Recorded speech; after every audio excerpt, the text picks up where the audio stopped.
Load game. Alright, we have to go through other Randy options.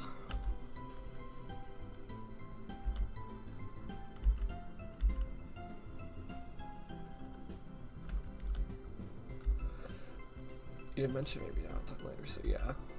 I did. Okay. I guess I should probably start from the branching spot here. And then I'll get to, well, okay, I think the other one, pierogi, yeah, you missed pierogi happening. I'm pretty sure, no, you can't stay at my house, no. You smell. Thank you so much. I had nowhere else to go. Wait, what? You reek, Stinky. I don't want you in my home. But you said... I don't care what I said. I don't want you in my tent. I'm gonna be a parent, Smelly. I can't have you stinking on my nest before my kids arrive. I can't believe it. You sleep in a dumpster, Stinky. You smell so bad, I can't even tell anymore. You lay... Yeah, I lay eggs, but at least I showered once. Like hell you're touching any of the surfaces in my tent. The owner will follow your visit for weeks. You complete and utter bastard. You scornful asswipe. We go on our second date, have a wonderful time, and then you throw me to the curb and demand I sleep out in the cold? Just because I smell kind of funky? Yeah, now you're getting it. Good man. Well, I have something that I hope you'll get. If it's chlamydia, then perish the notion. A pesky koala already gave that to me over in the zoo. For the last time, I'm certain that you're somehow immune to illness with how much roadkill you eat, and that the koala merely poisoned you so you'd stop giving it weeds and pretending they're flowers. Those were carefully selected weeds. The cream of the crop! What are you talking about? What does any of that have to do with what I just said? Sorry, I might have drifted. I was thinking of koala romance. Well, how do you like this? I ate your car keys. I was so hungry I ate your dropped car keys back on the subway car, and now I don't even feel bad for doing it. Ha, I win. Hang on a second. I don't even have a car, man. No more keys. You don't? The keys I found by your feet weren't yours? Nah, man. How would I have my own car when I live in a tent? And illegally use public transport to get around everywhere? Oh dear. I have frankly no clue as to whose keys you're using. Eating someone else's car keys is probably a felony, though.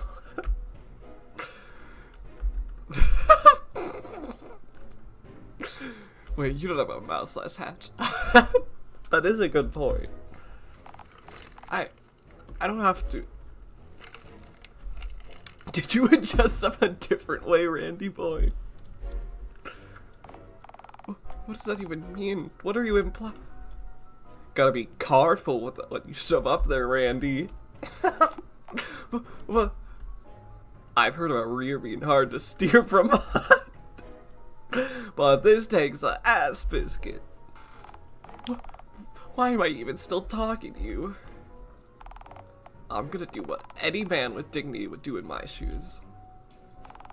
Sell my shoes for heroin.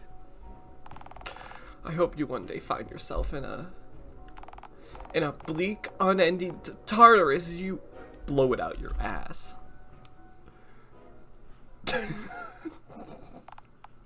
Well, Randy's gone, as is the budding romance you two shared. You proud of yourself? A little bit, yeah. Really, I have no idea why I did that. No more, Randy. Well, maybe you and Randy got too close and you couldn't handle that closeness. Maybe you fear vulnerability and having someone see you for the flawed green specimen that you truly are. You think I fear vulnerability? I'll tell you the same thing I told to that state worker. I'm not vulnerable, lady. I'm just heavily pregnant. Now, where's my welfare? For the record, I, unlike that poor receptionist, am not in fact a lady. Okay, so you aren't a lady? Last I checked. Why would you presume I was anyway? I figured it was a 50-50 guess, right? For your information, I'm literally a disembodied voice directly attached to a stream of consciousness that helps you rationalize your surroundings in a meaningful way which allows the plot of your life to move along. You make things make sense in head. And for the record, you aren't heavily pregnant either, remember? You already laid those puppies on your first date with Randy. I did do that, didn't I? You ejected an array of bowling ball-sized productive shells from your body. How on earth could you forget? Puppies. I try not to remember such things. Speaking of, by the way, how on earth are you going to get back into the fairground? Why on earth would I need to do that? Sure, laid them was kind of the first hurdle, but you haven't checked on them once since then. And since you've laid them, they've been completely unattended. For all you know, have been swept up, eaten, or are generally just on fire. No, that can't be. That doesn't sound. Is egg nectar flammable? Oh god. Oh fuck. Oh, my babies. I need to go check out my babies. How are you gonna? No time.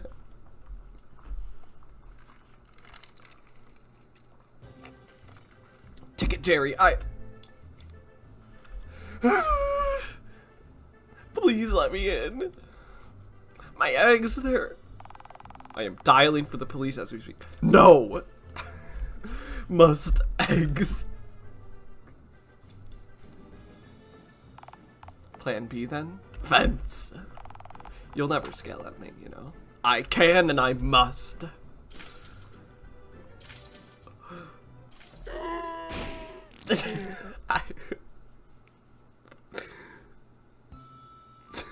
Must eggs. Oh dear, I've fallen off the fence and shit myself.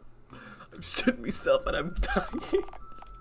This isn't the ending you needed, but this is the ending you deserve. Oh god, this is so embarrassing. I wanted to die fairly differently. Well, managed to die in a place that wasn't a pub toilet, which is as surprising as it is sad. I'm honestly just glad we installed that barbed wire on the fence. The cuts and blood are gonna make my story that bit more credible when the police eventually arrive. Oh god, I can't feel my ass. Yeah, you're drawing this out. Please stop screaming like a wounded camel, just wandering into endless oblivion already. Thank you. Oh god, fuck.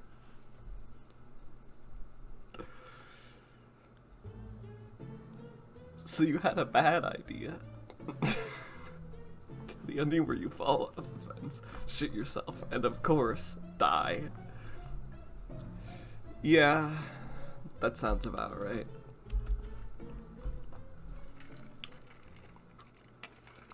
It's about par for the course. Okay. Alright,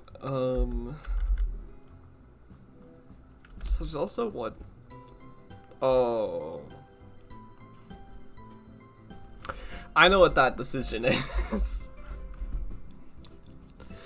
This one was if I wanted to do sex with Randy, and I said no because I'm not doing that again on stream. Last time was already terrible enough. Okay.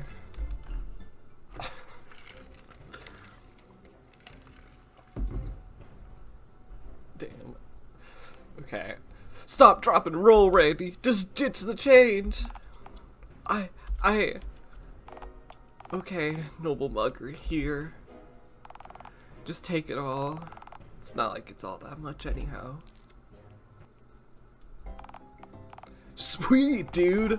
I can totally make a phone call with this. Kinda wish I just kept the phone head, honestly. This head is kinda fucking useless for day-to-day life. Hun, did I do the right thing?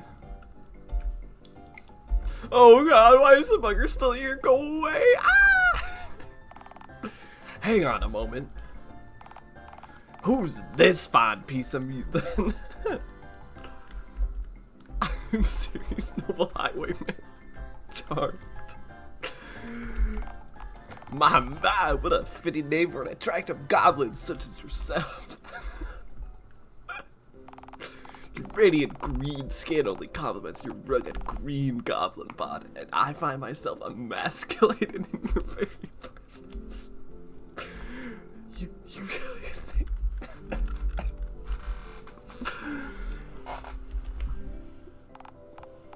Hun, you've got a spark in you, don't you? Too bright of a spark to be wasted on a bottom feeder like this bozo over here. Go on. Hun. This sea urchin of a man is undeserving of a gremlin such as yourself. Whoa! What is the whoa to? Actually, scratch that. Sea urchins tend to have spines, and this dude seems to be utterly spineless. Bottom feeder. Let's steal their gags. Wait. You want to know what the funniest part of this whole thing is? This thing isn't even loaded.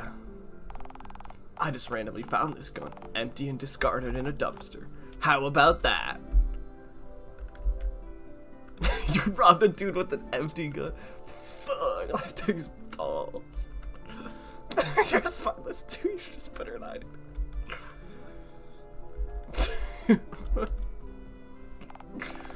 What the hell is wrong with you? Baby, hun, this gun may not be loaded, but you know what is? Dude, token. Go on, guess. But please don't guess. It's your weakness, isn't it? It is my weakness. Well, why'd you even guess? You don't want this mascot.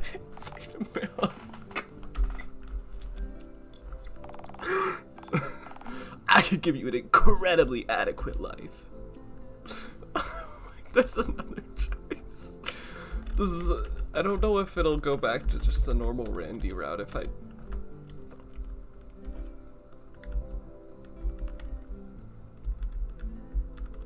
Well, I want to go with the mugger first, and if otherwise, I'll see if it's just like normal Randy thing.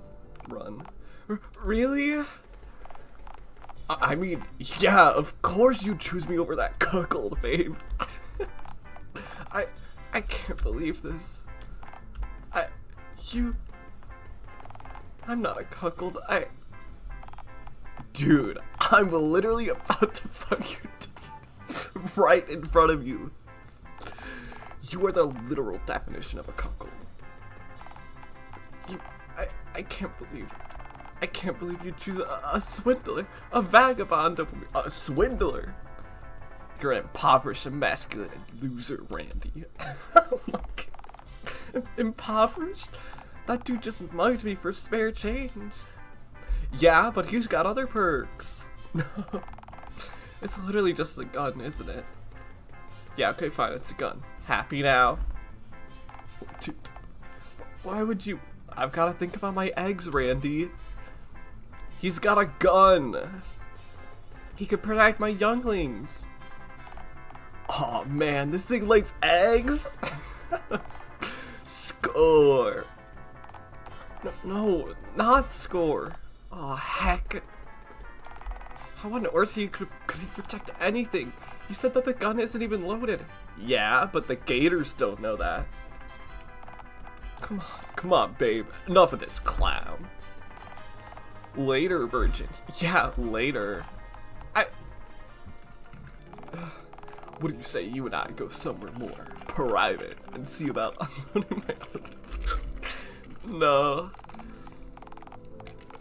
Because I can assure you that unlike this gun, my other barrel is very much loaded.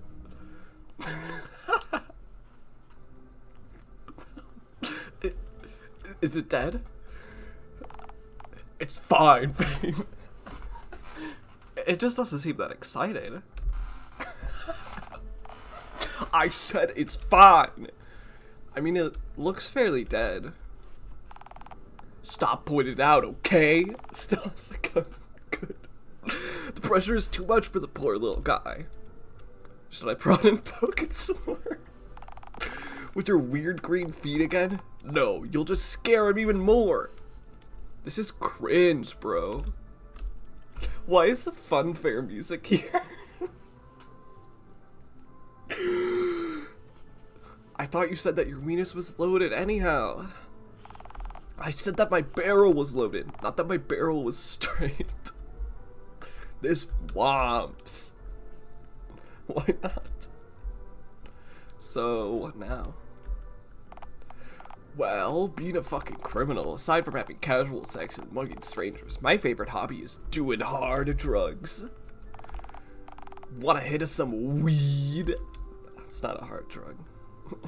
But isn't wacky tobacco dangerous and against both God and America? Yeah, it totally is, but all the cool kids are doing it. Don't you want to be cool? It's all I've ever wanted. Alright, I guess one hit won't be enough to kill me.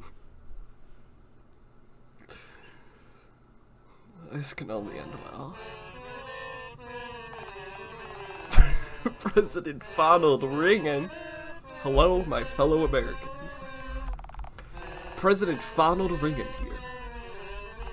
Unfortunately, one hit was enough to kill our dear friend Ceres, who sadly succumbed to peer pressure and took a fatal hit of marijuana. Most kids today don't know. A single puff of the devil's lettuce is enough to kill a fully grown man. Until he's dead. Forever. So, I'm afraid that our friend Ceres is simply dead forever and never coming back. Remember, kids, winners don't do drugs. It says so on television.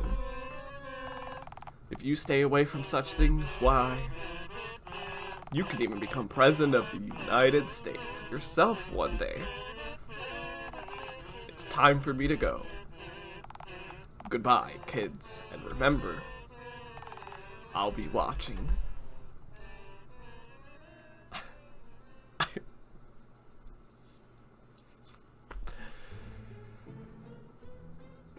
Lol. Lol, sucker. The underread where you smoke weed and then immediately die and go to hell. I love this game. Why is Randy still crying over me? I thought I, broke his heart.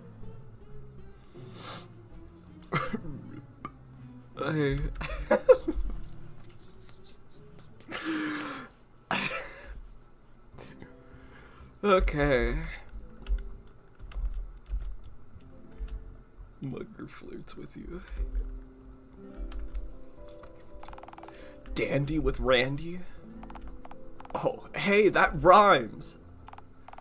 It does. It does rhyme. Silence, virgin. Sorry, sir. Alright, I'll just skedaddle then. Ciao. It's a good thing we're about to get off because I'm definitely gonna be sick. Just go on the floor, Randy. That's where everyone else on here usually relieves themselves.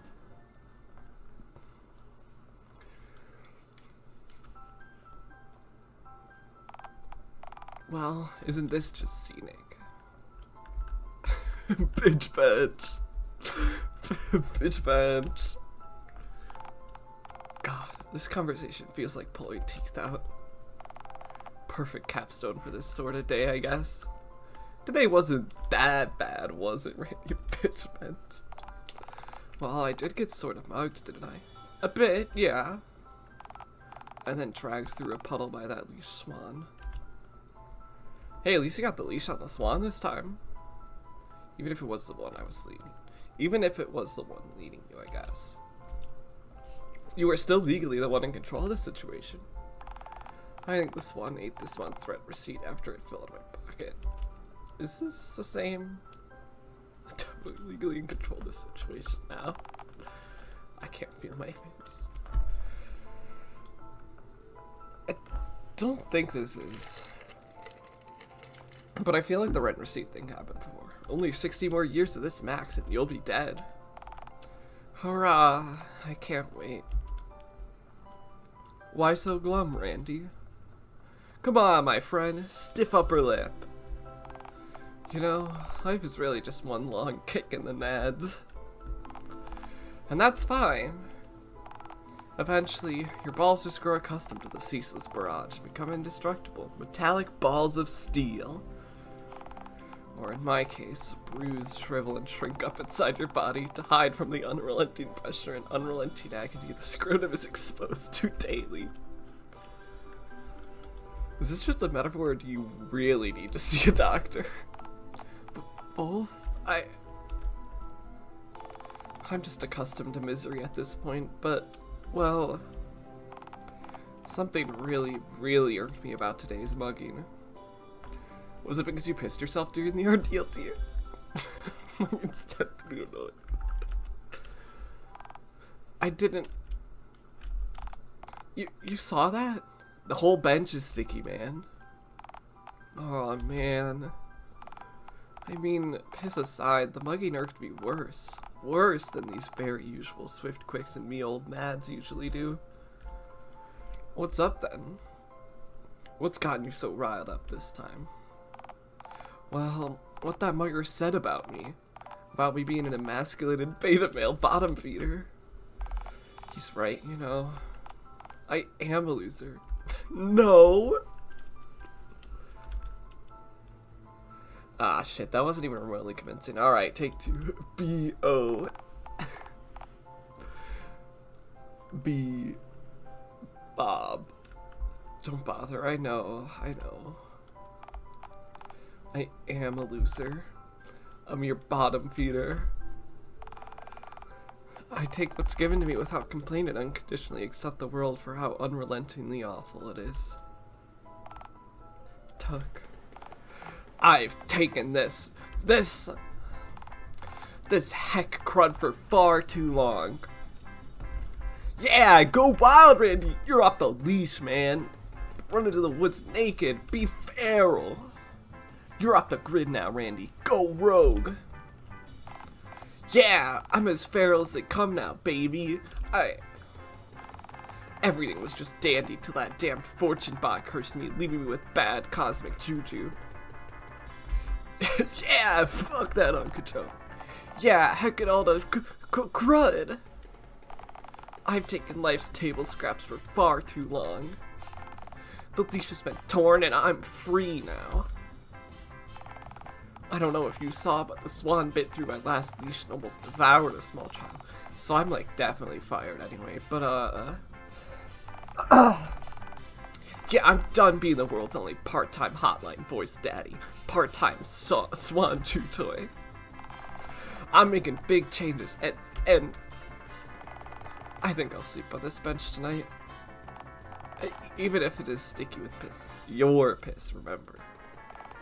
Yeah, okay, the piss is mine, alright? As is my destiny. It's in my hands now, or in this case, stay with this bench and my pants. Right on, dude.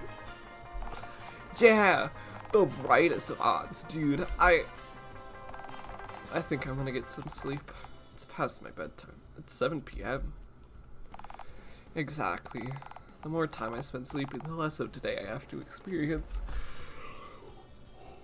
Have you considered, having really having sex with me? No. I should have saved. Oh, no. Like the nastiest bench sex that you could possibly conceive of. No. I'd love to, but, if someone calls the police on us, they might mistake you for a reptile from a distance, throw a Molotov cocktail at us to expunge our sin from this tarnished, weary world and kill us both in the process. Huh. Why does that seem surprisingly likely? I'll just, go to sleep on this urine-drenched bench, then. I'll see you tomorrow, alright? Alright, thank God. Okay. Whew. It's okay, nothing bad is happening. What a day. Watching Randy get mugged is exhausting as it is hilarious. Yeah. Hey, about the mugging. Whatever it is can wait till morning. The goblin's sleepy.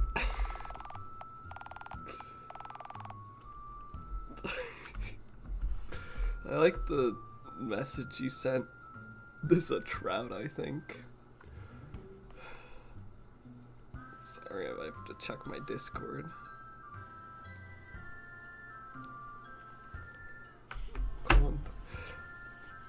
Don't you think it's strange how assured he suddenly became in his ability to fix his own life? It's like a switch flipped in his brain. Shut up, bastard narrator. I'm going to sleep now. Well, joke's on you. I'm not gonna stop talking, so unless you can. God damn it. I don't know, that sounds like me.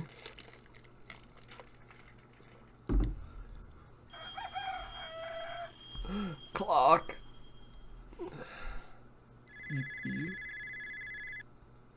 Ah, fuck.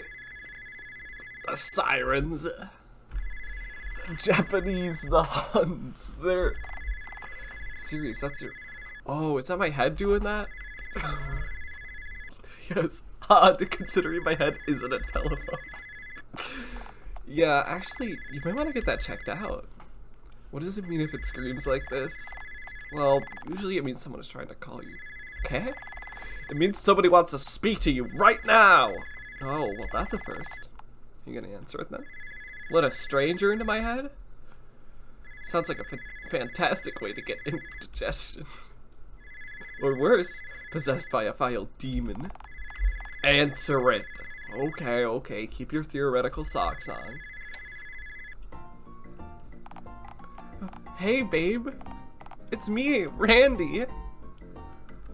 Hey, Randy. Your theme song sounds a wee bit distorted. I'd ask what the heck that meant, but alas, no time. Hey, how quickly can you get to the fun fair? I don't know. Let me put my jacket on, I guess. Oh, no. No jacket. This is far too urgent. Just run. Get here as quick as you can. I would run, but I feel awfully pregnant today. Bull heck, you just laid eggs recently. Ah, shit, I mean, you don't know my ovulation cycle. You don't have time for this barely amusing banter. Just get here as soon as possible. Ah, so are you gonna pay us both in then? Pay us in? You think I have money? Ha, good one. No, I just used the shears on that chain link fence to where it gaping hole right through it. God, why did I just do that before? But because unlike you, I'm off the chain. I've gone rogue and Sorry, just checked. My pants are indeed still on. Just get here as soon as you can, okay? You okay with me? Okay, we go. Godspeed, my simple ape.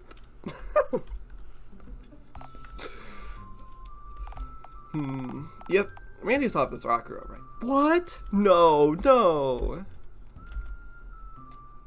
Okay, yeah, he was completely nuts. You still gonna meet up with him? Well, I wouldn't normally, but... Well, I do love him, and It seems like I found a cure for my immense boredom. And you're concerned for him too, right? Nope. Can't be a bad person if you're not a person. Explain sharks then. Ah, shit. Alright, me go now. Me go. Me no. Me now go. Ticket check. Please, oh accursed goblin, do not. So, Ticket Jerry, I'm looking for Randy. You seen him around? Randy? Now you mention it. Migo. I could have sworn that I saw a dude with a signature and only Jack could pass by. Figured some dude had mugged him for it, to be frank. His swagger was way too confident looking to be Randy's, you know? Randy was mugged, but alas, he still has his gnarly denim jacket. Oh, that is unfortunate. Him getting mugged or still having his signature jacket? Come on, oh cool goblin. I like Randy. Please don't make me state the obvious. But really, his swagger made that much of a difference? Well, that and because, you know... He also had something metal in his hand. Looked like a tool or perhaps a weapon from this distance. So you didn't do anything about the individual? Well, hey, I didn't emerge to investigate. I'm safe behind the confines of my coward glass. It's not my responsibility to protect anything outside of the fence anyway. Just act as a gatekeeper for the afterlife, and nothing more. I mean, fun fair. Still could be Randy, I guess. Did the man look particularly nefarious to you? Mischievous, perhaps? Mischief? Mayhem? Pure malarkey? Phone Lord. That's not good. Anywho, he went that-a-way. That-a-way. Shoo! Go to him. I return to you on the morrow, my love. You stop that!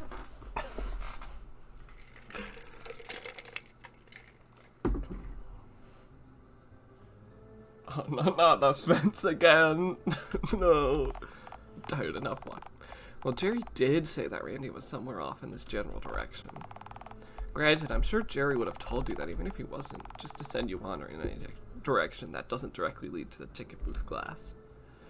Randy said he'd be here, though. Maybe he just tricked me into walking all the way over here. Perhaps all of this dating shit was just a cruel joke. Tomfoolery. A mere jape. Or you could just look 5 or so yards that away. Oh. Well, blow on my bread pipe, there he is. Well, you might as well get his attention. Right. Randy up here, so turn around, you cockslop. Ah!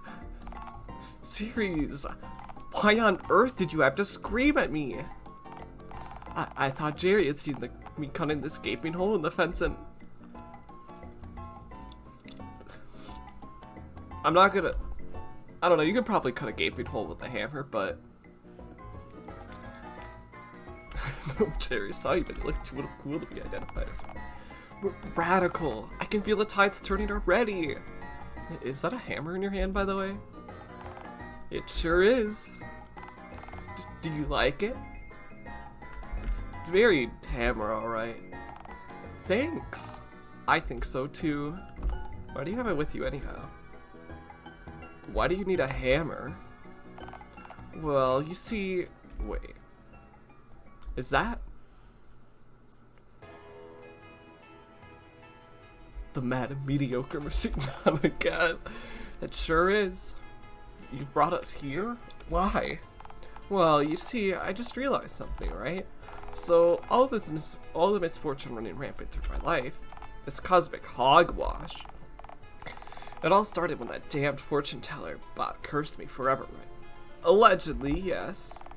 So, I had a crazy idea. First, I thought maybe I could reason with it and ask it politely, maybe even sorta firmly to undo the curse. But then I figured the bad juju has to be coming from somewhere if the effect is still active, right? All things need a power source. It's gotta be Madame Mediocre's crystal ball head. So I thought, why not just smash it to smithereens with a fucking hammer? A novel plan. I'm a little bit to be like, I feel like going back to bed. Back to bed? No, you couldn't. I couldn't, likely will, yes. But this is my last shot to get everything back on track. Love that level. Other than standing up for yourself and learning an actual skill, you mean? Yeah, aside than that, obviously. And as my goblin romantic companion, I want you to play a part in my plan. I get to help? Groovy. Geometry dash.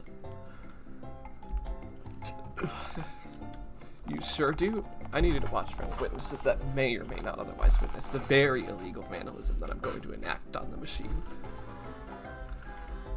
Do I also get a hammer? Oh, right. I never thought to bring a second hammer for you. To be fair, I doubt I could have found a second one in the same dumpster. I can't very well give you mine because I need to smash the glass. My frail knuckles would just shatter instead of the glass if I tried without this hammer. Without the hammer. Tried this without the hammer. Oh, now this part sounds good. Tell you what, if you see anyone who need to get my attention, just bellow and wail at a deafening volume. My herbivore's prey instincts will have me running before my brain has time to even process the stimulus.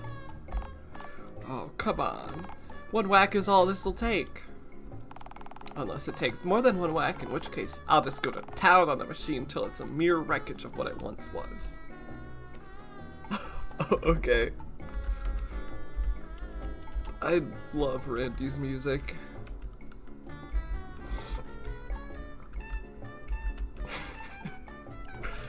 Alright, Randy, I'll keep watch for any nearby witnesses because I love you. Wait, you're actually going along with this? I can't believe you're... Believe it, baby. Seriously, Randy. Maybe when you're done, you can use that hammer on me.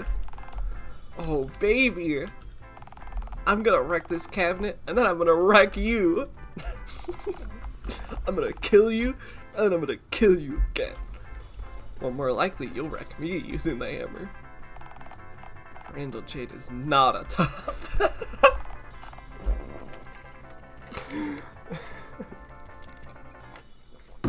Alright, here I go. This is so sad.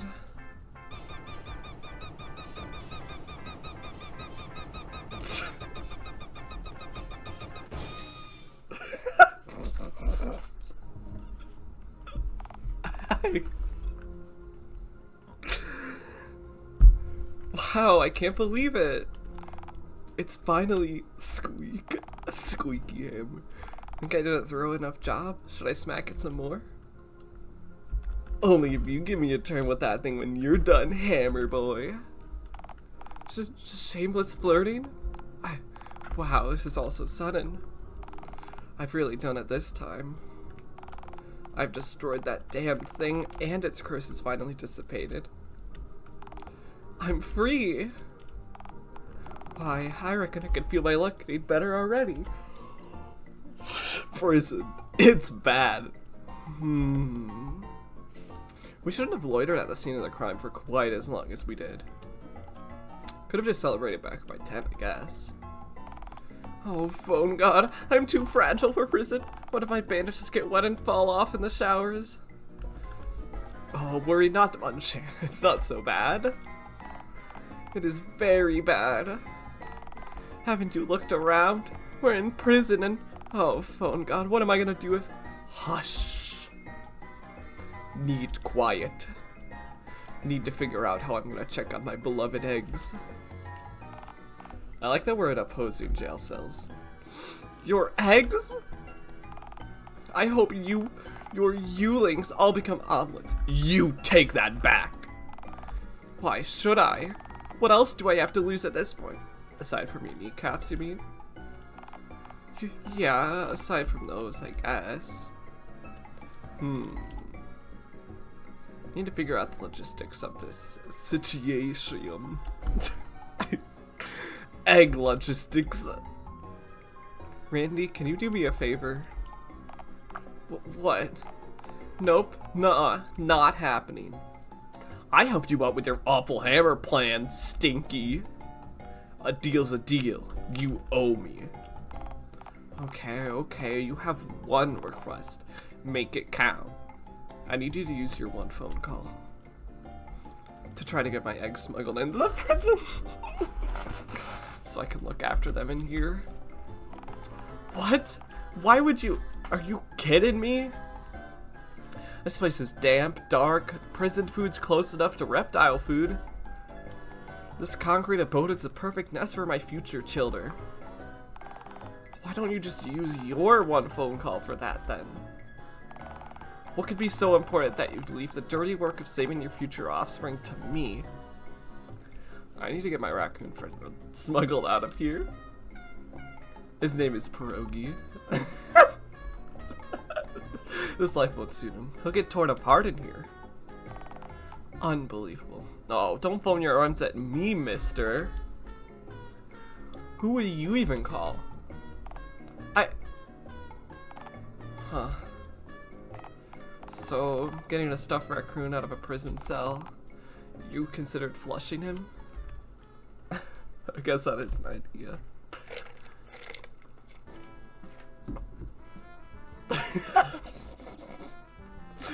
I love the crying eggs. The ending where you and Randy enjoy prison together. Okay.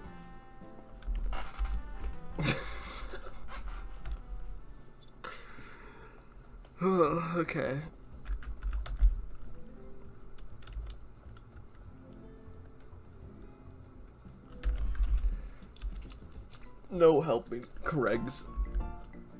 Yeah, I'm not into this, sorry, but fuck your plan. You can do what you like, but you're doing it alone. I've got eggs to worry about. I ain't going to prison for you.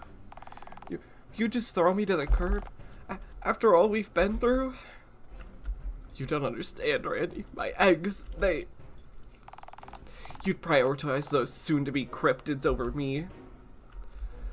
Blow it out your ass, dirtbag. You think I'm a dirtbag? Fine, you want to do this the hard way? Fine, I'll just do this all on my own. The hard way is the only way I know anyhow. It doesn't surprise me you do work at a phone sex hotline. Just shut up. Cease this mockery at once.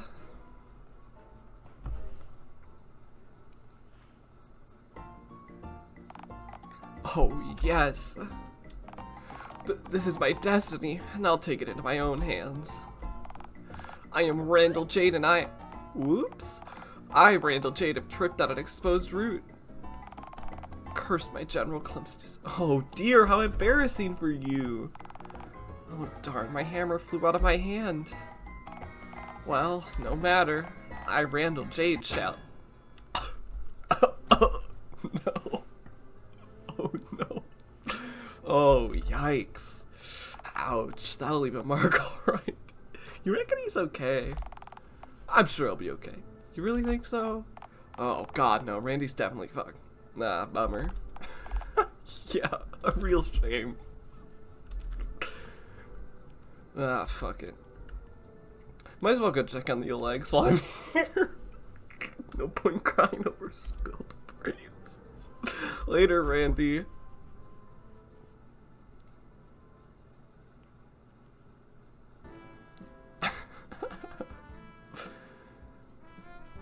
This is so sad. No more Randy. Why is it a smile and no more Randy? The ending where Randy caves his head in with a fucking hammer.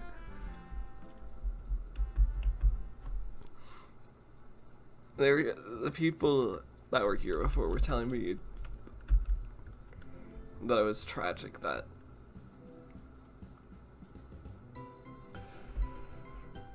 that can happen to Randy. Did I miss anything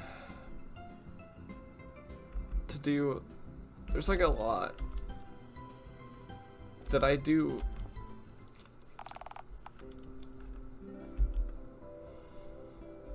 Oh, I see. This is just like but this is just like the end of the run though. I guess I'll do these, why not? I don't remember anything. Well, you weren't here, so you can't have remembered anything. That's not how that works. We were wrong. It didn't affect the trout population.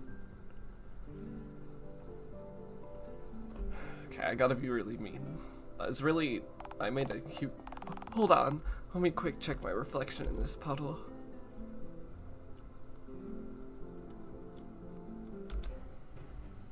Fuck Phase V2!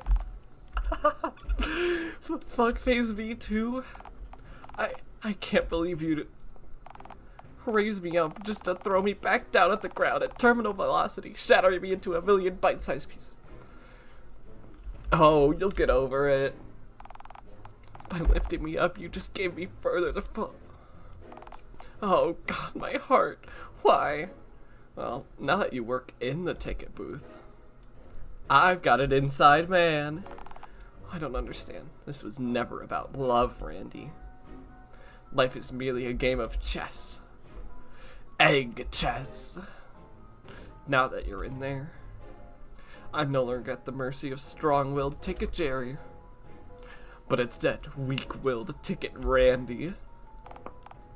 You are cowardly, Randy. Malleable. Now there is nothing stopping me from accessing my nest. You're an inhuman monster. I do lay eggs, yes. Now let me in. Do you have $2, series? We both know that I don't.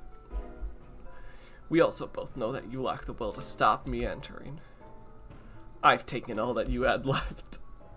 Goodbye, Randy. Can you still name one of your young after me, please? So I can say that my life amounted to something? No. Sure. Jesus.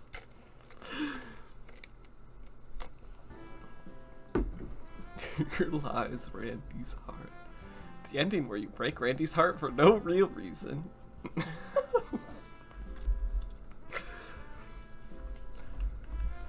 Okay, yeah, that does sound about right.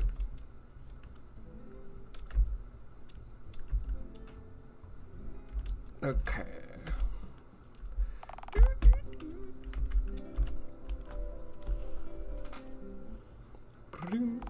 Oh, hold on. Let me quickly check my reflection. This is a buttle.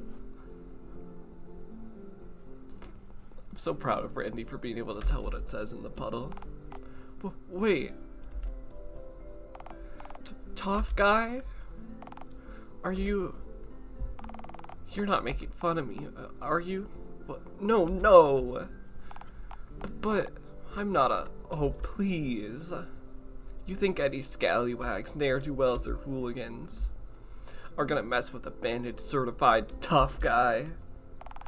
Bandages don't usually just say things, you know. I know you can prove the bandage right, Randy. I believe in you. Smile. Thank you, series, for everything. Wow. Smile.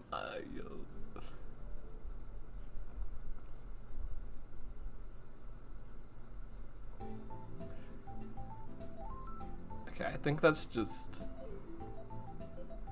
I think both of those were... The cute one and that one were both just good endings.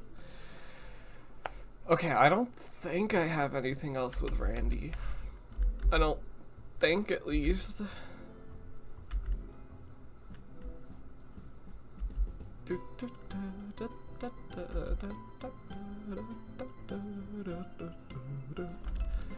What is this one? Maybe I didn't do this one.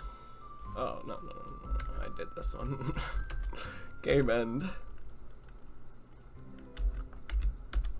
Okay. Subway mugging.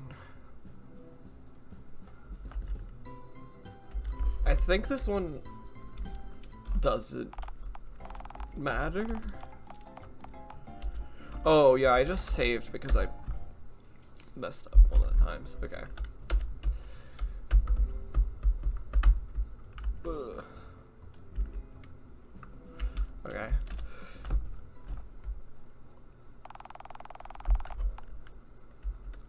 Wait, no, I think I have. Yeah, no, but wait, let me free. I think I. No, let me just. I'll just. I'm pretty sure I have a save that's right at the beginning so that I don't have to do the intro every time.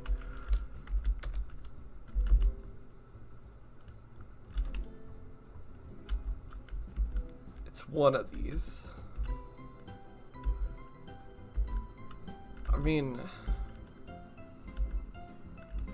I guess it does say no route, so it's probably fine, and then I think I made a phone one. I did not make a phone one. Okay.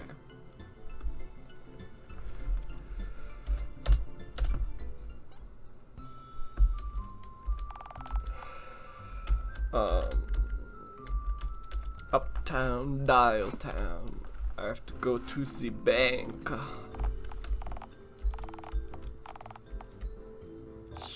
Shh, narrator. Shut.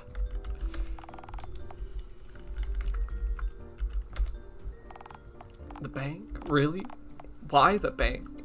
It's a my love quest.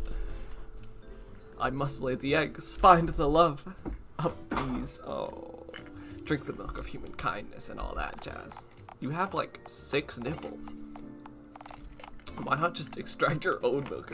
Nope, wouldn't work. The milk of human kindness probably isn't meant to be the same color as jet fuel. You know what? Perhaps not. But is the consistency of said milk still? Nectar consistency. Right, thanks. Is nectar consistency bad? Is this a bad thing? Control plus S.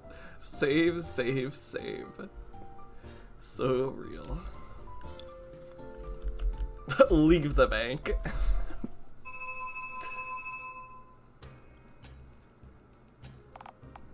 Hello, welcome to Dialtown City Bank. My name is Karen.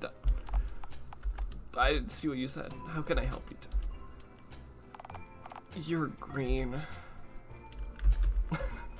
Well, I'm sure we could be green together if you catch my nectar. I do not catch your drift, no. Please kindly explain what literally any of that means. Okay, fair game, you've got me. I just figured that what I said passes some sort of euphemism. Because it sounds kind of like one. Wondrous, yes. Now, were you hoping to make a transaction then, or... So, your head. So what exactly is money then? Look, green one, I often fail to detect sarcasm, but... Come on, surely that's a jest. Yeah, it's a joke. I'm an upstanding member of the society that we... Whoa, that's me. What? Oh, unable to detect sarcasm. Yeah. Yes. Fantastic. Is that all then? Are you taken tonight by any chance? Well, actually, I gotta run through these. Yeah, it's a printer. I know that's fairly atypical, but believe me, I get this every day. No, I'm pretty good at sarcasm. Oh, what is money? Okay. How does that work for you? I don't have anyone working for me. I'm an employee. I meant, how does it work? With ink? You have seen a printer before, right? Yeah, thanks.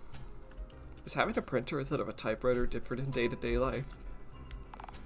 Well, I wouldn't know truly because I've had a printer for a head as long as I remember, so I have no point of comparison. That's all I know, you know? I know, yes. Still, people get uppity about how I express myself. And why's that? Well, most typewriters like yourself print out pages with words on them. I produce pictures. People don't really like that.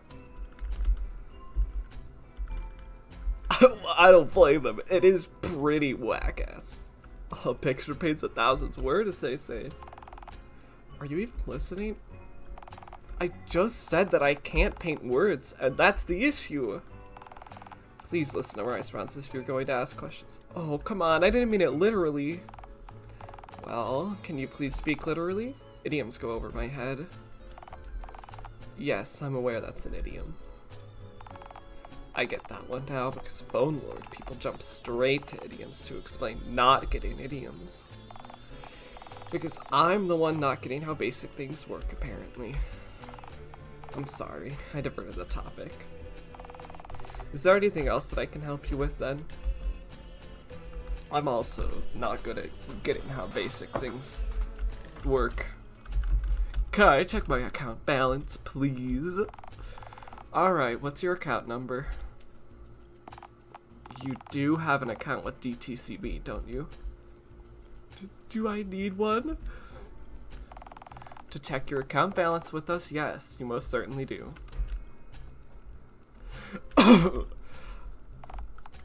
Well, would you like to create an account with DTCB then? Would I lose my legal ferality conservation status? You very well may lose whatever that is, yes. Drat!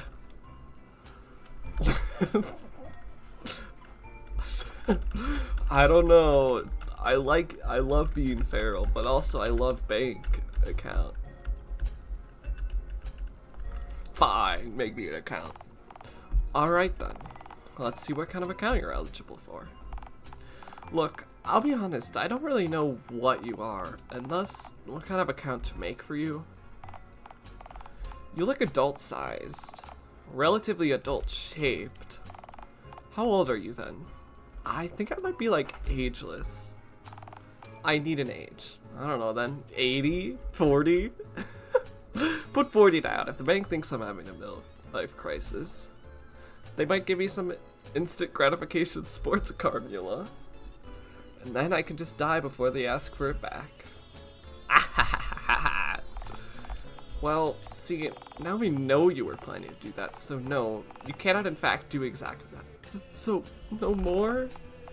I have unticked the midlife crisis boxes. Aww. Maybe I can make a student account for you. Are you studying anything at the moment? Gravel. No, wait, politics. No, that's not. I've got it. Gravel. Of course it's gravel. Sorry, someone was gravel. Actually, scratch that. Lest any other cryptids catch wind of this. Don't want them to think I'm not a master of gravel. I'd lose street cred, or in their case, bridge cred. Okay, yep, let's acknowledge none of that and instead descend further into the abyss that is you. See, the mayor really wants us to start doing animal accounts for some bizarre reason. But as you can imagine, other than a very polite Shiba Inu with a rather fetching stick, no animals really seem interested in depositing anything of value in our bank. Why a stick? Like, so is that supposed to, I don't understand. Oh no! Looks like someone's out of here. Okay. What are you gonna say? So about the 6 nipples thing, you an animal?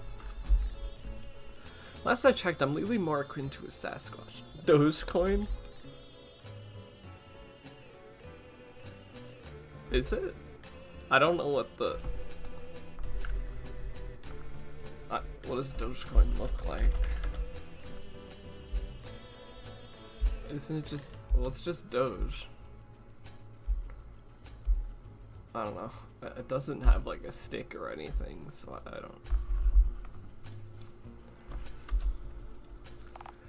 Okay, no, see, that information makes this whole process much easier. I'll fire your account type under the cryptids, clowns, and other assorted weirdos. Why didn't you... The fact that you have to distinguish clowns and cryptids now is really sad. Social justice gone rampant, I say. Gay clowns. Yeah, I guess you missed that last time. These are pressing times we live in. You know how it is with society now. We do live in a society, yes. Alright, so now that we have your status out of the way, we can fill out the final forms. What's your full name then? Series? Is that your whole name? Usually people have a fucking goddamn before saying it, but yes. See, the next department wouldn't like that very much. Do you like anyone over in the next department? Fucking goddamn series it is. Alright, next question. Your phone number? Head! Head. Your typewriter head? Typewriters can't take phone calls. Sir? Sir! SMH. I wonder if that's a missed gender thing. Does that seem strange? I wish I could have. I forget what I was gonna say. I assume that's just a missed one. I don't know. Because there's never been a time before that I was specifically gendered. Unless they consider Sir not gendered, which I don't really know. Ah, shit, it was worth a try, I guess. Tell me, does your bank use smoke signals? No. Telegram. What is this, 1840? Carrier pigeon? We do, and I hate that you somehow predicted that correctly. Well, pigeons have mailboxes for heads now. Might as well use them. Well, we still need somewhere to send the pigeons, you know. So, what's your postal address then? Tent? Right, good. We need more than one line for the address. No, silly me, it's in the park. Wait, no, can't have Wall Street knowing where to find my nectars. I'm sorry, what? The woods. So, your address is Tent, the woods? Yeah, it is. Have a problem with that? Me? Nah, not as such, but the next apartment might. You'll have to be much more specific. So, the woods doesn't fly as an address? But wait, didn't you imply that Bigfoot was a client of yours, though? No, see, DTCB has a policy of bank customer confidentiality under Dialtown's new data protection law, so... He has been here, I know it! His musk lingers in the air. I mean, I'm not wrong. He has. You know he lives in the woods, admit it. Yeah, my eyeball. Look, even if Mr. Squatch, you know he's real. Look, yes. Nope. I am not losing this job for Bigfoot's confidentiality. Look, you don't qualify for a bank account, and you likely don't have much to put in it anyway. Fuck you, dumb womb man. Make me a paperwork. Get a job.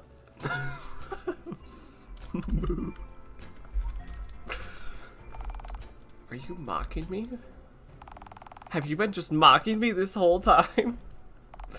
Oh, I get it. You think you're real funny, don't you? I have my moments. Look, you're holding up the line, and it's clear you have nothing to offer DCCB suited money launderers Inc. Come on. Don't make this harder than it has to be. Moo? No.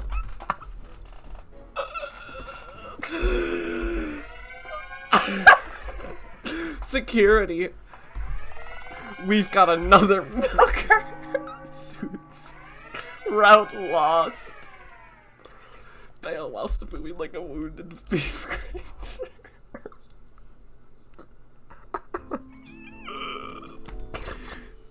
Okay.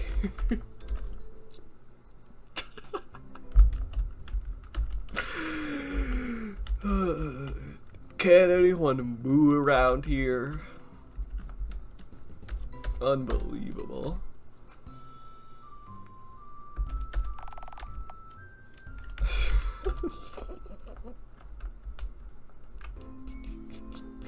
We've got another milker. Okay. It's gonna be RV cool. I guess a good excuse to go get water. I'll be back after water.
Water has been watered.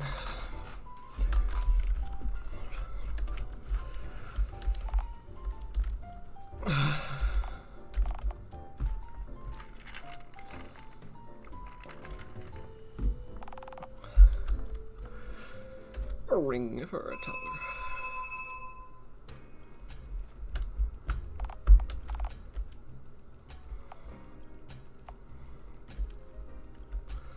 Yeah, I am. What of it? Oh, no offense meant at all. I'm just wondering. Were you born like that, or... Okay, sorry. That probably was a rude question to ask you. But were you? Born is a really nice way of putting it. Sounds far more elegant than hatched or crawl out of that gutter over there. Or, oh Lord, contain it before it lays eggs! Right? Yes. Okay, thank you for cleaning that up. Now, were you hoping to make a transaction then, or... Are you taken tonight by any chance? Taken by what exactly? No, I meant, are you free tonight? Am I? What is this? What are you asking? Can I help you? Please take me to the fun fair, my favorite journey to mistress. Well, I do love the word mistress. Oh, chairs. Stop rolling over it. Okay. Firstly, never call me that again, thanks. Secondly, what? I wanted to ask you out on a date. You're asking me out on a date? Hi, mistress. Yes. Meowstress even. I don't understand. Well, it is Valentine's Day, Karen. I knew that. Is it really the 14th already? So saith Ticket Jerry, yes. So, what, you're asking me out for Valentine's Day on some kind of date? I mean, yeah. Well, I mean... Yeah, I could let you take me out for Valentine's Day, sure. Why are you asking me of all people? You're supposed to not stab me for asking. I mean, you do look like you have most answers.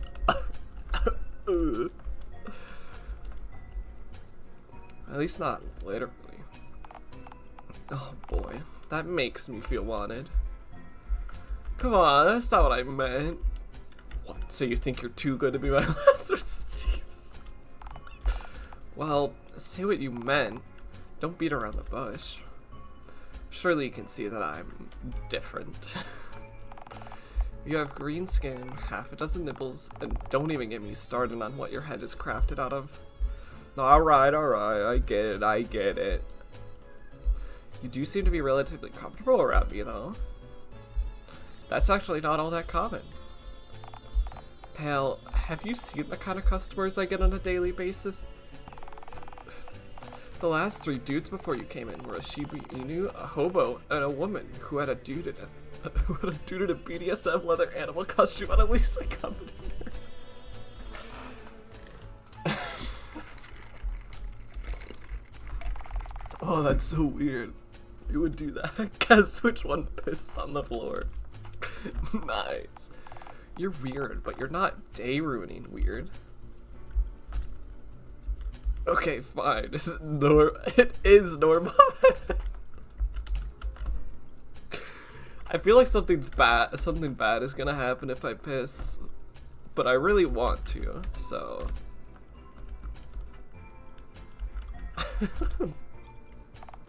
Stop.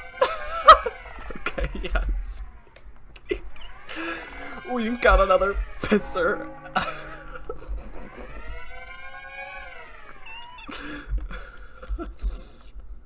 Okay, yeah. I thought so. Okay. I could have opened the menu and loaded save, it's okay.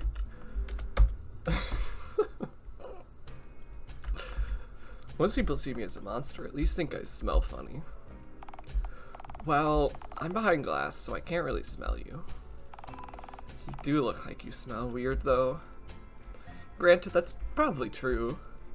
I do have a pungent musk following my presence at all times. See, the thing is, Dialtown's a weird place.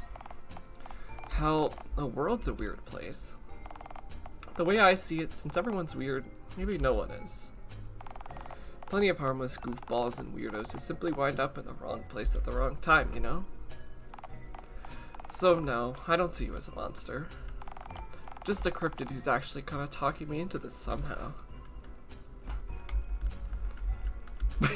So, a second reason? Oh, please, like, Jesus. What happens if you choose those options? Might be a cure for your boredom. That's so... Why would I want to leave the one thing that allows me for me to put food on the table? Sorry, I just presumed since, you know, you sit in the same spot talking about forms and paper all day, every day. Doesn't sound particularly riveting. Well, look, this is a niche that needs to be filled. My enjoyment is completely irrelevant. That doesn't mean you shouldn't get to treat yourself, though. I don't know. It is Valentine's Day, Karen. Okay, fine, you're right. We can hang out later, I guess. Harley! Yes! How does the fun fair suit you? I'd rather pretty much anywhere else, if I'm being honest. Yay! It's kind of really moist and loud. Like my ex's apartment. It's fun! Quiet, dry, and sanitary places can be fun too, you know. I've never seen a fun dentist's office. Okay, fun fair it is then, I guess. Alright then. Away we go! Away we don't go. My shift doesn't end for another couple of hours. My shift ends at 6 p.m. and it'll likely take me a good 30 minutes to reach the fun fair. Give or take, not counting traffic and potentially getting hit by a bus or, like, kidnapped. We'll say 6:30 p.m. for the sake of simplicity.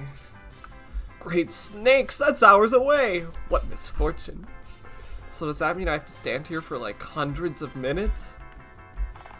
Well, no, because if my boss saw me letting you loiter here for that length of time, I'd get sacked. So, you can wait for me wherever you want. Just not here. That is quite the question. Where should you wait? Keep it in mind, Kara won't be off work for a good few hours. That's a tricky one. Well, maybe we should weigh up the... Okay, well, I'm gonna have to save for this too. I want to sit right next to Chicken Jerry. Alright, to that startled wretch of a man that you insist on torturing with your intimidating presence, I guess. Ticket Jerry! Ticket Jerry! God, no, where's my damned can of repellent? I need to... Please, I implore you, vile demon. I am tired and near death. Surely, if there's another tired tertiary sector worker somewhere in this hornet's nest of a town that you could bother even half as relentlessly as you have me. But Jerry, what we have is special. Let me in or else you will learn the true meaning of Christmas.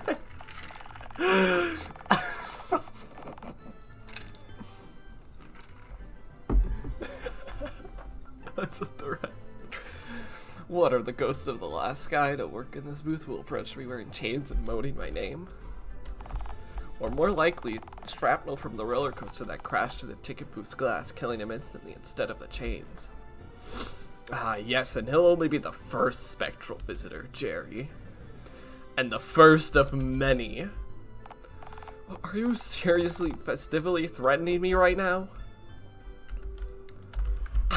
Nonsense. I could never hurt you, Jerry. You felt like I'd imagine Mothman would. I hope you know that. Just with less screeching and fewer dead mice falling from your gullet, that is. I could screech if that enhanced the experience for you, dear. It would not. Stop looking at me like that! Look, green one. This is speed chat.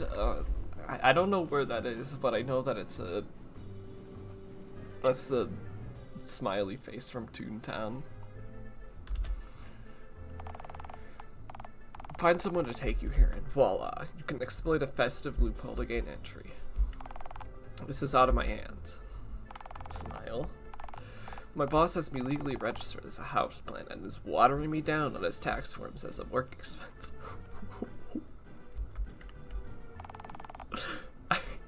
I couldn't be on a lower rung here. What if I told you that I do have someone to take me? Well then, I'd mostly just respond with your vocal disbelief since you waited this late into the conversation to tell me that. I'm pretty troglodyous, yes. I wish I could legally be a houseplant. Okay, so where's your date then? It's not too late to cancel. Should you wish to take me? Nope, not happening. So your date had better be here sharpish. Well, she said she'd arrive about 6:30 p.m. give or take. It's barely past noon. What are you doing here? Go! Shoo! No can do, hombre. You'll just, like, move the entire ticket booth when I'm gone or something just as absurd. If I could move the ticket booth in its entirety, then what'd stop you simply running through the gaping ticket booth-sized hole that'd be left in our perimeter's defenses? Fairground snipers? Huh? Do you mind if I take that idea down for the next time I see my boss? I do mind. I hate being shot at.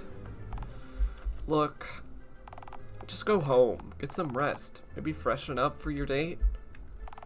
Or rather, in what I'd imagine to be a typical case for you, come back even stickier than you are now. The fun fair will still be here when you get back. I will still be here when you get back. And heck, maybe your date will be too. Come on. It's Valentine's Day for me too. Surely I deserve a break as well. Not another choice. I'm a tree, rooted the spot. Go fuck yourself, Jerry. Phone, god damn it.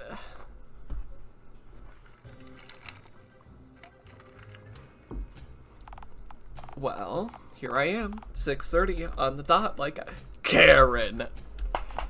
Oh, serious. Hey, you been here long? It has been here for fucking hours, Karen. Customer after customer paid themselves in, while this monster stood there for hours, lingering ominously in the background. Serious, didn't I say that I'd be arriving at this exact time? Karen, it remembered and simply refused to leave. Fuck you, Jerry. Don't ever use logic when speaking to me. Please, Karen, I beseech you. Take this monster off my hands, or at least give me permission to call the police. You don't have the balls, Gerbil. If you had, you would have done that hours ago. Jeez, this is quite the encounter. I'm sickened, but curious.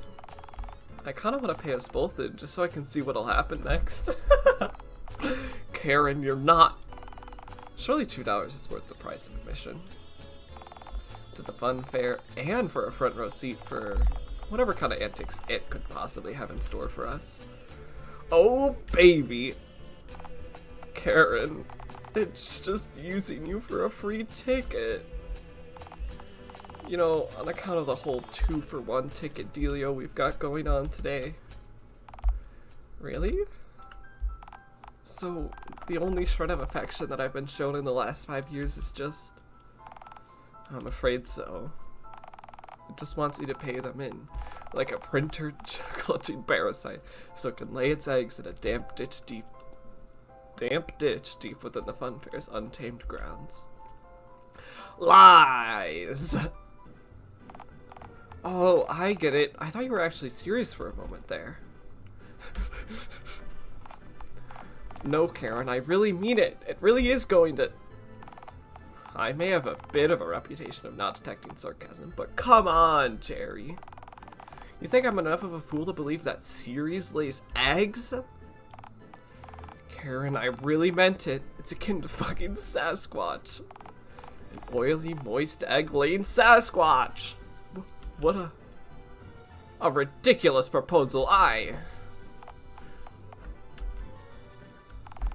2 tickets for me and my date, please, Jerry. Oh, thank the phone lord. Look, it's a wild story, I know, but... hell, why do I even care? This is out of my hands now. In you two go, I guess. Enjoy the... yeah. Come on, lady. Come on, lady. We have a hell of a night ahead of us. I know I tend to take things literally, but I really feel as though the hell part of that statement may just come to actual fruition.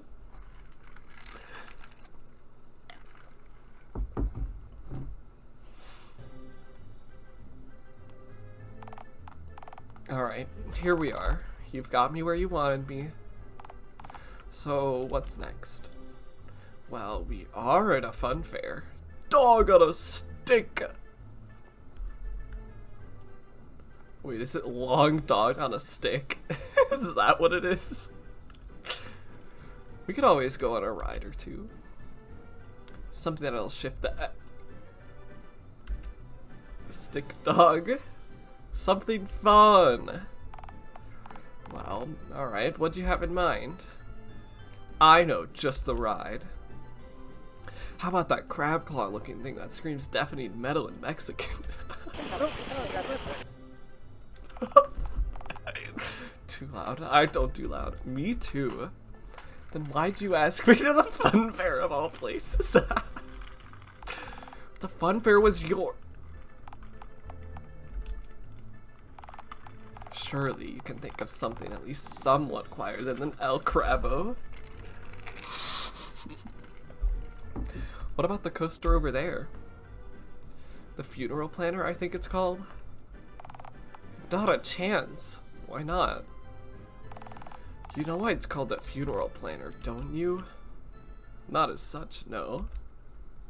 Corn dog.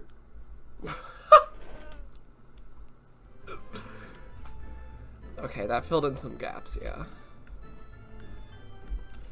Is it corn dog on a stick then?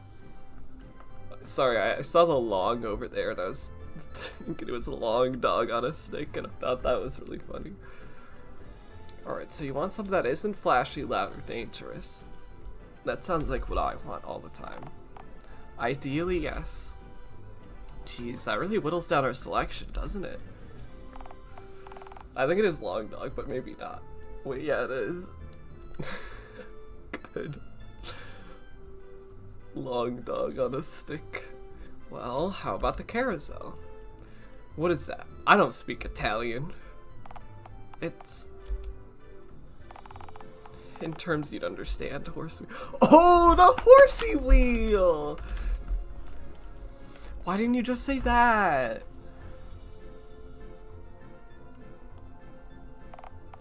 Man, I haven't seen one of these babies in a long time. You like horses then? Horsey wheel, horsey wheel. I kinda do, yeah. No! Horse girl! No.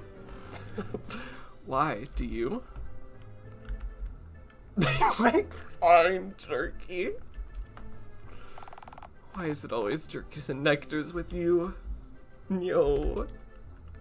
It's chewy, Karen. Don't take this the wrong way, but you are awful at dating. Thanks, I like to think so too.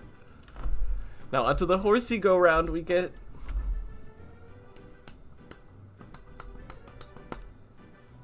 Say, what's this?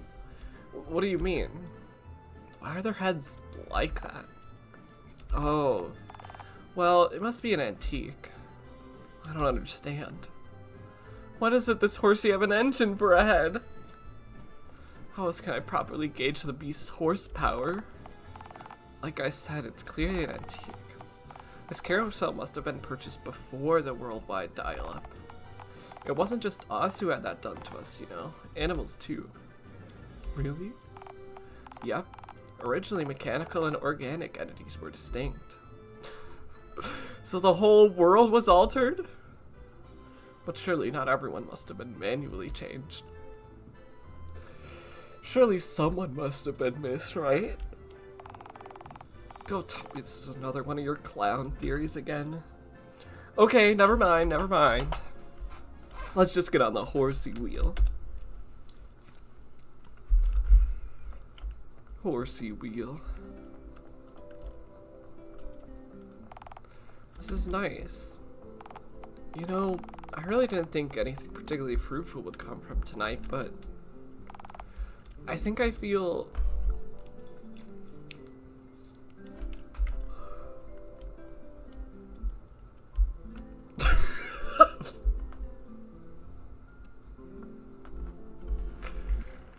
Oh no, my gut! The horse romance has shooketh mine gut. Pardon? Whoa, it's egg time. I'm sorry, what? Sorry, Karen, it's been real. But I must now flee to a nearby bench. I don't know, bench is also a good option, I think. What did you say? Here. This hole will do. Yo, what? The bitch bench. Do you really think abandoning Karen like that was fair? On the horsey go-round, no less? Is nothing sacred anymore? Shut. Pregnancy waits for no one. Not for Karen, not for me. Not even the horse wheel. Alright, fine. Speaking of pregnancy, waiting for no one. What do you think? Is eating ice cream again? Good. Ice cream is good. Well, there you are. Your younglings. Your repugnant, scaly younglings living in a damp ditch on the cold, hard ground, lying. Do you feel pride, Series? Parental pride? I would die for these little bastards. Well, hopefully it won't come. I will die for them, and that's final. Right. They're a little exposed, don't you think? Oh god, oh fuck, predators.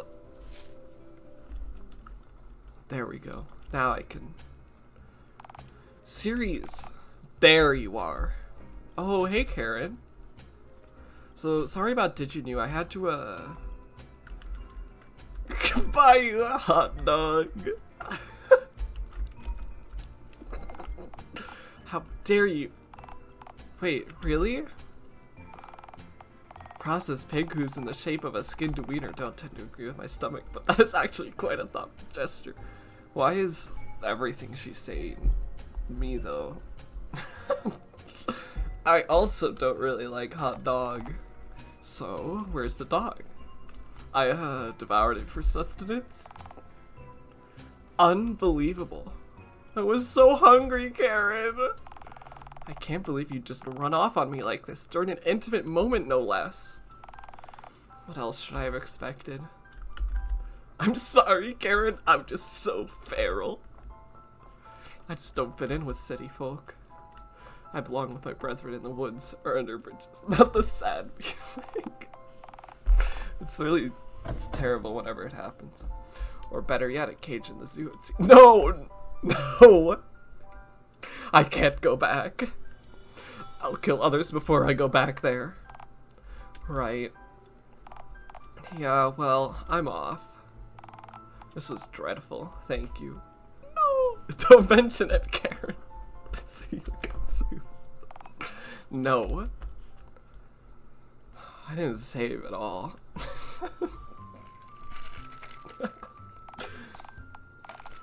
A morning series, up and at 'em. Ah, fuck. Why am I still alive? This is so sad. I've reproduced already. Surely that's plenty. Ink turning. Exactly. I thought I'd just shrivel up and die by now. Purpose fulfilled. End of story. Oh, come on. What are you, a spider or an octopus? You don't have the legs. Oh no, you're not off the hook that easy. After all, what of your eggs when they hatch? I got my sister to sim for Karen.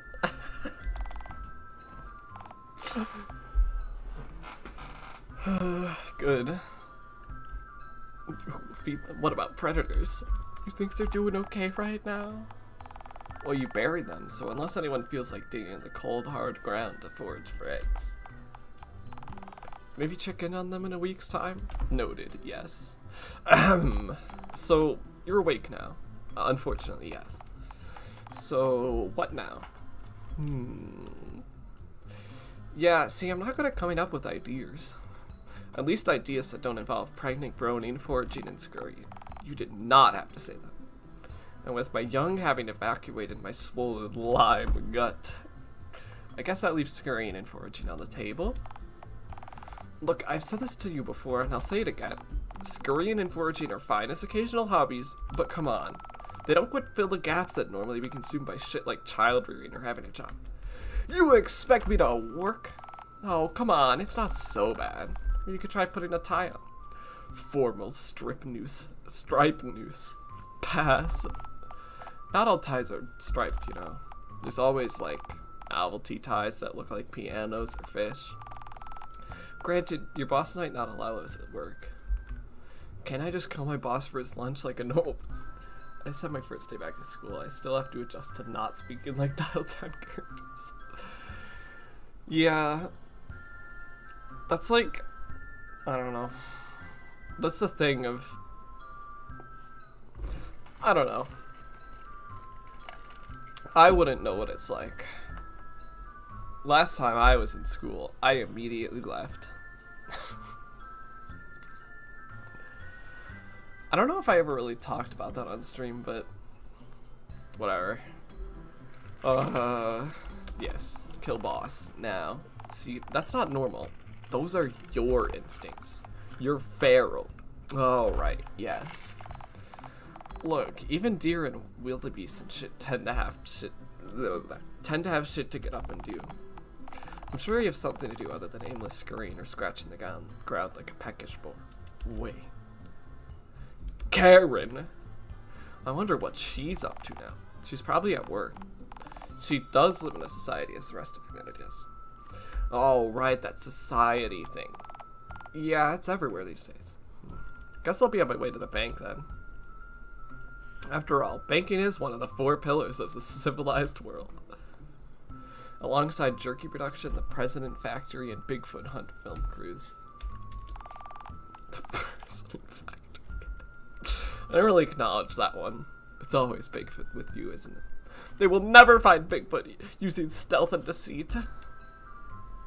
They must come to him openly and honor the ape man undiscovered. Look, I'm tired. President Factory. You certain you want to find Karen? I can't imagine she'll be too pleased after the last time you saw her. It'll be fine. She works in the public sector. I'm sure she receives wanton cruelty daily. That's neither nice nor fair, but it's what's expected. Away we go.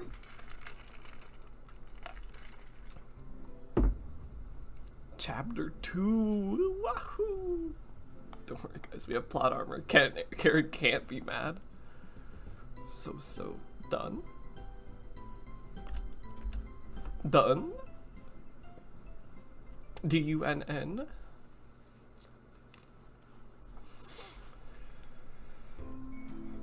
I think I don't have plot armor. I've upset her 2 times. Ah!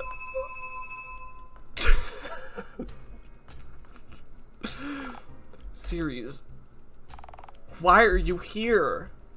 Oh my god, one of my teacher's last name is Dunn. Good. Karen, I need emotional support. DTCB is a bank, you know. Not a first childhood trauma rant on the house therapist's office. Define childhood. Tell me, does this childhood thing also apply for hatchlings? Look, I can't think about hatchlings right now. I'm at work! So, unless you have any important business with DTCB today, I don't understand, Karen. I thought what we had was special. Special? You ditched me during the date. According to Jerry, it was to lay eggs in a nearby ditch. Oh boy. Time to save again. Do you find that even slightly hot though? What the fuck is wrong with you? You nectar guzzling, egg laying sociopath. Well, you kind of just summarized that right after asking me. What a null question, honestly. Just leave, will you? I don't want to know you. Not now, not ever. Wait, what was... I've lost interest in you because you're a rude, violent Neanderthal, so get lost. No, this. I'm already locked onto your route, Karen. You can't throw me off the ride. Not now. The fabric of reality. It can't take this anticlimactic japery. Please, Karen. Oh, okay. Oh no, reality. Ugh, where am I? Narrator, is this hell? Too late. Hell's almost definitely fiery and red. Heaven? You've got to be kidding me. What? They would never let the likes of you in that. Shit, you're right. Stop being right. Also, too featureless. Heaven's probably saturated with vending machines that take, like, smiles instead of cash. What? Look, I don't know. But this place is hardly the personification of pure bliss now, is it? Huh. Perhaps not. It is a tad drown. Actually, I think that's another idea for, currency. Smiles. So where do you think this is? Limbo, perhaps? Nah. Isn't Limbo gray? I don't know, have you ever been to Limbo? In a way, my whole life has been an endless limbo. Cheer up, bud. At least it's possibly over now. Huh. I just had an idea. Uh-huh. Maybe we're inside your head. Inside my head? No, that can't be it. Well, why not? Well then, I'd spot you somewhere around here, surely. You're assuming that I even have a physical form. Huh. Right. Still, that can't be right. There's nothing in here. My point exactly. Why, you little... Ow! Go on, take another swing. I dare you. Why does that hurt me and not you? You see, pain is transmitted via our friend, the neuron, which is comprised of axons, dendrites. Stop it! You're making the pain mental as well as physical. That's the entire point. Yes. Wait a moment. If my head hurts, then we can't be in my head. Me in here, head on me. Me head hurt. Hurt head on hurt me inside here. Foreshadowing the narrows. No, I don't want the narrator to be physical again. Me not in me head. Yeah. Wanna walk for a bit? See if we encounter something? Okay. You can't escape the narrator. No! I don't want buff sock. Hey look, random bullshit. Wow, epic! Truly swag. What was that? Trash panda! Oh, hey, an encounter. Hey, bud. You keeping well? Who are you? This is Stromboli. I'm a raccoon. To your kind, I'm known as Stromboli. Yo, he's back. Well, they're back. You know what? I don't want to gender Stromboli. That's mean. It's me. Stromboli. Yeah, I'm the soul of a dead raccoon over in Dialtown. Last I checked, you can find my corpse in the phone box off Main Street. Hey, wait, why is your head like that? What's with the flesh, man? Well, I'm just an itty-bitty soul, so I didn't retain my object head. So wait, we only physically get our object heads? Our souls miss out on, like, all of this? Maybe, yes. Look, I don't know, pal. I'm just a little creature. That nutjob President Crown kinda only half-assedly gave souls object heads, alright? Spent almost no time making sure it worked. Very hit or miss. Said the concept of a game's villain manipulating human souls had been overdone, and frankly, he was right. Game? Callum Crown reference. Don't worry about it. So are you dead? Am I dead? Yes, I am, and I don't know. This isn't actually the afterlife, you know? I'm just here because God needed someone to guard his leftovers. I've been here for like half an eternity. Has anyone showed up yet? Nope, just you. Also, feel free to take as much of these damned leftovers as you want. I'm really spiteful and generally disloyal. Okay. So, how are you finding the job of guarding these leftovers then? With nobody else coming here, it can't have been difficult so far. So far, I've eaten half of the leftovers. You're not doing a very good job. Yeah. Also, gonna level with you. I fibbed about the head. Why? I'm a raccoon. We're an autoless bunch. I actually did have a trash can head, but God took it from me to store more of his leftovers in it. Disgraceful. Bastard. Eventually, I hope to eat all of his leftovers, prompting him to smite me with good old-fashioned lightning pummeling, or perhaps an earthquake. Okay. I was gonna comment on the lightning pummeling, but okay, yeah. There's hot dogs in there, yum yum. Then I get to finally die again. Look, this is all very epic and random and all, but I really don't want to talk to you for very much longer. What? That's fair. Hey, want to see God's drafts for Dialtown sequels? No, they're probably shit. Tell me how to get home. I started taking tips from Phone God to deflect insults. I don't know what that exactly entails, but good. If it entails if it entails things like lightning pummeling and earthquake bukkake, I don't. Ring God's doorbell. He'll take you home, that is, if he decides to show up. But, can you wait for a bit till you ring it?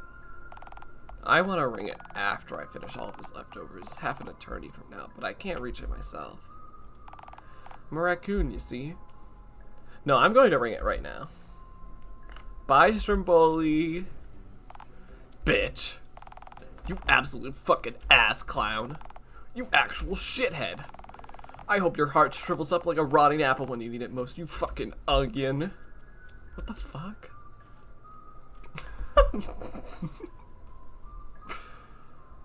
Okay, let's hope this works. Well, I want to go to Phone Satan. Oh, no. Oh, hey, buddy. What's the haps? Wait, hang on just a minute. Do I know you? I'm Phone Gingy. You're God. Legally, sure I am. I still have no clue who you are, though. Haven't we met?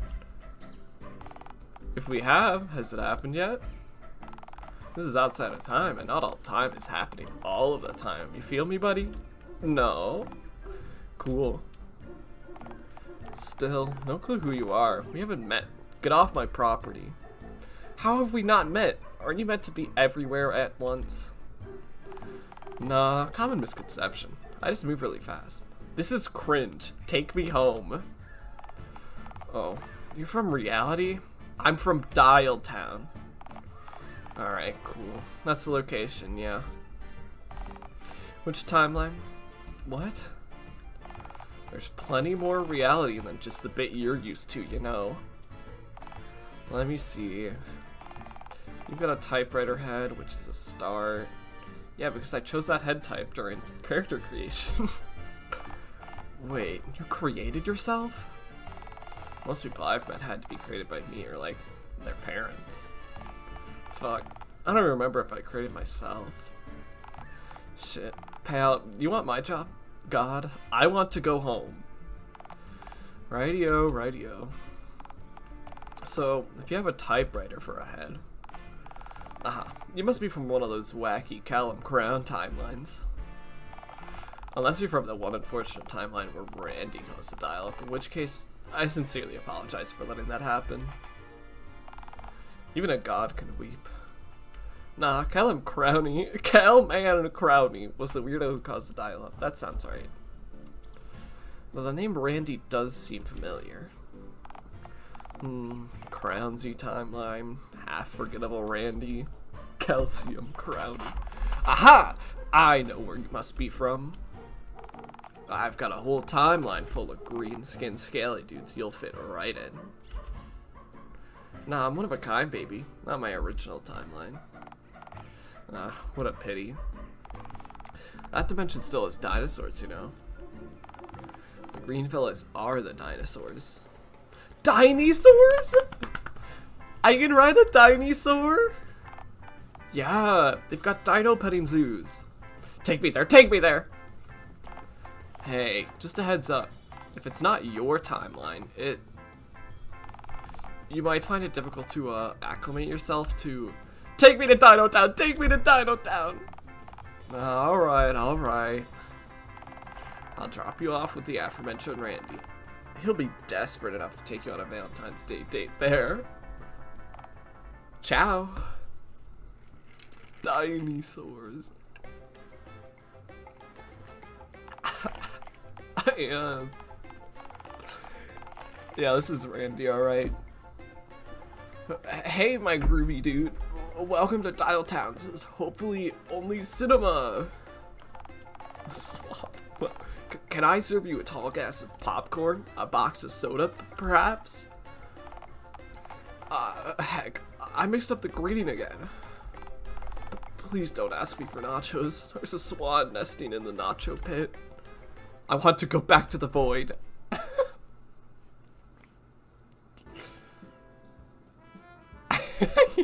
Ending where reality itself breaks down because you can't talk to women.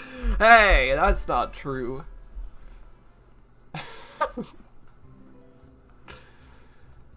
Amazing.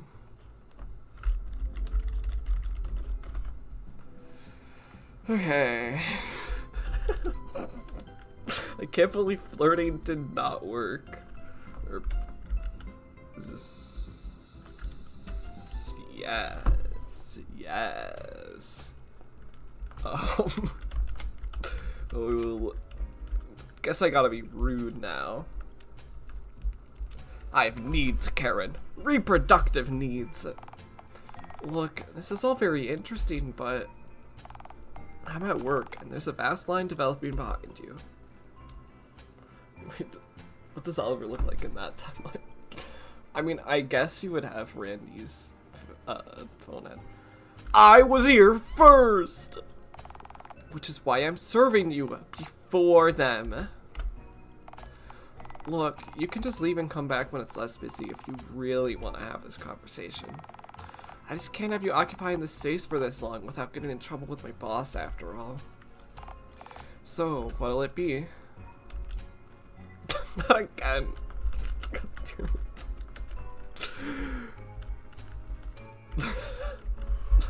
Well, I'm a little scoundrel, so...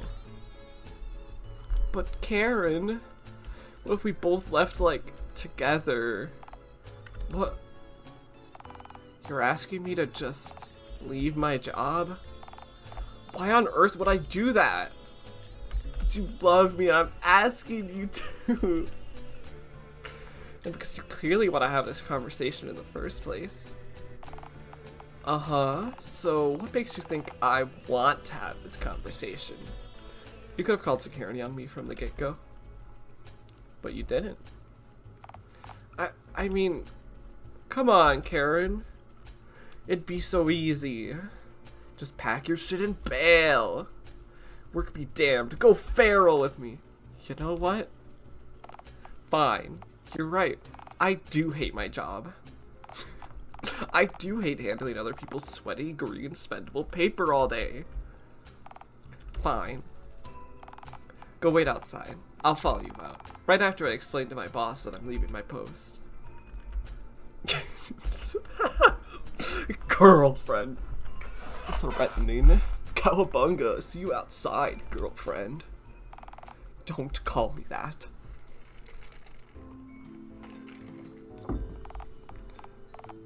Girlfriend, :3. I can't believe this. Finally, I've got to someone that is actually... I don't know if to say someone I date, because she's not real.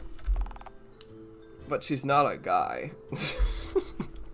The great outdoors, or rather, on the street, just outside Dialtown's favorite institution of suited moneylenders. Bullshit. Karen wears nary a suit. Yeah, okay, she's an outlier, but technically she isn't the moneylender, but rather the chimp who just passes the sweaty green bills from the suited jackals to the bastard customers that she has an obligation to serve. Fair point. Sorry, I probably kept you waiting a good 60 seconds. Don't apologize, good things are worth waiting for. So is vital surgery, keep in mind, and vital surgery is hardly a trip to the fun fair. It can be if you put your mind to it. The survival odds are about the same anyway. You know, that's actually correct. Horrifying. Anyway, sorry for that minute wait, by the way. Had to hand in my resignation. What now? Well, you told me to grab my things at bail because I hated my job, so I did. Now, I'm no longer an employee of DTCB. See, no, what I meant was... I didn't mean to leave your... Are you seriously about to tell me that I quit my full-time job because of a communication error?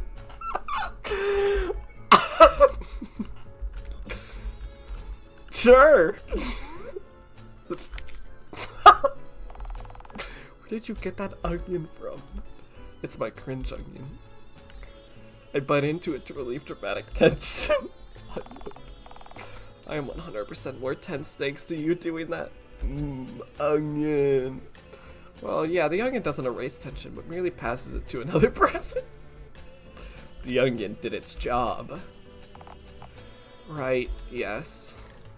Anyway, you sure typed up that resignation quick. Yeah, I had it practically rehearsed. This is the sort of thing I'd normally just fantasize about, obsessively. Wanna see it? I'd love to see you pass a warm sheet from your friend. Okay, see, that is the one thing you could have said to ensure that I don't show you my resignation letter. Oh, come on, please. Alright. But if you look like you're enjoying this too much halfway through and I get uncomfortable, the page sliding right back in.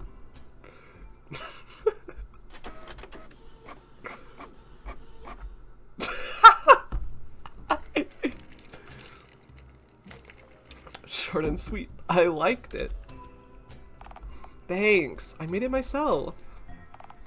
Well, whatever the case is, I'm now unemployed and free to do whatever it was that you wanted to do today. Right, so like, what was that anyway? Oh, right. Damn it, Siri's Kara just quit her job because she thought you had a plan for something fun for you two to do together. What to do? You need to improvise. If I could do that, I wouldn't have asked Karen back out at all. One idea is all you need, just enough to buy you time. So, where are we going and what are we doing? Tent!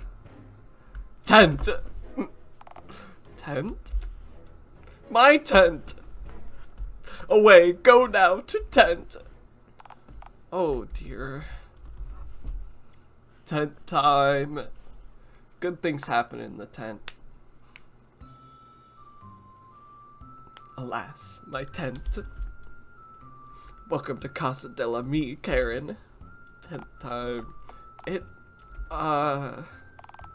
certainly smells indescribable. Thanks, the main reason for that is because I live here. I guess that explains exactly what the smell's comprised of. Equal parts you, park air, pond vapor, and swan lust. 4 nouns that I've never had to use sequentially until today. Forgive me if this comes off as rude, but have you ever cleaned this tent? Well, have you? Swan lust. Have I ever cleaned this tent? Yes. No, obviously not, since this is the first time I can recall ever seeing it. And yet the world expects so much of series. Clean your room, series. No! I mean... Well, I used to get the kids in from the local playground to help clean me later. Before I got arrested for child abduction, that is. And yet, here you are, still out amongst the well-adjusted citizens of society. But I didn't abduct those kids, it was all a... They followed me willingly when I pranced off playing a dashing kazoo solo.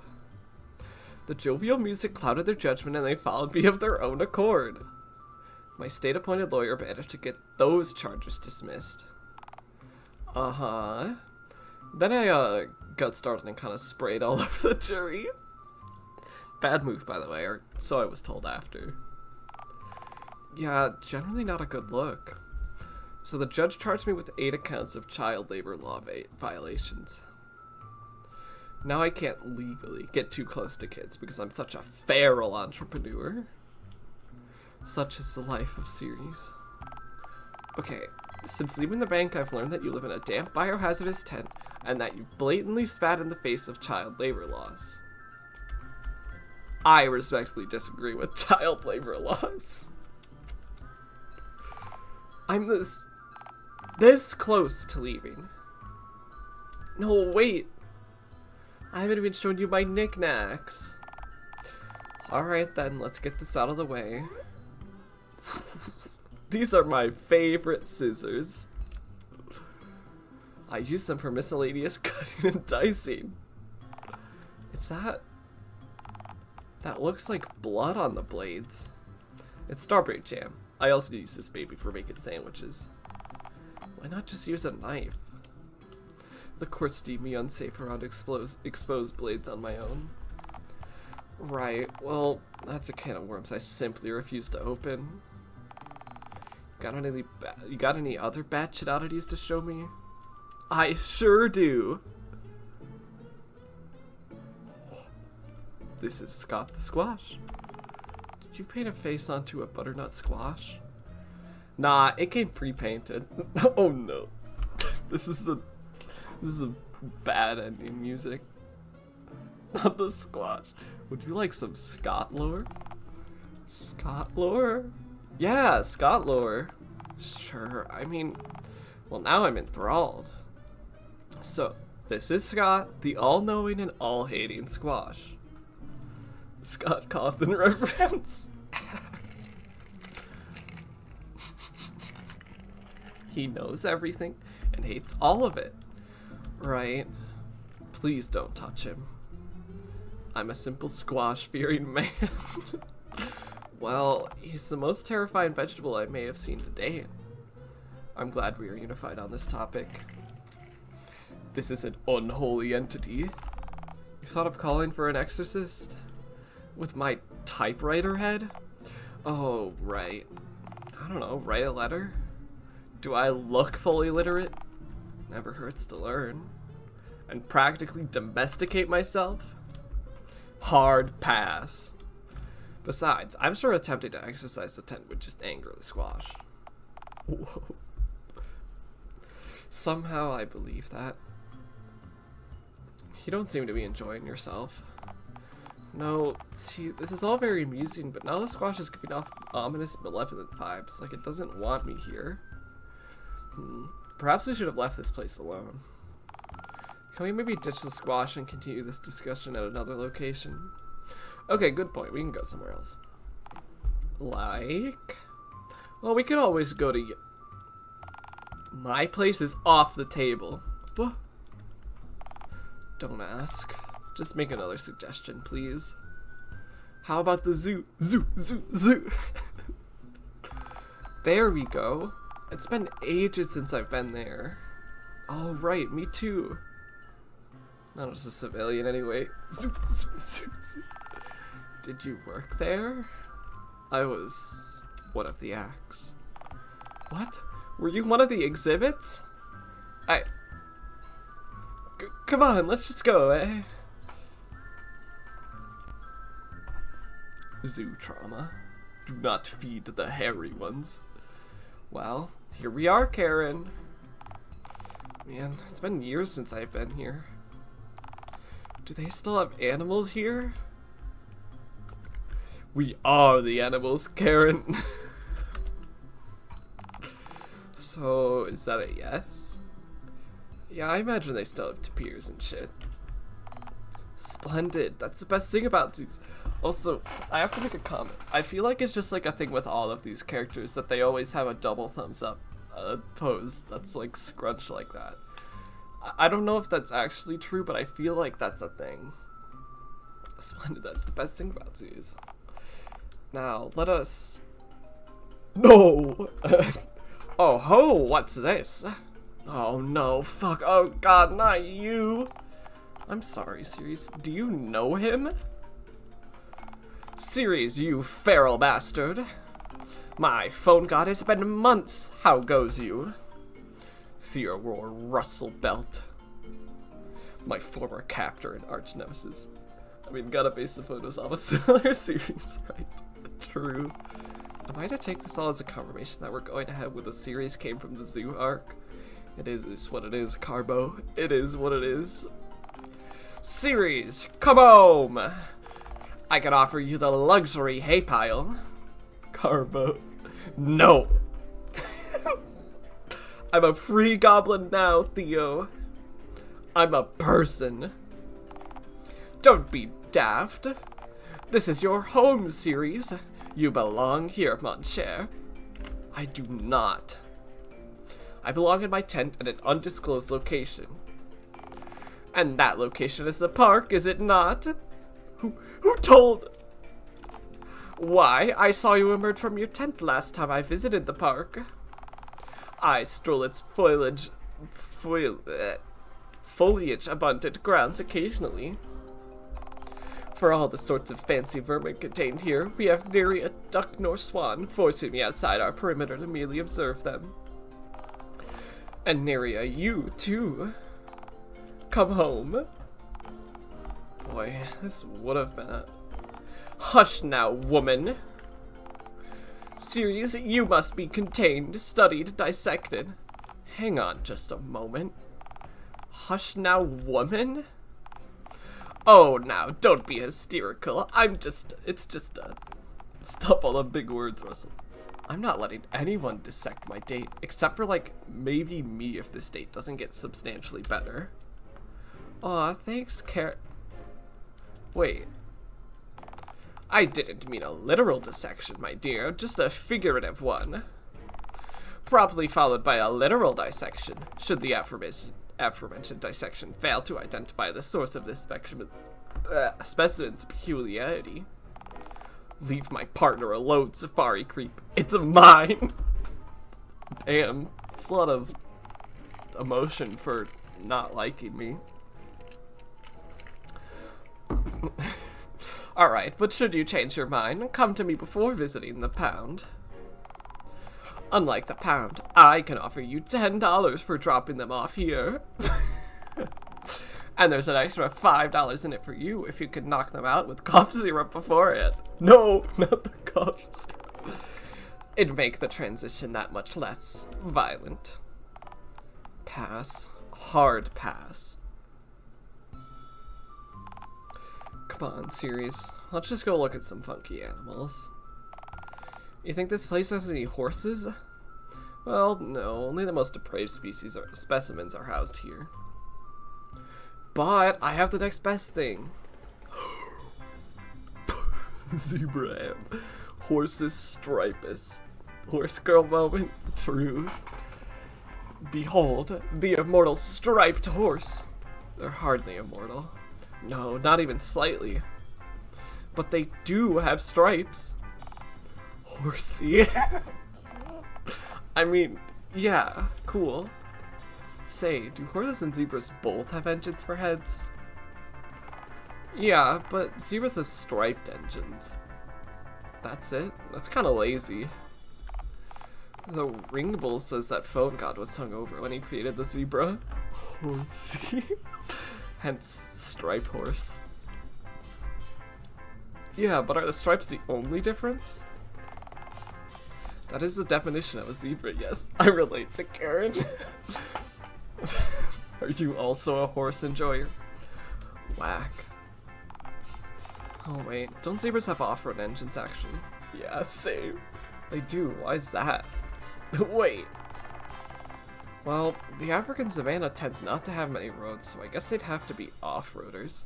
Ah, yes. I go to horse camp every summer. Horse! To the next animal. Yes. Horse camp sounds kind of fun. I've never ridden a horse. I've ridden a mule. I was trying to think of this mule, but yes. Well, isn't that a bird? I refuse to count them as such. Shh! It might hear you! Oh please, what's it gonna do? Find a hole in the ground to stick its head in? I wish I could do that. Hey, I'm sure you could. You've got claws, right? It's not the same, Karen. Alright.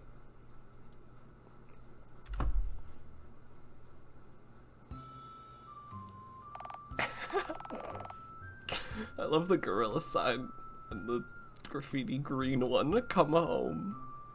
Close till further notice. Theodore Russellbelt, explorer, adventurer, and zoo master. What is the head on that thing? I don't know. It just kind of looked like... I don't know. I have no idea what it was supposed to be. Alright, I'm already getting tired of these kooky critters. We can pass one more enclosure on the way back, and then I'm done. Oh no, it's just a route-changing decision. Oh, we can't pass the gorilla enclosure. And why not? Unfinished business. Well, the area to the right is blocked off because of the tiger escape. So, you want to just leave without seeing a third critter? Wait a moment, is that... I think my favorite exhibit is on its way right now! I don't understand. Behold! My elongated, blotchy-coated maiden. I'm sorry?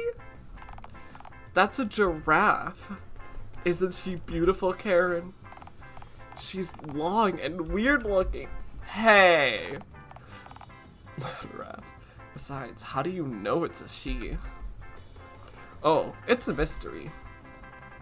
I mean, it's not like I lived at this very zoo or anything.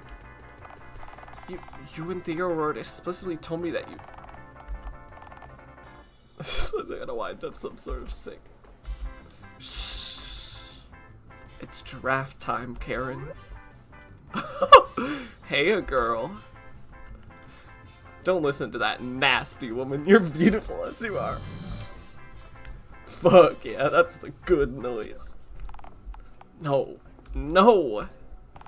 I'm not letting this long-necked bitch steal you away from me. Relax, Karen. Giraffe. Girlfriend. You can have both. The Holy Ringbull says so. Green one, come home. Real. Not if I have anything to say about it. Damn, okay, really limiting me? Wow. Not if I have anything to say about giraffe polygamy. Well, it's more like polyamory. I believe you have a choice to make.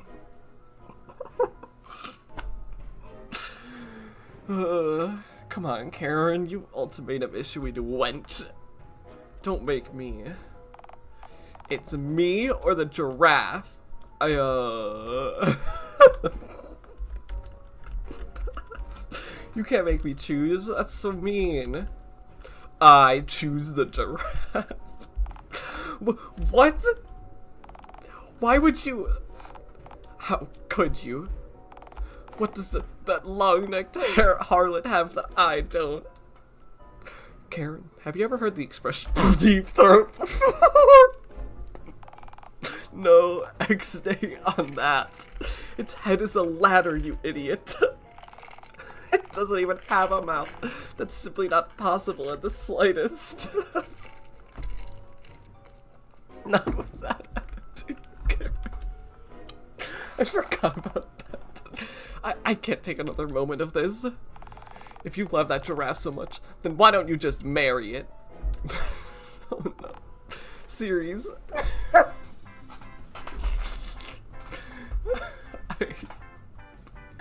I don't get paid enough for this.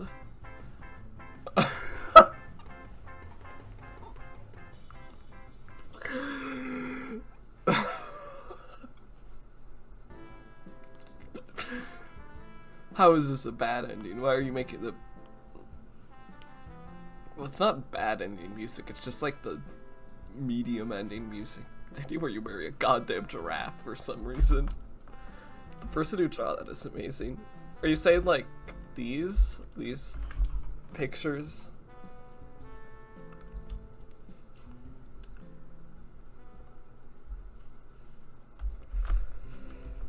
Yeah, card, okay, yeah. It does seem pretty cool. Well, of course I'd pick you, Karen. Then say it. You're making this extremely difficult, Karen. Series. Oh, alright. I choose you, Karen, and hereby discard my big titty giraffe GF fantasy. Now, was that so hard? You'll always be in my dreams, my long furry maiden. What was that? Nothing. Well, a change of venue is in order then. Well, what's your place like? Oh, it's... No, I don't think... What do you think? I'll spray off the place? I mean, yeah, now I'm thinking you might, but it's not like that. Come on, series. Well, where else could we go? Movie theater? Noisy. People eating loudly everywhere. Pass. What about, like, the haunted part of it? Back to my tent? Unless it somehow followed us here. That accursed squash should still be there. Sticky. Yeah. So, definitely not. The bank? That's your best idea? Fine, where do you want to suggest? Do you want to end the date then? No! I want to keep going, but Fine. I guess we can go back to mine. But...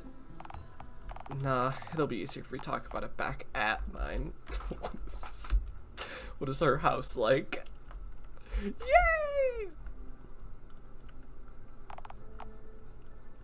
Please grant me a single... gramped me a single kiss. Alright, so... OMG, here we are, I guess. My doorway, how scandalous! I can see that your fears of bringing here weren't unfounded. Pal, this isn't even close to why I...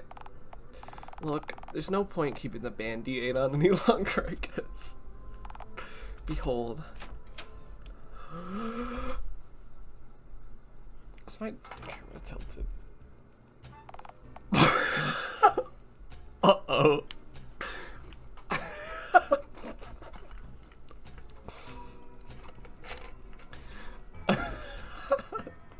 Okay. Alright. Horsey! Alright, happy now? Yep, this is my place. Go ahead, wallow in how secretly abnormal I am. None of them have engine heads.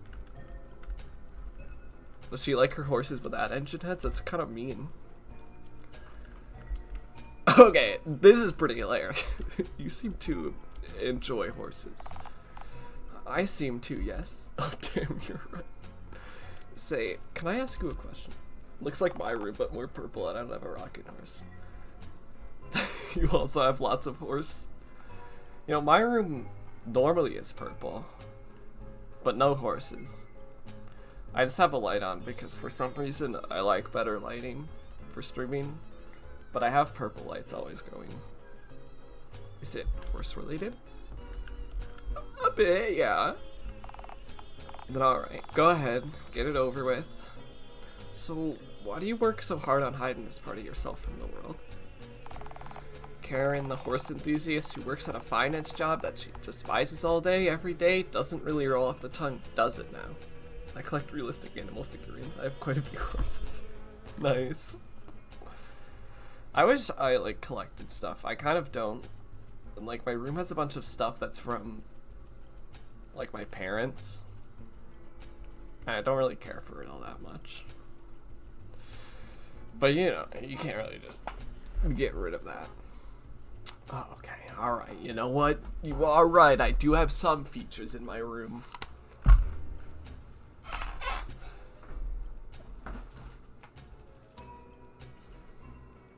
You happy? Does this make you happy? It is my room. I'm also very hot. Spooter.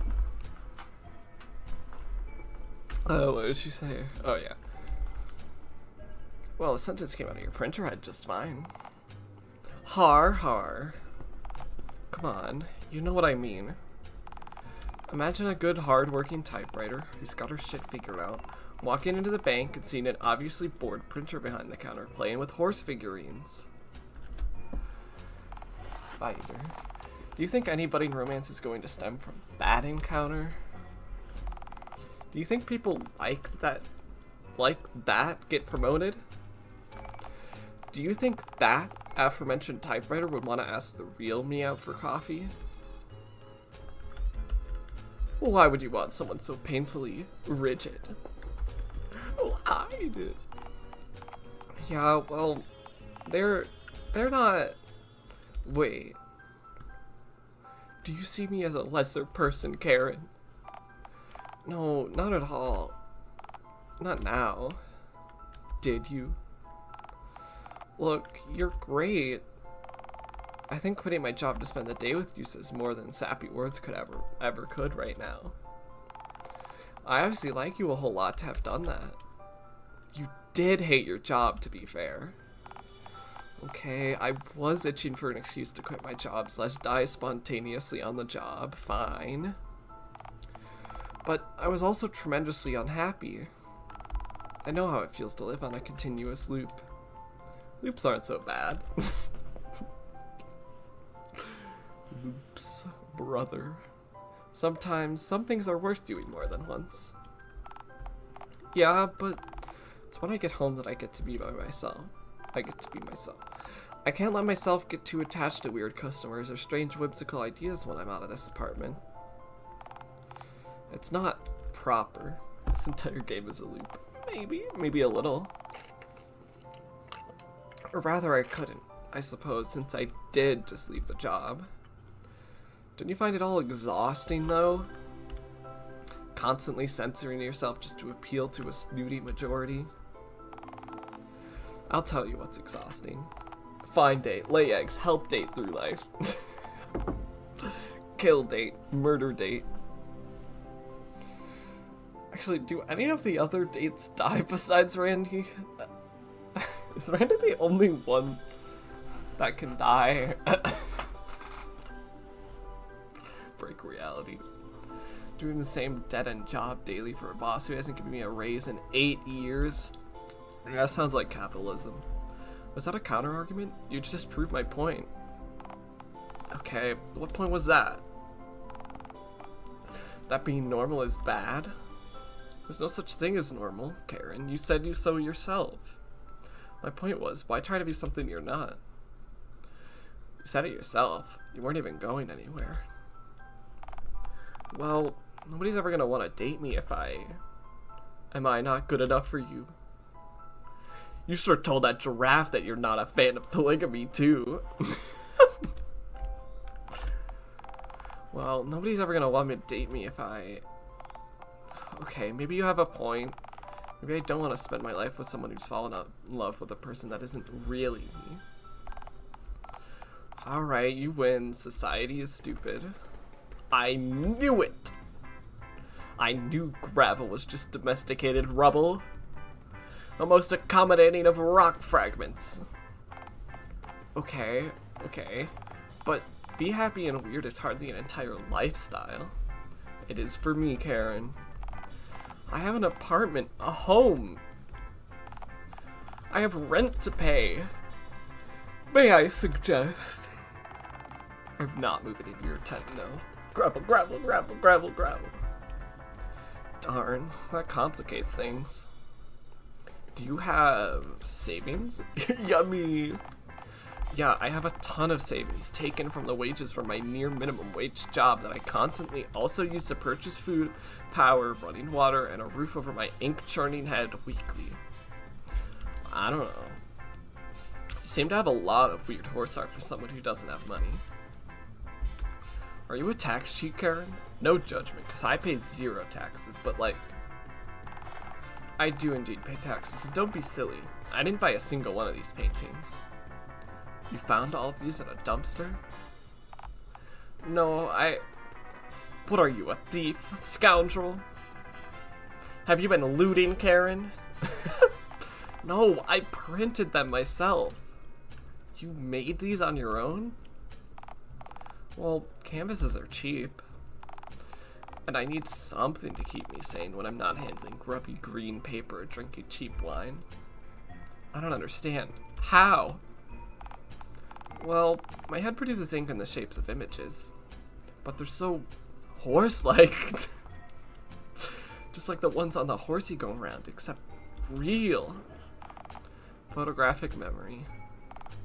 Well, no, it's not just that.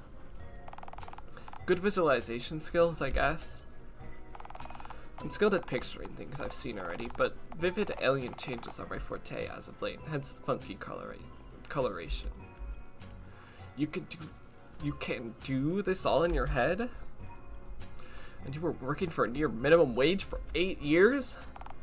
Well, that's life. Plenty of folks who are more qualified and less skilled than me have worse lives. You have to take what's given to you. That's a horrible life philosophy. You have untapped talent and you think mediocrity is all you deserve? It's not a case of what you deserve and what you don't.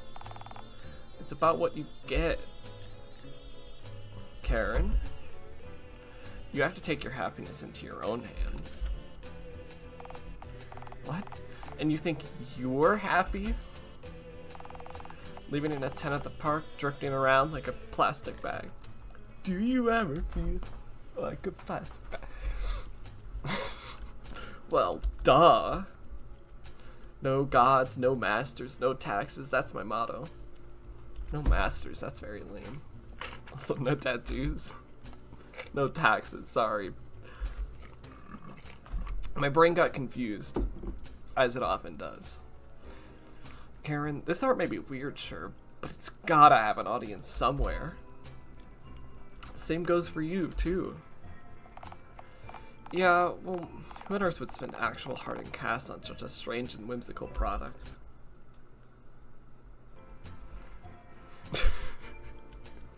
Do you like having enough money to pay your rent, Karen? It's one of my special interests, yeah. Me too. My special interest also is,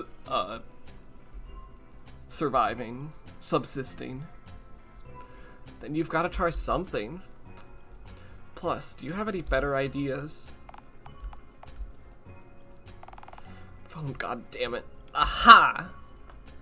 We must go where any self-respecting, undiscovered artist would. The street corner.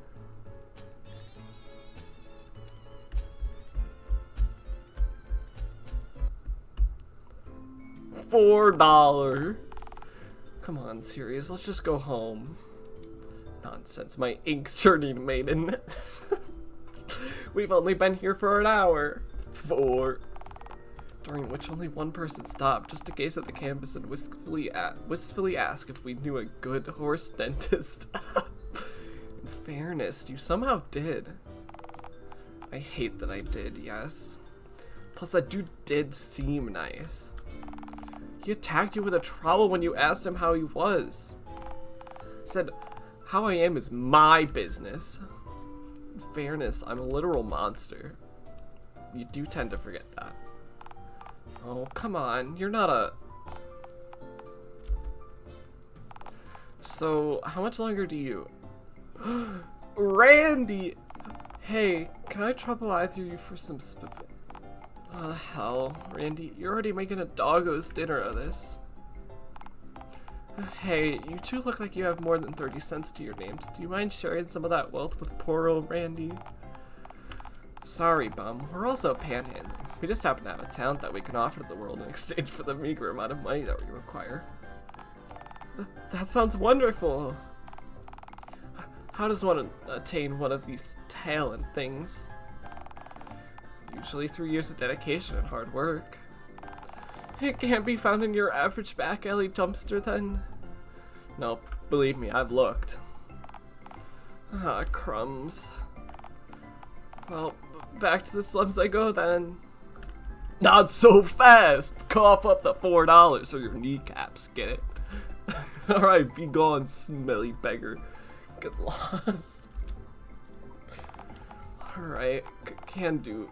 Please don't hurt me. You know, you really shouldn't be so mean to the less fortunate.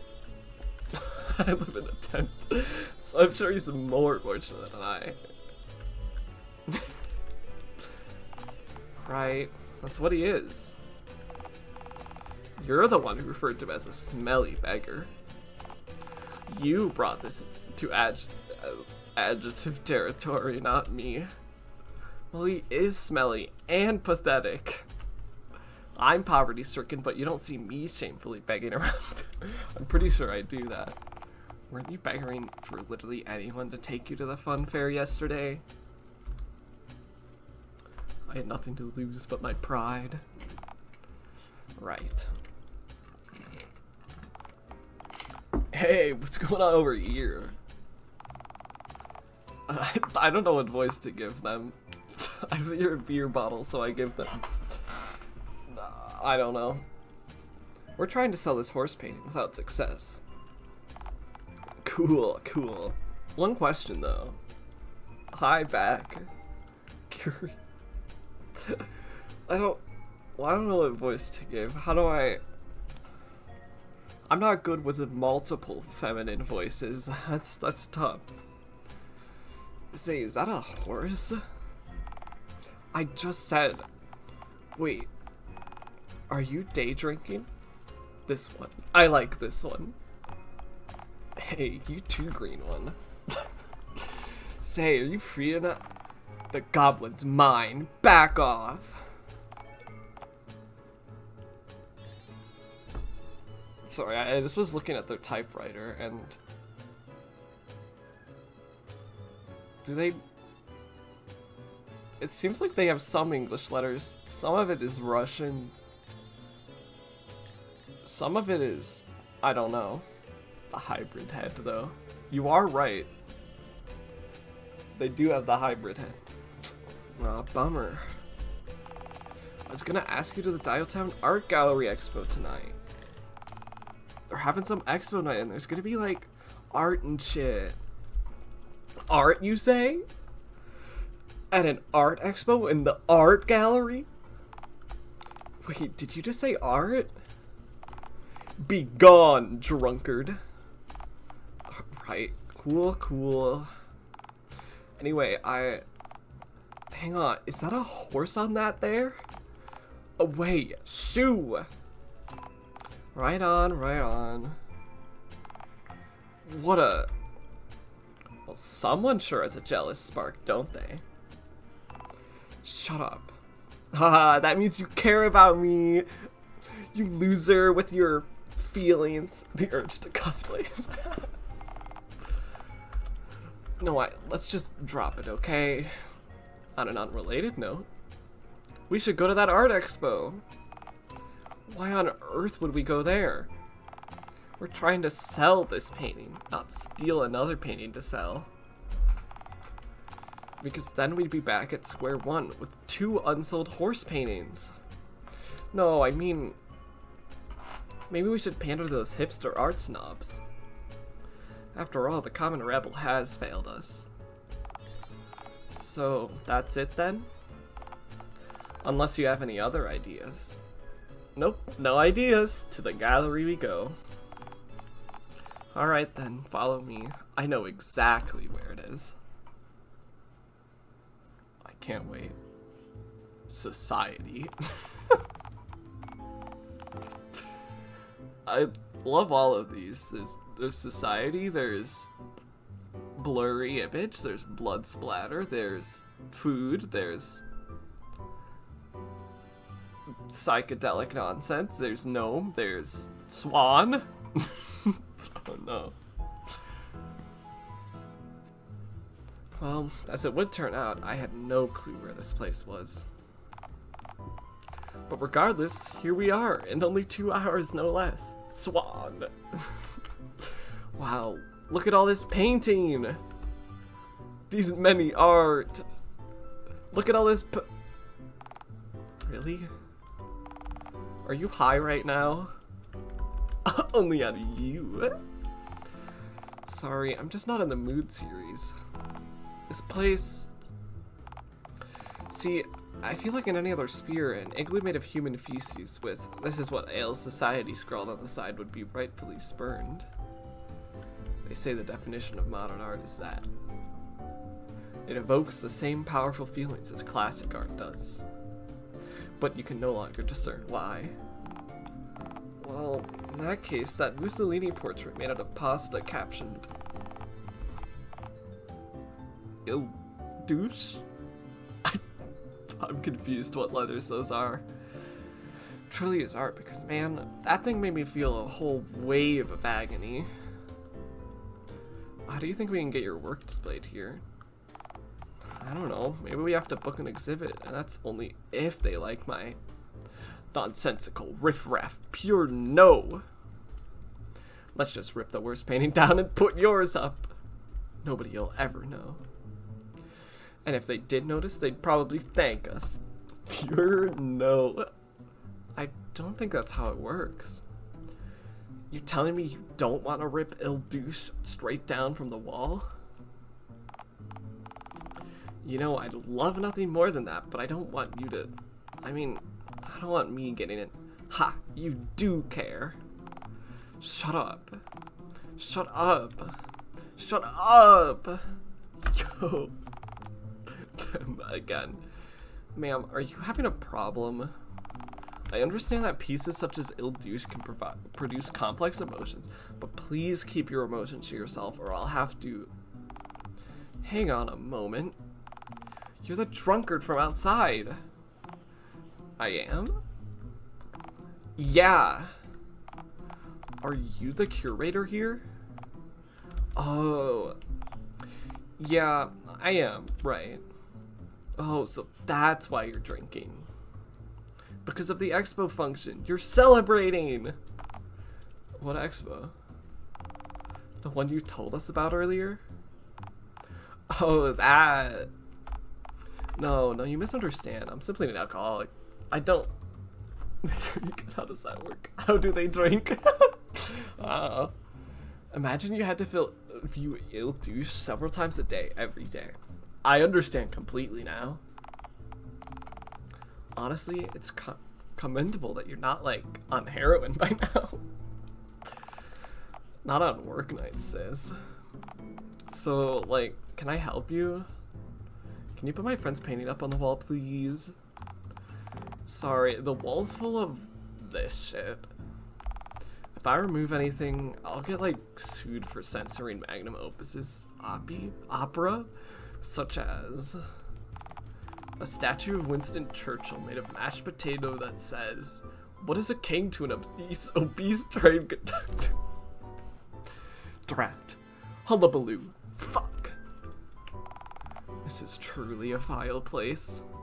Say, what's the deal with this expo anyway? Why is any of this a thing?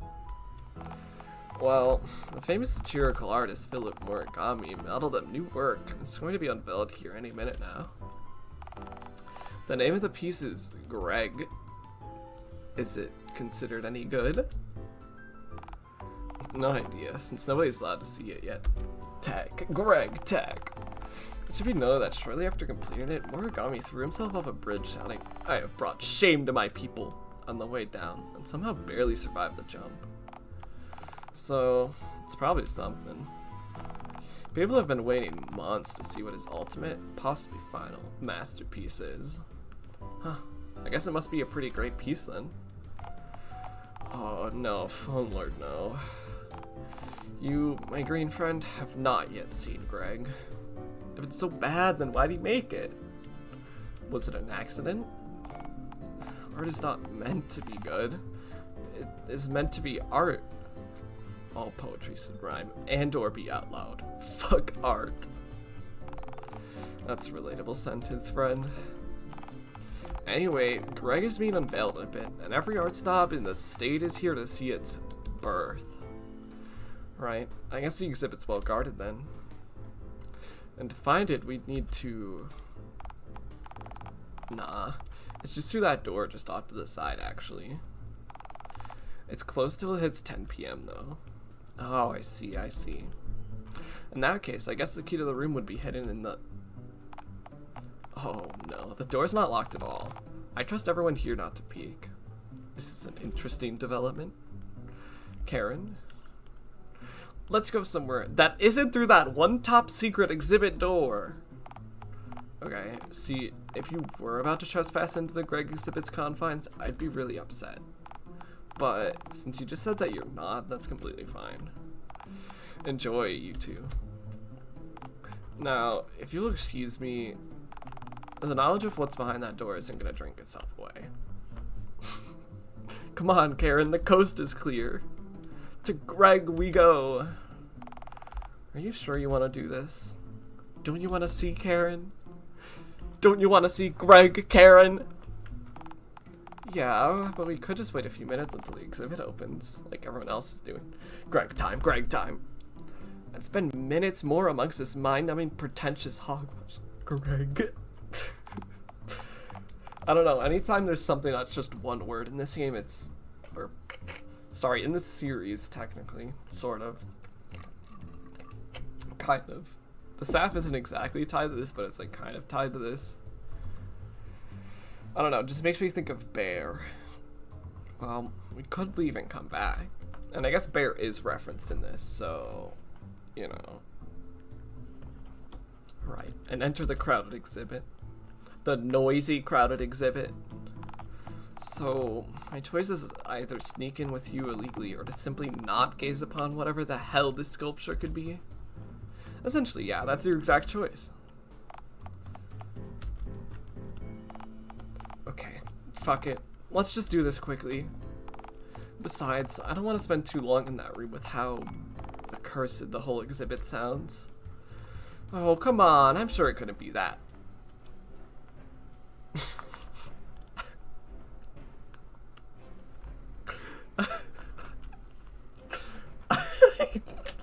Society.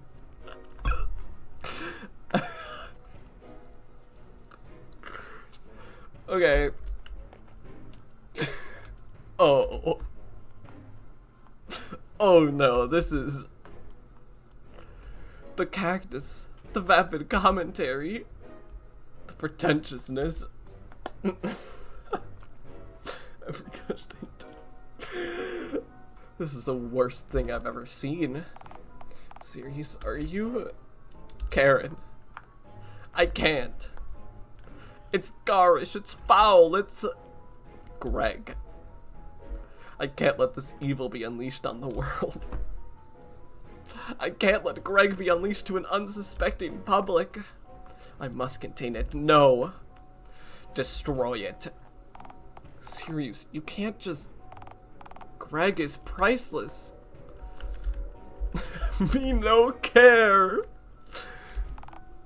Well, me don't want you to get arrested for this. Why the hell am I even objecting? You know what? I've officially checked out. I'm not putting up a fight. I'm just a witness at this point. Borderline accomplice legally, perhaps. Charles Daring would have wanted this. Charles Daring would have wanted this. Survival of the fittest. Evolution. By wiping out this weak satirical art piece, I strengthen the herd.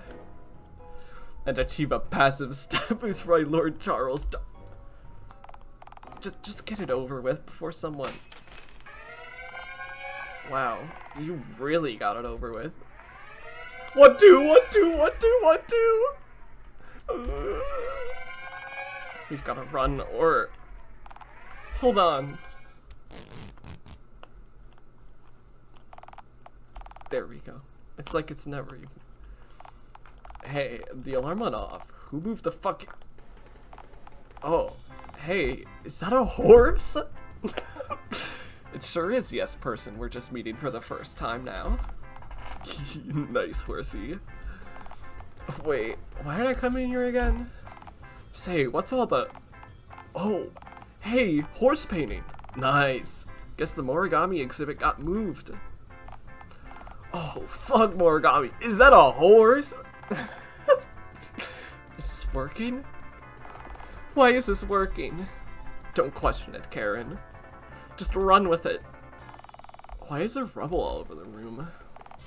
Who cares? Just scoop it up and toss it into the trash can. I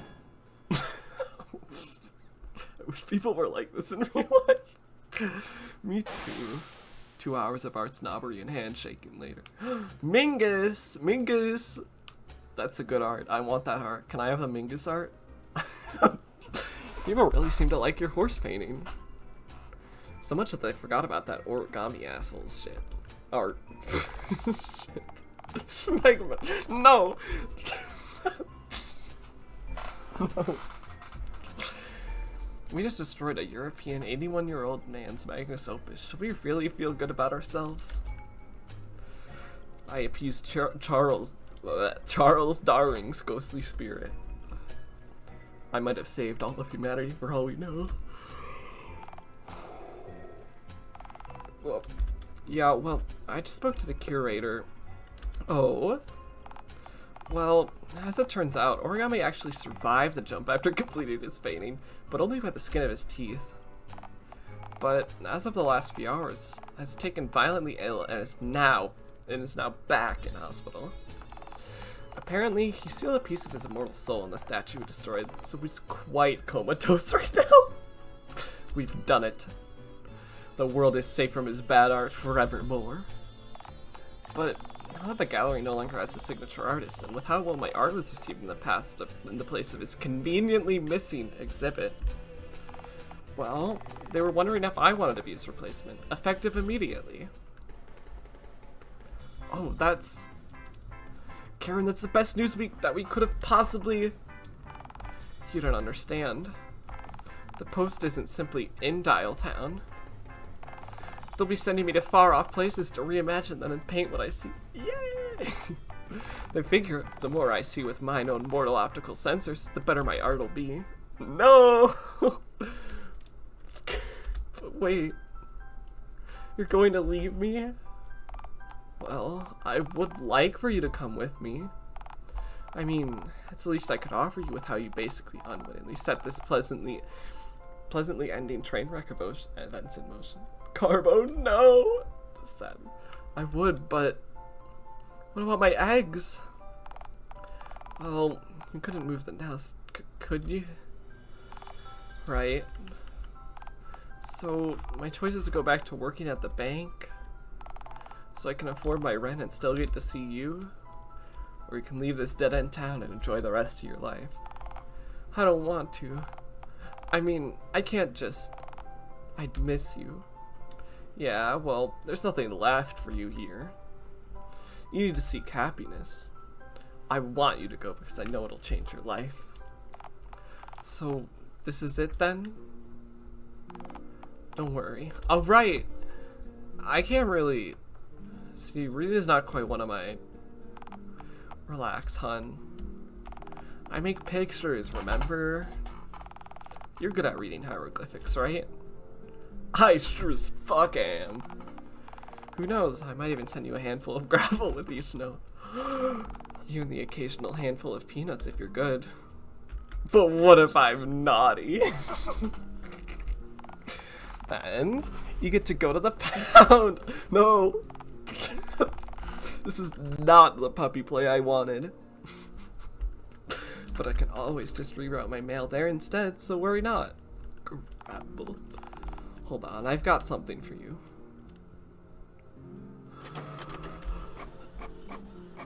Oh! Man. Who would have thought that the good ending for this route would be so bittersweet? Wait, what? I was gonna make a dirty joke, but I think I'd regret it. No, you can go for it. They're allowed in my chat. I was thinking it would be funny if there was some kind of... Yeah.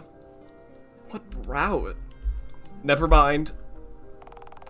You see this as a good ending because my life is better than ever before, don't you? Right.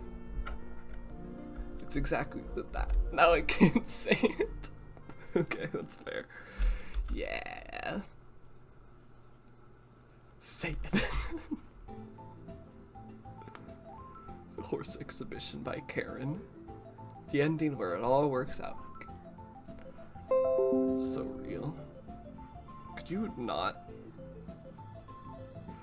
Oh, thank you for this.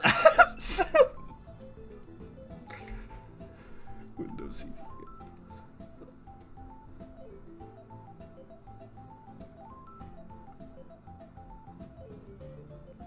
Sorry, I'm reading the thing you sent me.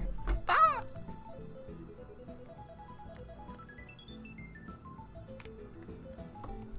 That is true.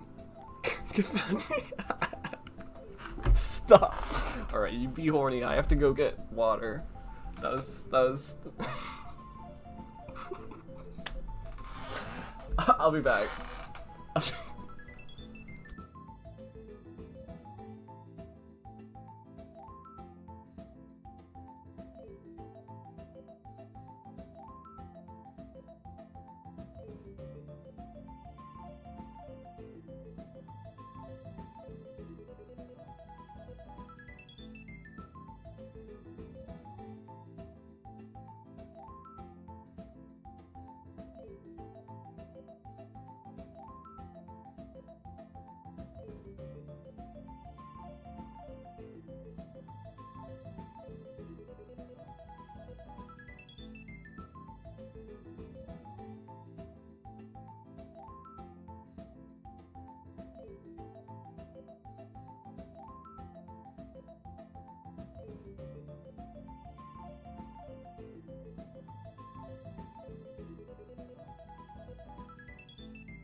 Hi. It is terribly hot in my room. You know what? It's 72 degrees outside. I can put my fan in. That's what the fan is. Doing this with headphones on is... You know what? It's fine. The cord is long enough.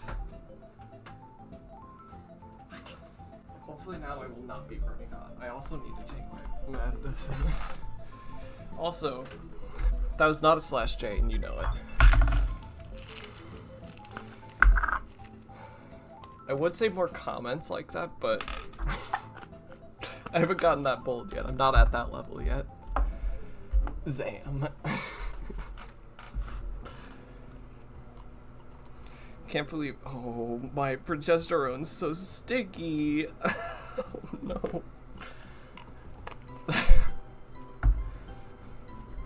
Okay.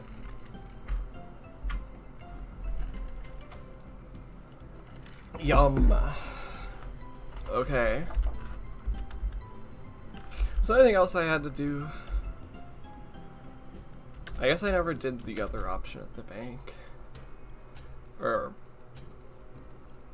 oh yeah, I didn't do this. Okay. Because I really do want to go to the last chapter. But I want to finish off all the options. Alright, alright. If I gotta come back, I'll be back. Fantastic. See you when you inevitably decide to return. Alright. You've successfully done it. You placed one foot in front of the other and displaced yourself outside the confines of the bank. Congrats. When go? When go back? I don't know. Whenever less busy is. So I just wait. Seems it. I'm sure you won't be waiting for long. Hang on a second. Yeah, I was about to say, have I been loitering here for 24 fucking hours? 25 continuous hours by my account. Me no want to sleep outside again. I mean, you do normally sleep in a tent, so is this that much of a stress? Where, Karen? Probably enjoying a more peaceful shift with you out here. Should I go back in? I feel like telling you to get lost and making no effort to retrieve you is kind of a big fuck no response to that question. At least on Karen's. On the other hand, do you have anything else you feel like doing today? So, back in I go.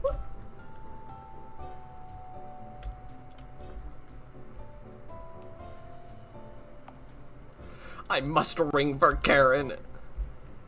There's no ringer. Where? Where is the rope? See, that's really a good sign. Karen, you wench! I'm sobbing. Karen. Good God. I love when that happens.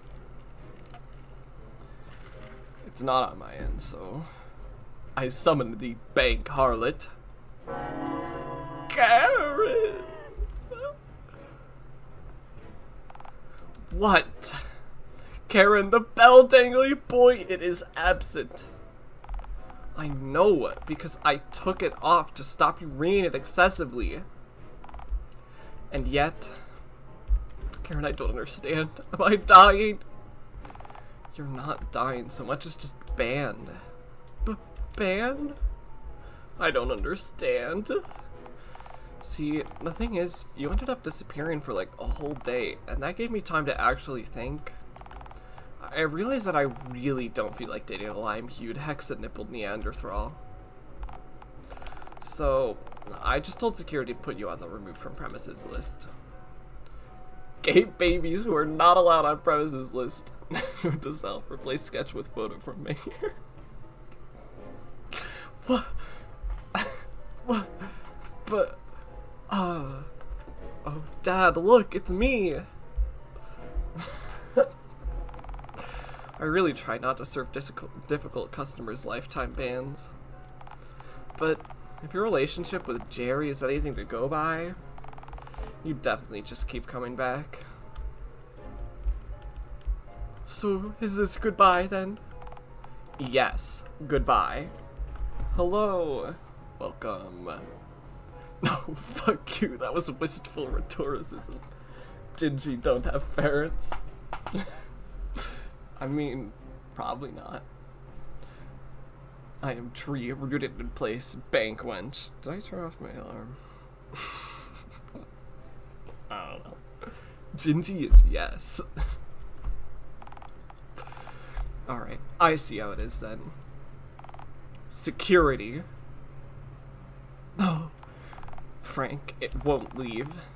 You want me to prod out the list some more, Miss Dunn? Just remove them from the premises, I beseech you. Come on, buddy. You don't have to squat at home, but you can't squat here. I have other places to squat than my tent. Like Frank said. Frank, my beloved. I can't believe this. You're all enjoined security guards. Unbelievable. I was going somewhere with that, but then I didn't. That's a lie, ain't it? It's a lie, yeah, but I don't know why I feel like proving myself to you. Well, security guards are different from cops. Kind of. Maybe you're just lack closeness and seek the validation of others, even going as far to adjust your behavior to appeal to people who you've never met, just to fill a void of approval that's consuming you entirely. To be fair, I can't help it. Phone's ringing. Security breach? No.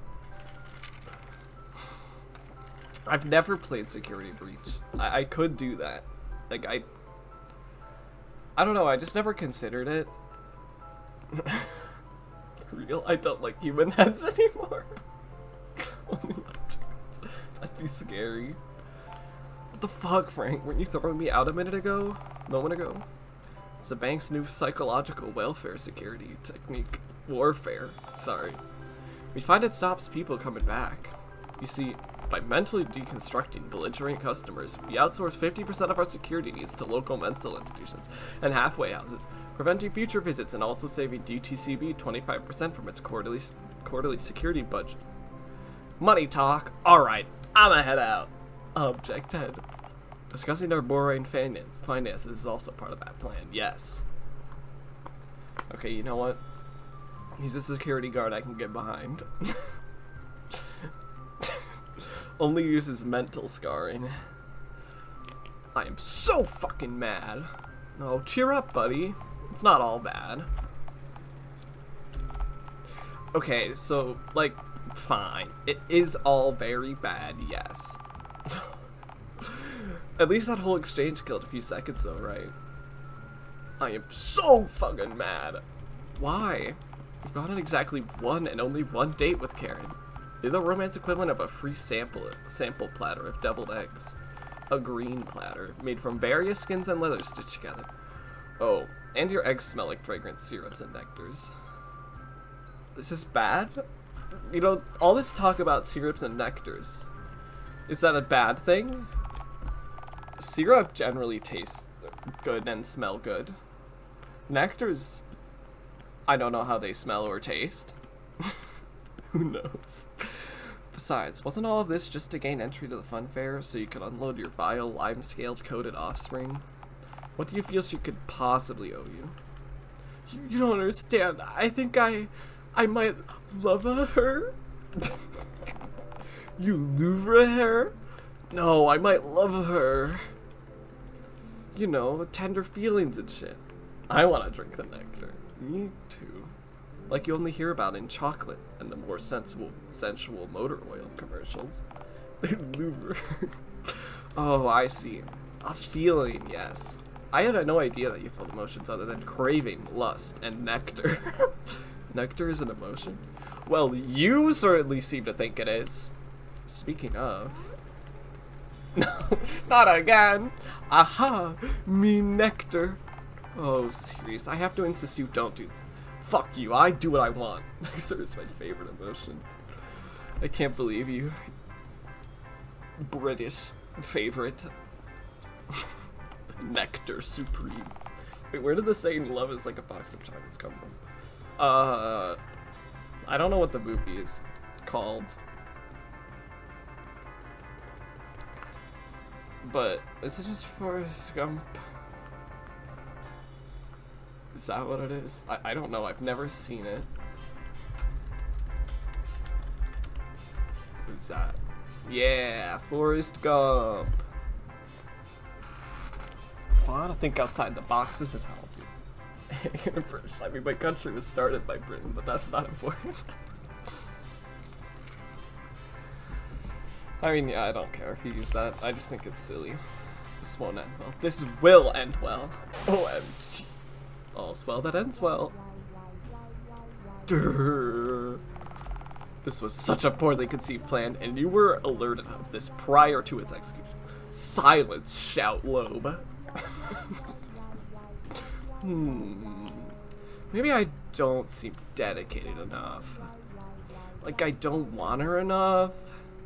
Because I left and didn't demand she come with me. I gave up too easily. I mean, it also might be the 6 nipples thing or the leg thing. Silence. I need to think outside of the casket. I must astrally project the ideas from my brain to reality. Series, this is already going as poorly as it could possibly go. I really hope that this ends how I think it's going. Please just cover your pants and fall asleep before you really do serious damage to yourself. Silence, booming voice. Wait, I know. Son, yes, I hope so. I need to make a grand gesture. But what? Oh god, please no. There's no longer any viable solution to this problem. You need to be contained. It does sound like Meowsynth a lot.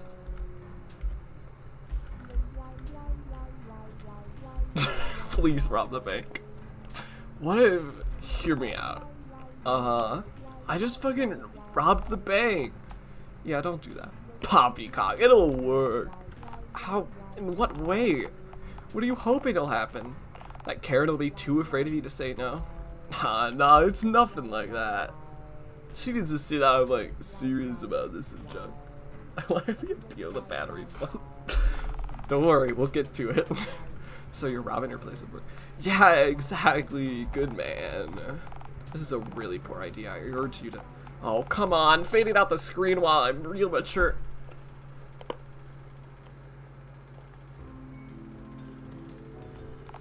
So, you're really doing this, huh? I have to.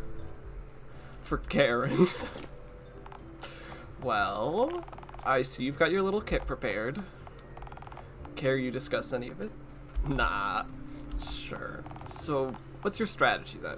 Strategy? Speaking of, I need to go put some new batteries into my phone. When's the phone head surgery coming? Where's the gender affirming phone head surgery, not phone hair? I don't like that idea. What's your plan? I don't understand what you mean. Okay, bye. Oops. Hope you enjoyed all of the stream. All of it, every single moment. See, this is already a worrying start. Okay, say you just charge right in the bank now. Like, I'm here. You sure missed last time. The ad is playing.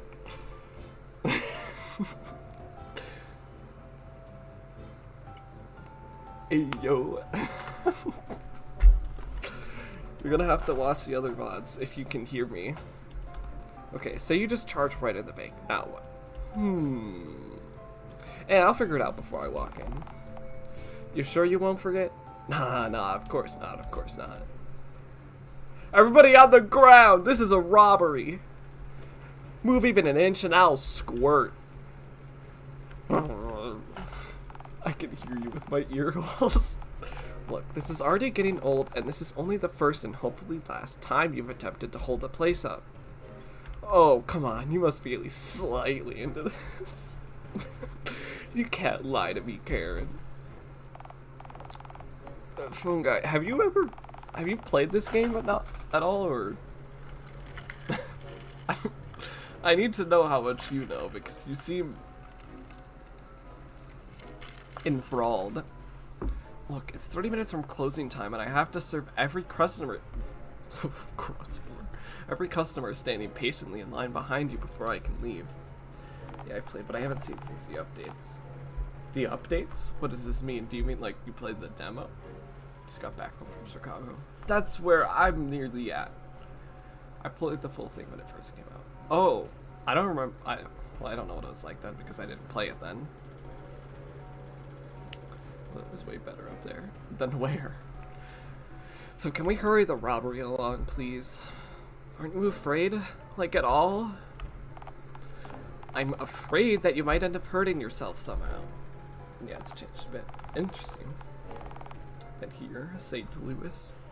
I mean, security would probably break your neck if I called them on you. So you do care about me. Yeah, no, it's not quite that. More so that our janitor works really hard, you see. Security would totally sever your neck, causing your entire head to just plop off and spill green blood, maggots, or whatever swishes around inside your body onto our easy-to-clean polished hardwood. Think of the stain. Nuh-uh! Look, I really don't want to be here after closing. So, can you please hurry this along? This is serious, Karen! So Frank is really strong to do all that?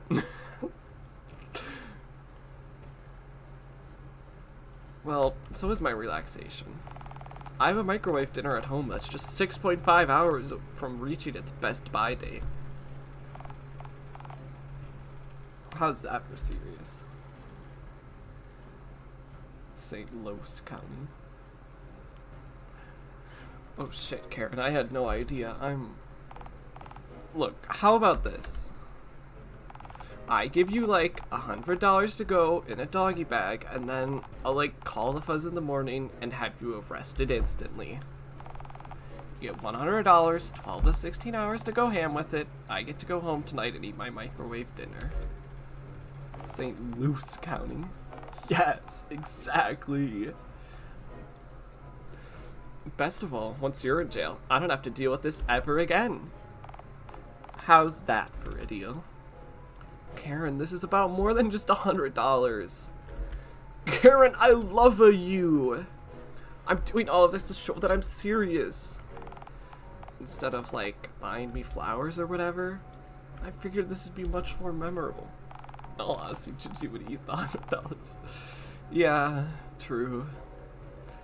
In the same way a dumpster fire would be as a romantic gesture. Wait, you knew that was my plan B? Please tell me you're using that sarcasm thing that I keep hearing so much about.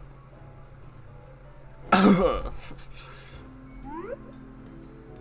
no! Not a gunhead. Shit. Is he gonna have a knife? Hi, sorry to interrupt. I couldn't help but notice that you're attempting to rob the place. It took me a moment, since you're so gosh darned awful at holding places up, evidently. Shooty, OMG. Yes! Of course, of course. Fuck. One of my favorite games. What do you know, boy? You don't know me. Nah, but I am in the Dialtown mob, as a matter of fact. So most crime is right up my alley. Crime guy. Oh yeah, okay, that is fair. Also, nice pun. Thanks. I'm usually not one for those. Most times I want to tell a joke. I tend to just start stabbing people. Works every time. Anyway, yeah, I was actually about to rob this place myself. But now that you're in the middle of it, I won't step on your toes. I'll just let you finish this train wreck all on your own. He's very gay for Of course he is. Besides, the cops showing up is an inevitability at this point. So I might as well just stand back and use this as free market research. You are a gentleman and a scholar, sir. Thank you. Oh, that's so nice. Alright then, pal. Good luck with jail and all. Call me at 1-800-MOB if you need a lawyer who's more crooked than my aim, which is, I assure you, very much crooked. Yo, Saul Goodman. It's all the hard drugs, you see. Okay, thank you. What a nice man. Aw, man. Anyway, can you, like, please lift the shutter and stuff? Saul Goodman. I don't like the lack of options it's giving me. No. Drat. Thought that might work. Honestly, the most fascinating part of this oh-so-hilarious character study on Dialtown's Weird Citizen is the equipment you thought you needed for the robbery itself. I don't understand what you mean. I packed the essentials. Karen just wants to quit. Me too. Alright, did you organize a getaway driver? Well, I did leave a large stray dog outside. It took me a while to find one large enough to fit both of us onto its back. The one that the street washers lured away a few minutes ago with some raw meat. She's a very groovy house. She does. And two, doggy. Your weapon of choice is a banana, which I don't even know why you choose a banana of all things. It's kinda gun-shaped. Figure you wouldn't notice from the distance you are away. From less than 5 feet away, behind a mere single pane of bulletproof glass. Yeah, see, when you say it out loud, the banana is also peeled. Well, yeah, in case I get hungry. Bananas are objectively a fine source of potassium. Right, yes. I see you're also wearing a shirt this time, and boy is it fitting. Thank you. I found it in the trash. And it came with a hole over one of your nipples, no less. Actually, I added that myself. Whoa, damn, the bank is bulletproof glass like the ticket booth shirt. Shows a bit of skin, add a wee bit of sex appeal, you know. That false mustache is also quite inspired too, but of course obscures very little. Ah, shit, I forgot I was wearing this. I completely gave myself away. I could have gone undetected. Rookie mistake. To be clear, it wasn't so much that you forgot you were wearing the stash, but rather your glistening slime-hued skin and stitched together skinhead. The sunglasses didn't help you an awful lot either. Yo, this is the most gingy possible. Well, maybe I just don't like eye contact. Neither of us have eyes. Right, yeah. Ah, shit, I guess the game was rigged from the start then. Yeah, plus the police should be here any moment. Wait, what? Yeah, I pressed the silent notify police button as soon as you stormed in. Whoa. At 2, Karen? Alright, where is it? Right over there, officer. Please drag them off promptly. My microwave dinner thanks you. Frank is coming back. Alright, kid. Lower the banana and surrender and we can get this over with. No. I'm running out of save slots over you. That's not Frank. Or what? Huh? Execute them, Larry. Yeah, you know, that's about fitting for cops. Oh god, oh fuck. They done shot me. Oh, I get it. That's my surname. That's one of those pun things that I've been hearing so much about. Karen! I've shit myself and I'm dying. See, that's just unfortunate. Karen! Karen! Karen! Okay, series, look, can you, not repeat my name using your dying breath like that? The CCTV cameras here do pick up some sound, and if you keep screaming my name whilst you drift into the eternal good night, whilst also with those blood-soaked shut-in briefs, I may very well get my pay docked. Okay, thank you for informing me. I understand completely. Prompt death. Corpse on floor.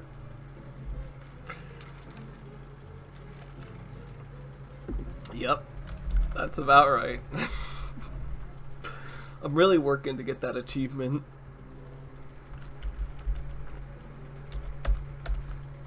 Wonderful. Okay, bye Karen, bye mob guy.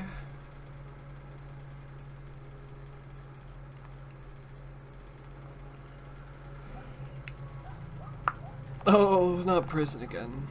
Well, isn't this just wonderful? You've been imprisoned yet again, in the Dialtown City Jail, no less. Guess it beats being back at the Dialtown City Zoo, though, right? If this is at the zoo, then why are there gorillas in nearby cells?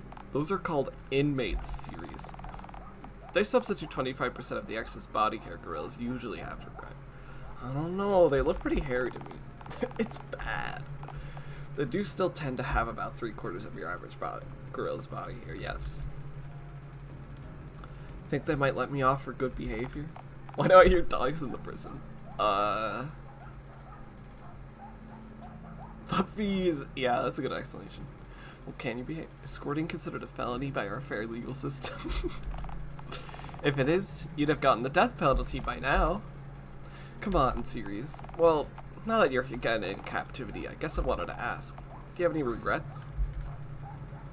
I guess I'd regret not eating the banana before my arrest. Because it's the doghouse. That's cute. Uh-huh. And why is that? Valuable source of potassium. That shit burns with a purple flame. Purple. You know what? I agree. Badass. True. Well, I guess you might as well just wait until someone comes to break you out. Good stuff. And now for a poem from yours truly. That's the best thing I've ever come up with on the spot. I am a creature. A feral creature. From the wilderness. I am famous for my screech. Oh, so there you are. I had a feeling that the desolate wails I heard were coming from your cell. Plus, I had a feeling you'd be somewhere between the grains and oats specific offenses and ultra death row blocks of cells. Karen, what are you doing here? Visiting you, dummy. So, how's prison? It's great.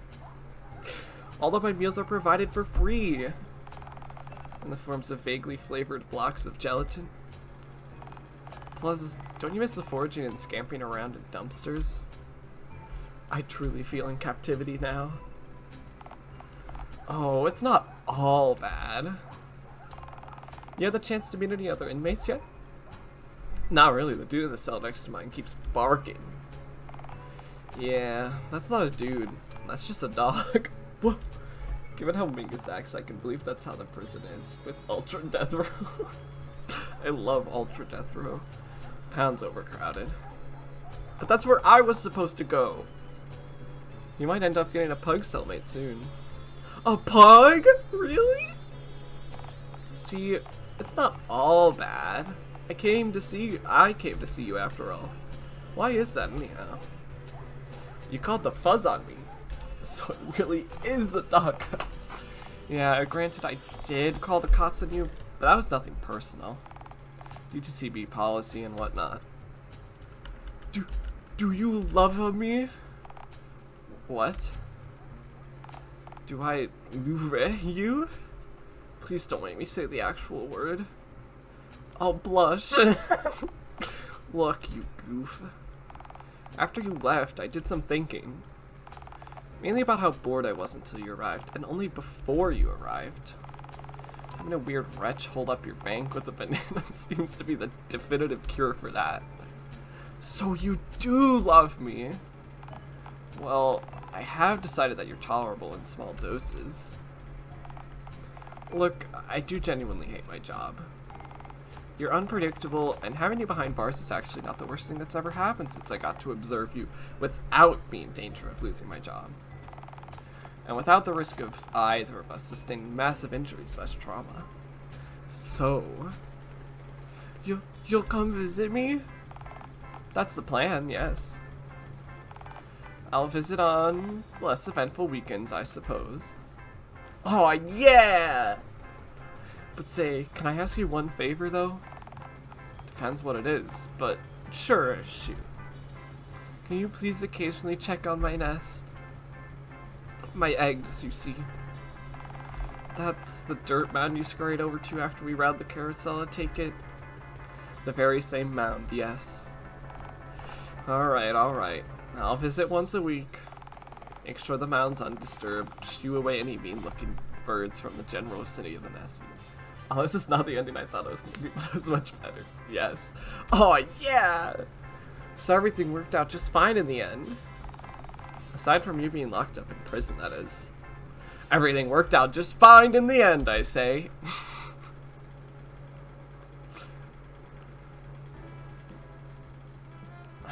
Why am I naked? Well, okay, you know what? Actually, no, that... Yeah. So it's cool, I guess. I don't know why I asked that. I should know by now that I'm always naked. But are you not? Okay, yeah. Did I do the other tent option? It's pretty much useless. Oh yeah, I didn't. I gotta guzzle many packs of batteries. Apart from a saga, dude. I need to energize myself. Batteries. Series, what are you going to do with those? Devour. It's a gay battery. Series 13.9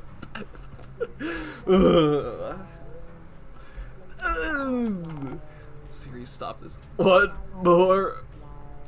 more till I hit 14 packs in me gullet. Just one more. But the battery clearly isn't meant to be.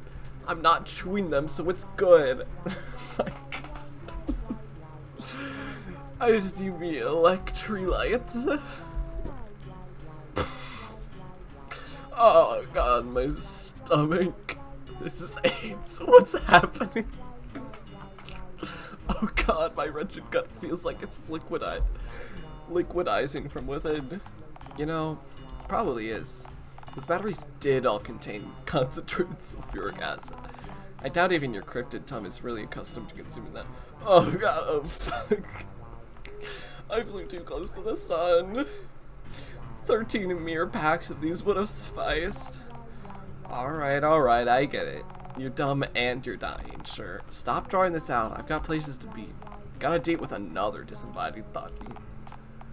Hi. It is going well. She's an orb. Roar. No, not that one. Not her. Yeah, maybe it's how absolute wretchedness is just overhyped as all hell. I really like the roar.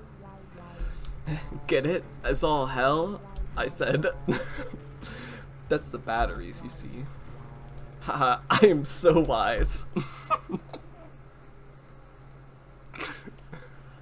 Fuck. Yummy! Dial cell. The ending where you overdose on battery acid. Okay. The artwork is so good. Big fan. Okay, so... Was this the one that there was 3 options? No. I don't remember which one is. Yummy battery acid. Because I don't know if that 3rd option does anything.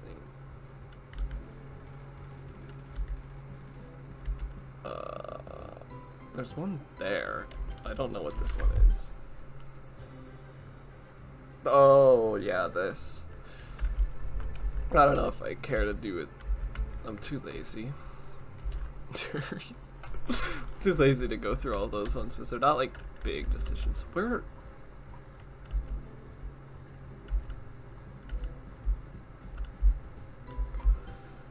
I don't remember which one it was. Because I feel like it's this, but it's not. Oh wait, there's 2. I don't remember which one I did. Oh, okay, here. I don't think I apologized. So I don't know if that's... I was just so heavily pregnant. Look, this is all very interesting, but... I'm at work, and there's a fast line developing behind you. Okay, I think this is just the same.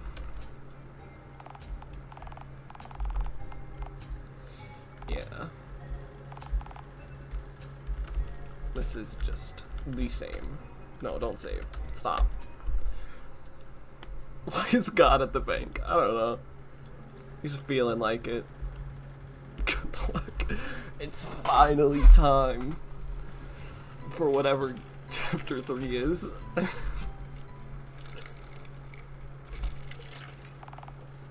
Oh, I have to enter my name again. Oh. Thank you. Bye. You are gonna love it. Well, I'm always a typewriter. It's also in pink text, so... What is your gender? Give me my own. You said it's time. Okay. Okay, you're right. I did say it's time. Okay, this is my favorite part.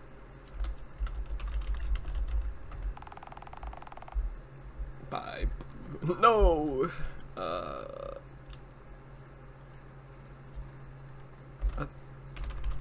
think I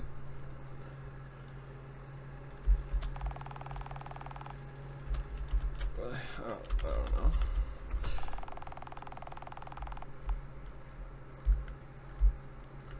It's great.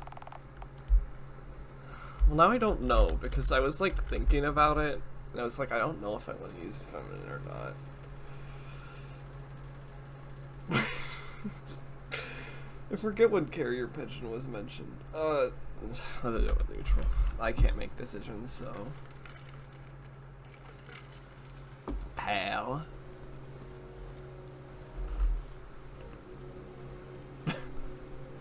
I love the. How do I don't remember what voice I gave Mingus. Thank you all for showing up for yet another essential meeting of the Mingling. As I'm sure you're all aware, our humble council of concerned citizens is made up of Dialtown's most powerful and noteworthy residents. Rules for the meeting. No. I don't know what that says. I love this later. The Mongler. I can't see what the first one is. No. It looks like no hunting.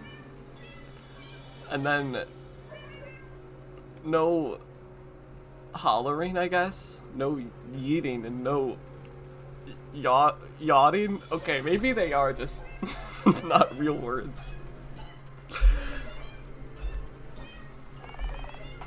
Presiding over this meeting is none other than yours truly, the shrewd and devilishly cunning mayor of Dialtown, Miss Mingus Crown. Hi, hey, boss. I'm so kidding. I heard that. I fucking heard that. When I figure out which one of you... Moving on. Before we get on to our pressing business, I'll conduct a quick head count. Little Billy, kicker of shins, spiders of ankles, the bane of Dialtown's alleys, public schools, and playgrounds. What the fuck was that? Rotary Christ, do you know how sensitive a cat's hearing is? Are you asking if this is the first time I've shrieked directly into a cat's ear? A bit of a stupid question, that. You see, this is why we have to invite you here. You're too dangerous to have in our opposition's hands. Spawn of Satan. Yeah, and it's really swell. Being feared rocks, you know? You think that's news to me? Being feared's half of my whole job, you little brat. I'm a mischievous little scamp. Who taught you that word? I know I cut education by 50% across the board last year, so it couldn't have been at school. No matter, moving on. Theodore Rustabout, zoo master and allegedly famed explorer, the cager of beasts and jailer of zebras and whatnot. Hello, yes, bully to the lot of you, glad to be back. What might that be standing on the table in front of you? Swan! It's none other than Cygnus Dialtownus, the noble Dialtown native swan. I can clearly see that it's a swan, Theodore. What I meant was, why on earth would you drag a feral pond avian into our meeting? She seems docile enough. Well, is she toilet trained? Why isn't the whole world a toilet in a way? This town might be, maybe... Again, why the swan, Theodore? Oh, don't tell me it's... Why, for show and tell, of course. Every meeting. So wait. I like the member list. We have Mingus, Mayor, Billy, Sai, Theodore, yeah. I don't know. It's some... I can't tell what it says. with the first one, it's like Shelly or something, Stabby. Bunny? Boba. Oh, yeah, Bunny. And then I can't see the last one. Shooty and Stabby. Oh, okay, I guess that makes sense. I can't read that last one. Bunny Burger Man, yeah. Okay, we have a lot to go over, so I'm just going to move on. The swan can stay if you cease talking right now. And Abel at the bottom of that list. Did I ever see Abel? I don't remember an Abel. Right, yes, bully to that. Fantastic. Next up, Shooty and Stabby are sinister representatives from the oh-so-feared Dialtown mob. Wait, people are actually afraid of us now? That's news to me. We did it, bro! We've hit the big leagues! We're real criminals now. All of those fabricated headlines about us that the mayor bribed the press to publish must have finally paid off. Aw, hell yeah, bro. If only Pa could see me now. Yes, most people that you two mugs swindle and steal from tend to be positively terrified of people. Also, look, the K's, they have matching rings. I did not see, I'm sorry. Well, specifically terrified of accidentally knocking either of you over mid-mugging. You know, in case one of you bang your head on the pavement and they get convicted for manslaughter. Wait, people think we aren't an ominous force to be reckoned with? Outside of them being afraid of grievously harming one of my henchmen and eliciting my divine/feline wrath. Not even remotely. But we're in the mob, though. We've got connections. You have exactly one connection, which happens to be me, a figure who the citizens of Dialtown are actually afraid of, and for good reason. It was one of the staff coming us. Oh, okay. I did not see that message. We could be scary. If you can, I've yet to see. I think I might see to start using /feline as a tone tag. Watch this, bozos. How's that for intimidating, huh? I'm sure I'd be positively quivering if your gun was actually loaded. Now put that thing back where you found it and don't even think about picking it back up while I'm addressing you. Shit, bro. I told you that lousy blanks just don't have the same effect. Mayor, can we have some bullets? You know, in case we need to ice someone for you. And can I have a government-assigned sharp or stabbing knife? This one's gotten awfully dull for me using it to slice my sandwiches during lunchtime. No, we've been over this. You'll only hurt yourselves if you're given real weapons. Now, moving on. Next member, April Brannigan, violator of OSHA regulations, and the sole proprietor of the Dialtown Fun Fair, the most recklessly ran fun fair in America. Abel is an ass. Damn. No, he's got Bertha. Next to Baboon World over in Nevada anyway. I feel like with the megaphone screaming, the swan and the gunshot, I can't really live up to the standard that's been set so far. Like, what, am I gonna pull a Ferris wheel out of my ass? I'd be immensely impressed if you could, but a basic introduction will suffice. Alright then. Hello, all. Glad to be back. Theodore, please take the megaphone from the boy. Alright, thank you. Moving on. I ran out of bits. It's okay. No bit. Do I get to finish my... No. Next, we have the one and only God, who's filling in for our dear comrade Bunny, the owner of Bunny's Burgers off Main Street. Also, he's a hobo and woke up face down in a puddle this morning. I will buy more one second. You don't have to. Wait a minute. Do I own Bunny's Burgers? No hobo, you own nary a house, hovel, cottage, bungalow, trailer, nor gazebo in my city, and really have no societal power at all. I have to, okay? You've honestly done very little to warrant anyone having much respect or admiration for you. I mean, I did kind of create the universe though, right? Yes, and we're all still tremendously upset with you for doing so. Hobo is a silly. True. Oh, shucks. So, wait, what am I even doing here then? Because, as you'll recall, Bunny got fined by a rogue fortune-telling amusement park cabinet and we needed someone at short notice. And believe me, you cannot get more short notice than a man wandering around, carrying around a sign saying, "We'll do a cartwheel for dog food." Ah, coolio, coolio. Honestly, sitting in a heated room and talking about politicals and junk? Politics. Yeah, sure, whatever. It's a hell of a lot easier than doing a cartwheel, let me tell you. Yes, I'm sure I can't do a cartwheel, actually. My sign was fraudulent. I just wanted the dog food and was hoping someone would pay me before demanding to see the cartwheel. Coolio's my second favorite word. It is a good one. You created the entire universe, and yet the ability to perform a simple cartwheel eludes you? Simple? Have you ever tried to do one, huh? They're really hard.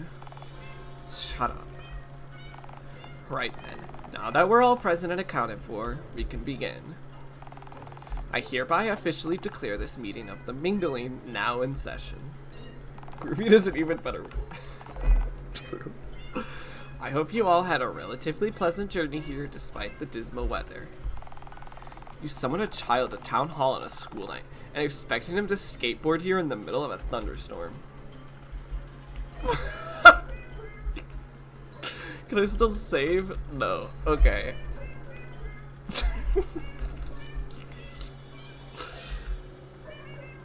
I don't know, he's pretty annoying. Hush, stunted one.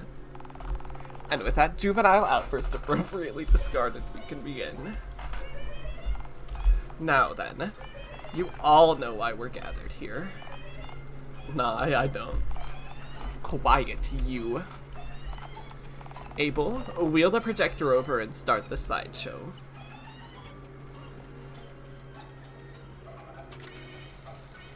Thought you didn't like getting used for this, but you know, it's okay. Yes, folks, we're here to discuss none other than the Green Menace. I got MC. Thank you. We got him. Or, you got him. See. Series. The egg layer. This got all out of this. Yes. I'm sure you're all well acquainted with this emerald entity. In the past 12 months, we have caught Ceres laying eggs on private property. You owe me $3.99. Do I owe you the? What? I think you're right. Actually, harassing Dialtown's public. Oh shit. Exposing Dialtown's public to vulgar crime. Convincing Dialtown's most reliable bank teller to skip town so she can paint pointless mountains. That's my favorite website. I'm joking. What? No way. Befriending the fugitive known as Bigfoot. And possibly worst of all, fraternizing with Randy Jade, possibly the worst citizen of Dialtown. Wait, how is hanging out with Randy the worst thing out of the stuff you just mentioned? Oh, it isn't truly. I just personally find that last one particularly repulsive. Randall, I love him. Me too. As you all know, Dialtown has a status quo which acts as the backbone of our robust, inclusive, but civilized society. I'm currently wearing the Randall jacket I bought. Nice. That we have toiled strenuously to protect. As a mayor, I have made sizable strides in recreating the Dialtown that existed under my grandfather's leadership. A town of prosperity, order, and hope. A utopia, really. But I'm sure you know, when one attempts to compare the Dialtown of my grandfather's time to the Dialtown of today, you inevitably run into a discrepancy. A green discrepancy. Simply put, Ceres isn't just a threat to our society, but a threat to normality itself. It is the final hurdle in recreating the Dialtown that existed in 1966. 1966 being the year of the dial-up, the year my grandfather changed the whole world for the better. Her granddad is a pretty cool dude. There was lore, I think, about that, but that was from when I played it like a year ago or so, I don't remember. Simply put, Ceres must be promptly disposed of. I say, why don't we just lock them back up in the zoo? I think that's a bully idea, don't you?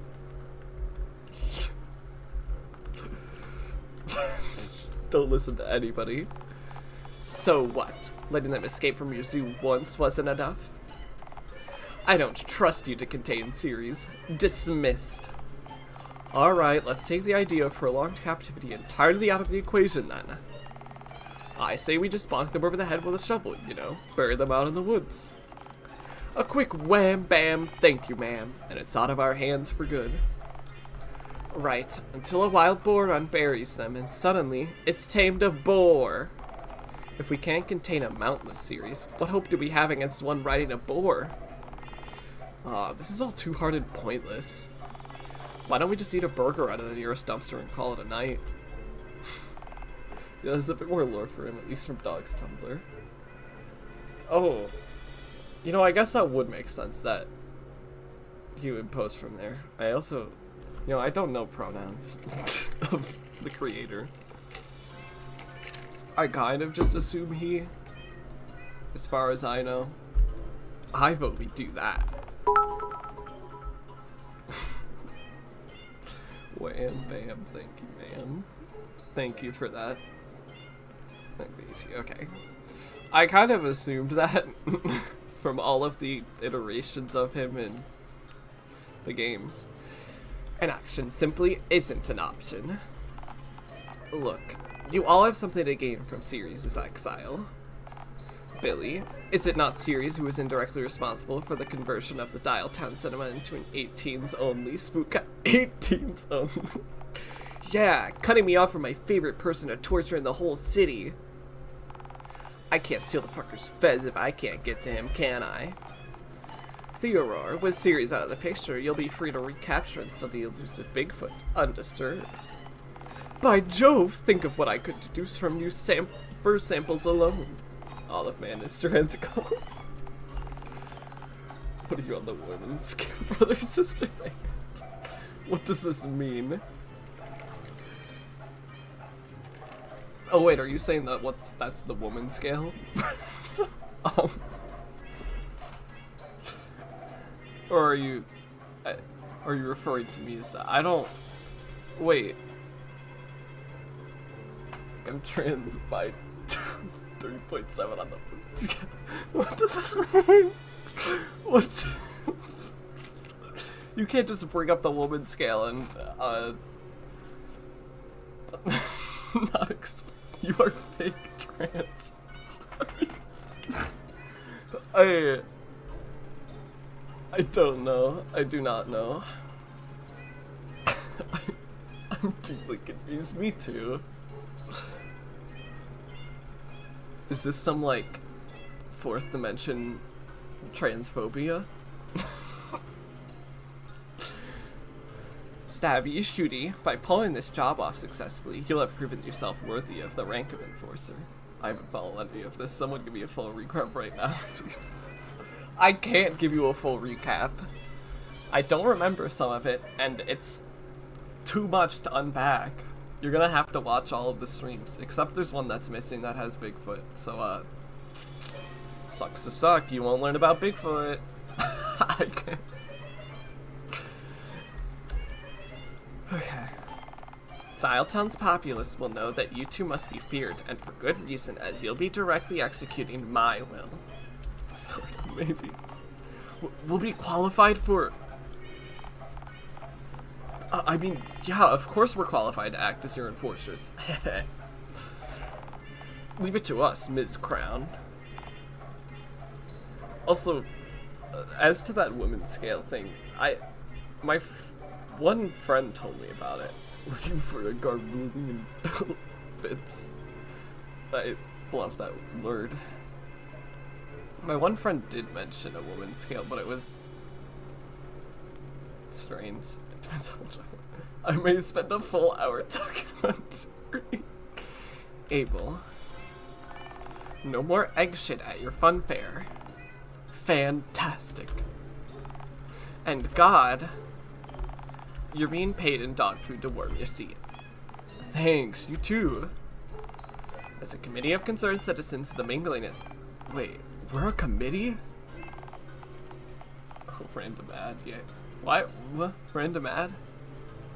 I figured we were, I don't know, an evil league of villainous fiends or some drivel to that effect.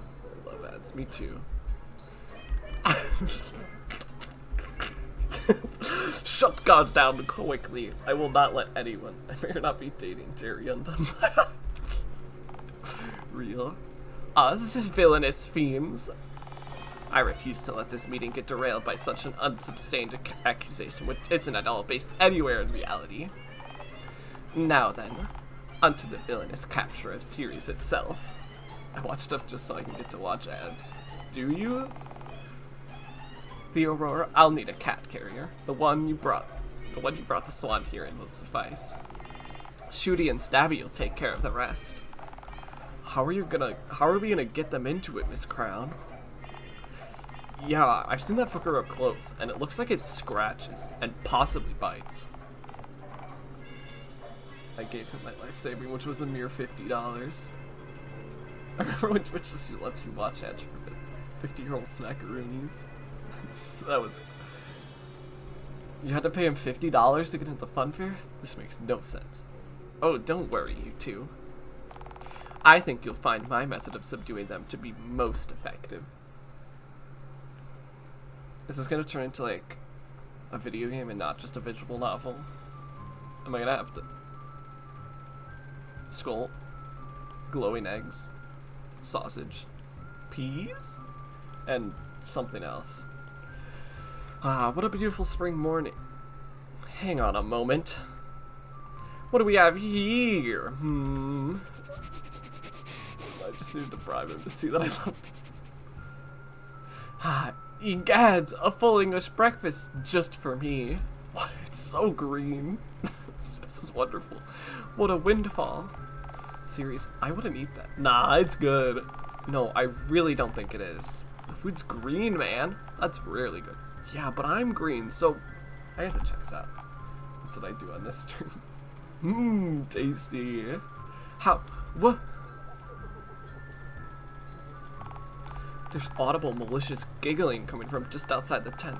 This is obviously some kind of ruse. For crying out loud, there's clearly a human skull on the plate. I disagree. Please, serious. For once in your life. Ugh. Gives me choose your own adventure vibes with the eating blue food. Exercise the slightest bit of self-control. I've decided that I'm gonna devour the breakfast. You know, just in case. Just in case what? Me too. You had no reason to eat the plate. It is bueno.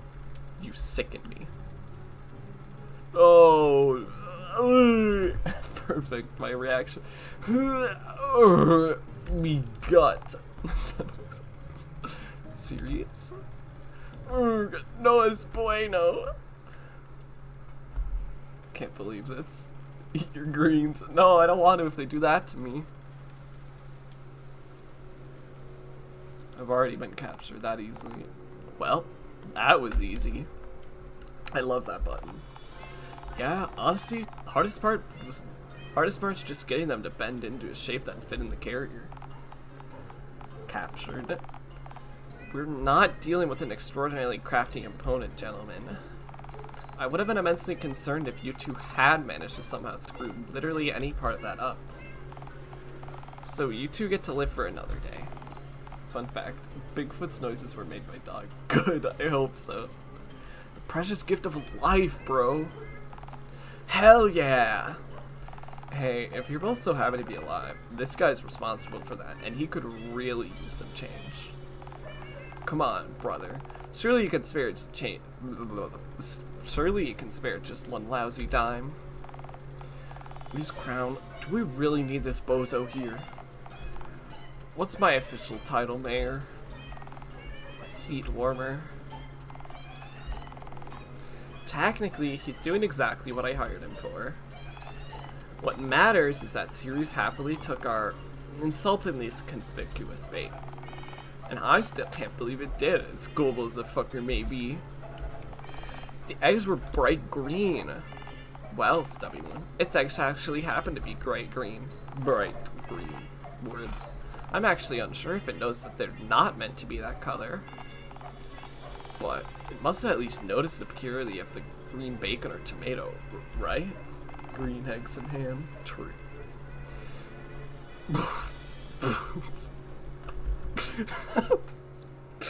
Jesus, sorry, I don't think I messed up the pronouns, that's just... I love that. Maybe inner blind like a mole. This could bode well for us. What I don't get is why we couldn't have gone for something more visually subtle. Nobody is allowed to talk. What I don't get is why you think your spontaneous input is valued, Abel, when you are absolutely unable to perform any tests that we remote useful. When will red eggs and ham be released? Soon. One second.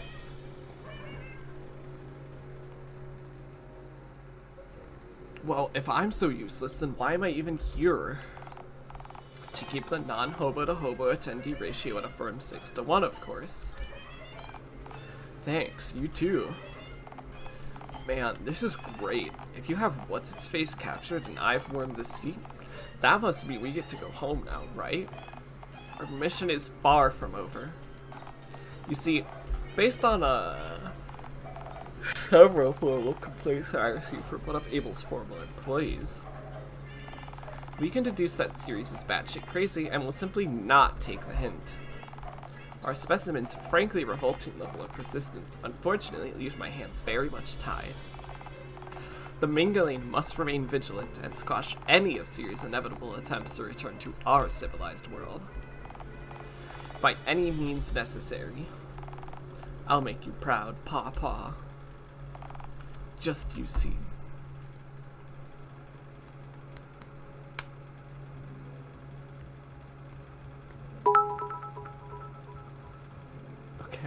Okay, have all the bits. Goodbye. Thank you. Bye. Fun fact, after the Mingling, Abel gets his legal name changed by Mingus to Unable, and every time he tries to change it, Mingus uses it. That's good. I know many fun facts. Well, shit. I can't wait to be back in control of myself and not Mingus. Alright, where am I? Am I dead? Is this heaven? No, too small, too cramped. Hell, perhaps? No, not nearly red enough. Limbo? Nah, this place doesn't look like a vast doctor's waiting room. Plus, no lukewarm coffee or elevator music. Purgatory, final answer. I love that song. Well, by my estimation, you've been stuffed into a cat carrier, which has, in turn, been abandoned in the middle of the woods. That is also likely yes. I need to squirt. Not in a confined space. Not in a confined space. I love this chapter. Oh, I feel like my head's full of jumping spiders, all of which are holding boom boxes. What a good way to describe a headache. Who could have foreseen this abject misfortune coming? I warned you. 90% of the time, once given a free breakfast, you're being inducted into a militia cult of being kidnapped to have your organs extracted and sold. That, or you've just woken up having overstayed your welcome after some really mediocre sex. By process of elimination, it was bound to be one of the other three. You got off lucky. Ooh, Baba wants out. Use a description from now on. Cool. So stick your fingers out of the bars and undo the latches on the carrier's door. Just stick your fingers out of the door and fiddle with the 4 latches outside the corners of the... Oh, for the love of... Crafty house cats can figure this out, you know. Just thrash around till the carrier breaks into its constituent pieces, then, I guess. Okay.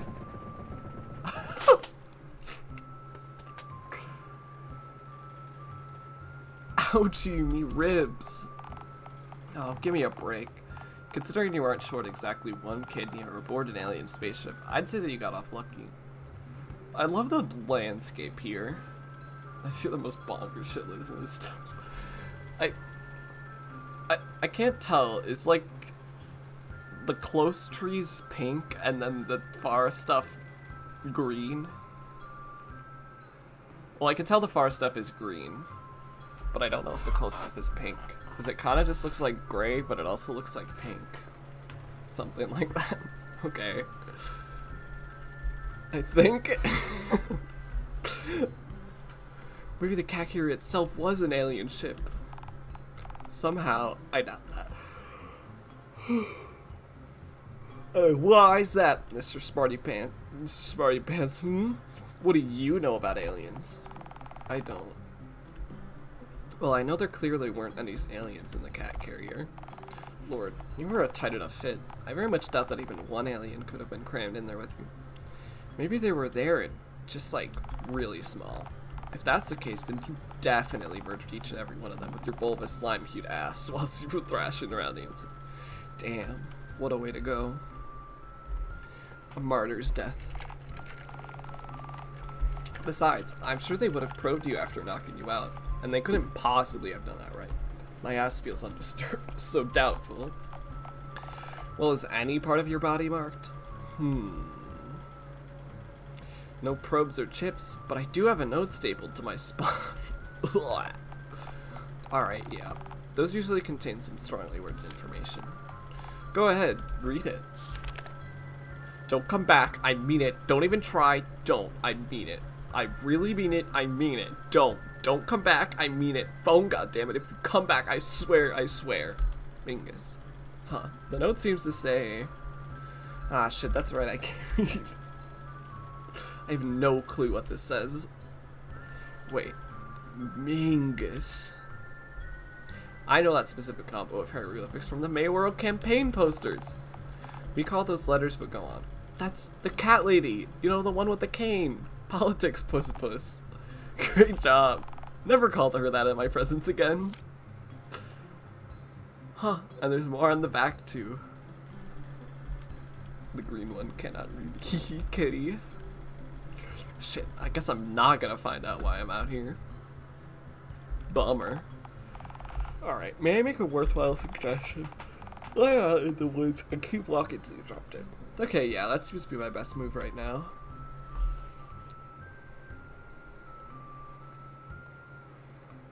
Oh, woe is me. Oh, woe is me. Ah, fuck. I'm just sitting here being excited for what I know is gonna happen. Good. I am wandering through these desolate trees all alone. I'm a lost little creature left alone to die in the snow. It isn't snowing. Ah, fuck! Ah. Please cease the weeping and wanting. No, I shan't. Please, you'll wear yourself out and fall unconscious. Okay, never mind. Feel free to hasten the inevitable. Actually, if you want to really speed things up, then you should jog on the spot while you're screaming. Use up the last bit of juice in that iguana-hued husk of a body. Okay. Oh, woe is me.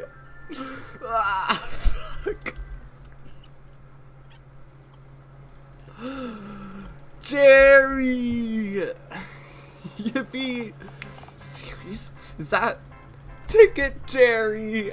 Jerry, man. My truest friend and greatest ally. That's not... Okay, sure, alright. What are you doing out here? Oh, I'm just on my way back to my pasture. Pastard? Oh yeah, I forgot. Yeah, he's a shepherd now. Pasture? I'm a shepherd now, remember? Ticket Jerry is dead then. You're now Sheep Jerry. He's so pretty. Sheep Jerry! Yes! Do I get a say in this? What a ridiculous question. By the way, about the sheep thing, is this a new development or... Are you seriously asking? You got me this job after getting me fired from work and I took a fire for it. Sheep Jerry. Oh yeah, good ending of Randy's route, right? What on earth are you talking about, you sad little creature? Ah, it matters not, Sheep Jerry. Sheep Jerry, it's so good to see you. Yeah, right. So to reflect your own question back at you, what are you doing down here? Did my wife send you? For the last time, we've been over this. If I can't bring the sheep home with me, she can't bring our marital issues out to the pasture. First of all, you're pasture. Just call it the pasture. If the next thing you say doesn't engage me, I will try to leave, and should you attempt to stop me, I will become violent. I want to own an IRL version of his head. I need more rotary phones. You already have some? I guess I should get one, you know. Dialtown and Day Shift have been a lot of my life. I just, like, never remember to get any. I have one. I never remember to get, like, any decorations for my room. Except pride flags, there's that at least. You know Harry from Day Shift. Good. I think I maybe remember. I don't know. Also, I just randomly think of that one person that said I was fake trans and asked about the women's scale, and I was just thinking about that again. They just left right after. Jerry, can you help me out? I'm a lost little creature. Talking like that makes me want to help you far, far less. Please, I'm stranded and I need help. Very odd behavior. Yes, Well, what do you want me to do about it? Wait. I swear, if you asked me to give you a ride back to Dialtown sitting on my lap. No, See, I got drugged and then I woke up in the woods trapped in a cat carrier. Okay, I'm sure this sort of thing is a regular occurrence for you. So, what's the issue then? I need you to read this note for me. I found a staple to my spine after I busted out of the cat carrier. I'm sorry, stapled to your spine? Oh lord, I can't tell if this was meant to be intentionally cruel or if it was simply a display of baffling incompetence. Oh, must have been the mob. Definitely the Dialtown mob's handiwork. This very particular kind of befuddlement is practically their signature. So, the note. Oh, sure. I'll read it for you. Will your flock over in the pasture be fine while you read to me? Are you trying to talk me out of the favor that I just agreed to do for you? Oh, right. Sorry. Nah, I'm sure they'll be fine. After all, how much chaos could a few unattended sheep possibly cause in the few measly minutes that I've spent here chatting with you?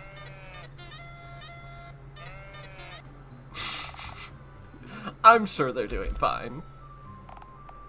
Right. Let's read what's on the front of this here note.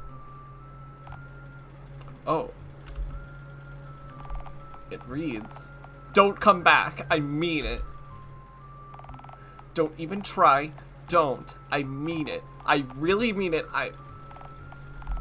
There's a whole page of this. Anyway, it's signed Mingus. Wait, the mayor exiled you? I can't believe she... Oh lord. I thought she was done with all exiling nonsense since since what? I love the next part of the note so much. I can't wait because I can't read that. We're gonna say Norway? Are we in Norway, Jerry? I feel like I never see this color of text. Is this like yellow? Does this look like Norway to you? I'm sure Norway has trees.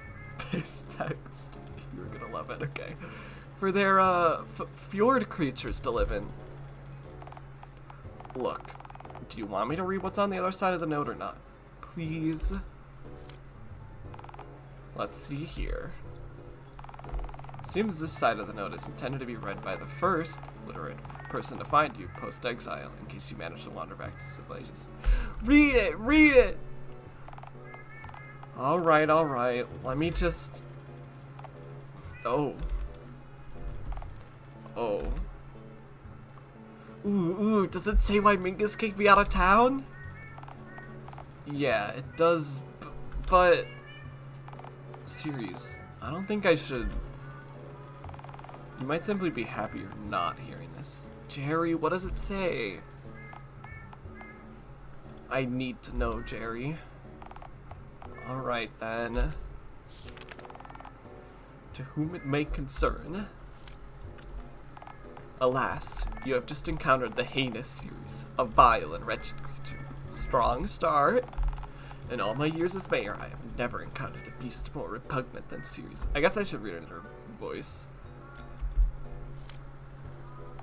Ceres is not just a burden, a pox, a leech on society, but also an immense threat to civility and normality itself. A fundamentally selfish creature, Ceres uses others for its own, often self-centered schemes, as if they were mere tools. And soldier, yeah. Ceres frolics around in the open, breaking laws just as thoughtlessly as it has broken the collective hearts of our fair citizens. Freely engaging in public nudity and routinely harassing innocent civilians whenever it so wishes. I have a tail? Nobody told me I have a tail. An obnoxious and abrasive degenerate. It periodically spews offensive, vulgar, and often hurtful utterances merely to show how its victim will react. Ugly! Yeah, it comes and goes. I like that it now has, like, spines? I don't know. It's like a stegosaurus now.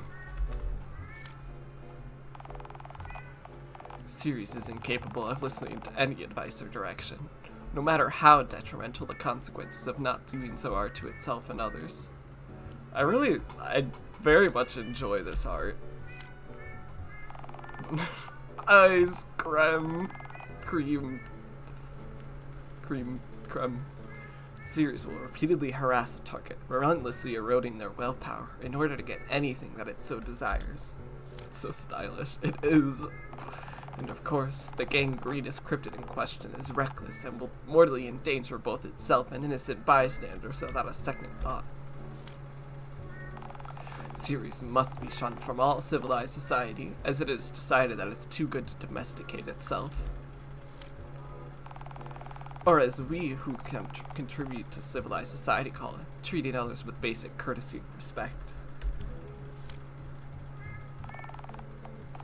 If you are a Dialtown resident and should find this wretched heathen skulking around the perimeter of our fair city, I am instructing you to immediately notify one of my enforcers. I'm glad the guys were actually scary. My name is Mingus, mayor of Dialtown.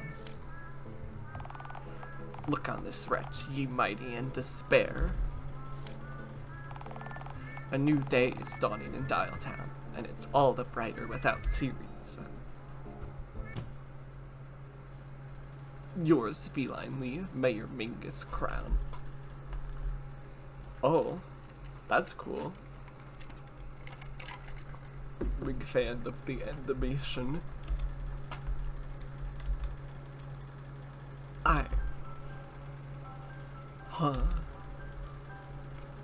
That's such feline. It's none of that is true, right? Did I deserve this? Well, I don't... Well... Oh Lord, all my life I've been told that I'm a monster. I thought those people just wanted to be hurtful because I was different. I had no idea that I really was a monster. Jerry, I'm sorry. No. No, this isn't right, damn it. This waste of paper isn't fit to wipe my ass. What? Series, this note is bullshit. It's not reality. It's a manipulative, dishonest hit piece. One that Mingus is hoping will deter you from returning.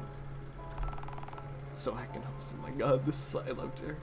Don't give her the satisfaction. That is true. Jerry's so nice. But I mean, the note's right about me. This is who I am. Look, Series. I'm not going to pretend that you aren't sometimes extraordinarily selfish, reckless, vulgar, nor abrasive. Thank you. But there's two monstrous falsehoods in here, each of which makes this note completely refute itself. What falsehoods? First of all, as much as it pains me to admit it, given how much effort I put into deterring you from lollygagging around my former place of work. Yo, it's a ticket, Jerry. No, this is Sheep Jerry. The fact that you refuse to give up is sometimes a positive attribute. But the note says I harassed you. Series, you got me the job I'm currently working right now. Yeah, Sheep Jerry. 1. I owe the pasture to you. 1. Posture. 2. Really? He's the same man. No, he's changed.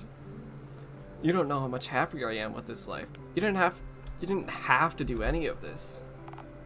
But you did. You think the mayor has ever cared for my plight? That of the common man? Likely yes. I sent stacks of petitions urging the mayor to deal with her continued attempts to lay eggs on the fun fairgrounds. And she only acted after I left town, when it suited her schedule. I mean, he's slightly better now, he's happier. True. Mingus and her posse are only out for themselves. Her inner circle is made up solely of loons, bureaucrats, and thugs, all high on their own power. They want you to believe that you're alone, but you're not. Have I really made the world a better place? Well, I've certainly made mine better. My marriage is stronger, and the smogless air is doing wonders for my Alsatian's eczema. It's true. Love Jerry. I love that everyone just like loves all of these characters. Also, dealing with sheep is pretty chill compared to dealing with my old boss. Because of you, Randy Jade has a home, a better job, and ample time to recover from his swan-related injuries. Because of you, Karen Dunn is a state-renowned painter, and doing what she was born to do. What can I say? Phone men are hot. Because of you, Oliver Swift gets to sleep soundly at night, knowing that Mr. Dickens' dream lives on through their horror attraction. Because of you, Bigfoot is content with himself, and has felt human love, rather the love of whatever you are. All 5 of us are so much better off for having met you. And we'll stand with you. You've cared for 5 misfits that you didn't even know more than a month ago, to an extent that nobody else ever has. So, I suppose I owe you thanks for that. I want to do your DLC so bad. I love all of them, yes. But I'd kiss all of them. Can't believe this. Men lovers in chat. Sheep Jerry. I don't know what to say. Thank you. Wait, what was the other thing? The other what? You said the note had 2 glaring issues. What's the other? Oh, right. I'd top them all and be their dad. Why is there a fair wiggler in the top left corner? I wouldn't worry about it. It's just I don't know. For the longest time, it's been on my like starting soon screen, and then I decided to introduce it here. I don't know. I just kind of put it there once, I'm not exactly sure why. That's also where, like, I play songs if people ever redeem that song thing. So I think it's remembered. It's I like looking up at it randomly. I don't know. My whole like organization of it makes my brain feel smooth. Good. But you had it on the starting screen first, yeah. Because I have the original meme of it. Yes, I'm a boy liker and I am unashamed. That's based. You aren't the first person that Mingus has exiled from Dialtown, you know? Ah! Don't do that! Jerry! What the fuck? I trusted you. There was another.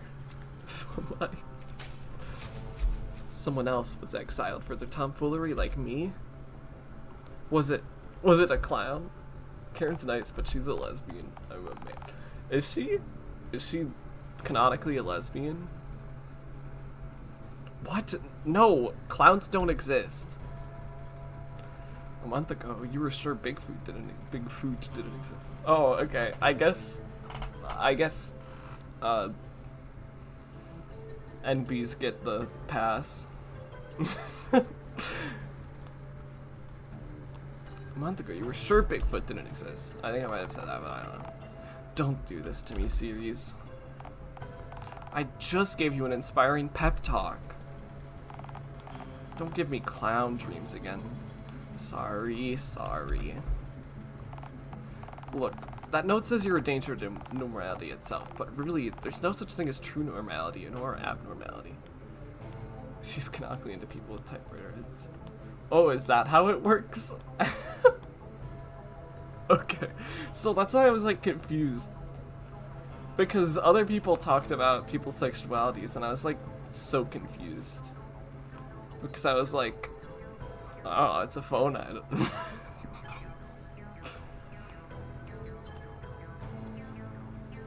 Okay.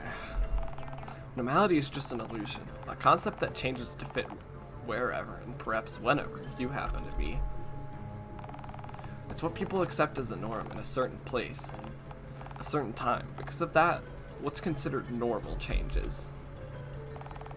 Hundreds of years ago, it was normal to burn suspected witches, normal to declare a world war over Serbian tomfoolery, and normal to... Also, that just makes me think... I think I need to have, like... There needs to be a poll run of what head characters picked first, to see if that's really true. That's okay, I think Director may have been on a drug or two making this game. Really? Just two? It's not that many. Nor declare. Well, to not have a phone for a head. You mean before the dial-up? Before everyone got object heads? Maybe more. Everyone except one. I like genuinely don't understand how someone's brain can produce this game. The same we was using to make that a SAF series. I need to play those again. After this, I'm going to be playing them. I don't know. I have so many feelings for the third game. The first and second I don't remember too much. I'm normal. The first and second games I don't remember too much, but the third one, I don't know. I guess it's probably because it has the most content and is like the most unique and like actually branched off. It was Pizza Sim, which is one of the best FNAF games. I know absolutely nothing about them. Well, you'll learn after when I stream those. I will have to go through the first and second ones, which I don't know. I like kind of want to skip to the third one because I just like that one so much more. You will find more hot phone men. Unfortunately, I don't think Ash, just another person, wants phone men. Yo. Thank you for the follow. Steven is the best of all phone men. I can't remember if there's phone women in the third game. No idea. There's one phone, yeah. I can't tell exactly how it all happened. I don't know the guy. Never met him. She's nice. He's the last human left without an altered head, to my knowledge. Hell yeah. I'm sorry, I can't be normal. Who said you can't be normal? Certainly not me. His head is made of flesh, not metallic pieces within a plastic shell. I forget, has Dogman said anything about a sequel or just a new game in general? My head is made of flesh, in fairness. No! Stitches! He's a normie. Like I said, he's from another place, another time. Mingus exiled him from Dialtown for his abnormality. Said he conflicted with her vision for Dialtown. Whatever the hell that means. He's making a Roger DLC for Dialtown. Okay. When I see a man, I must not be normal about him. I don't know, I feel like all of the people that have come into my stream and commented on these phone men all seem to be very much into men. Everyone's into men that's into this game, definitely.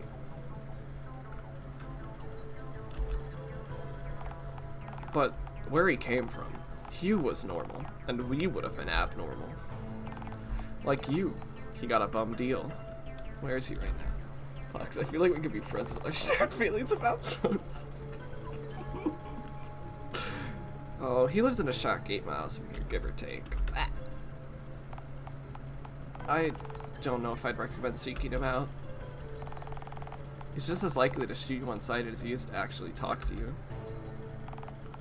Sorry, scratch that. He's far more likely to shoot you the moment he sees you than talk to you. I need to find him. I know that I'm not going to be able to talk you out of this, but you could live out here with me and the sheep. I've got a spare pile of hay in the dry corner of my barn. Damn, why does nobody want... Well, you're gonna love the guy you're about to...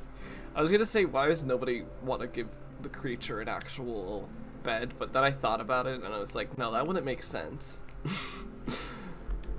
Gingy wouldn't like that. Alright, alright.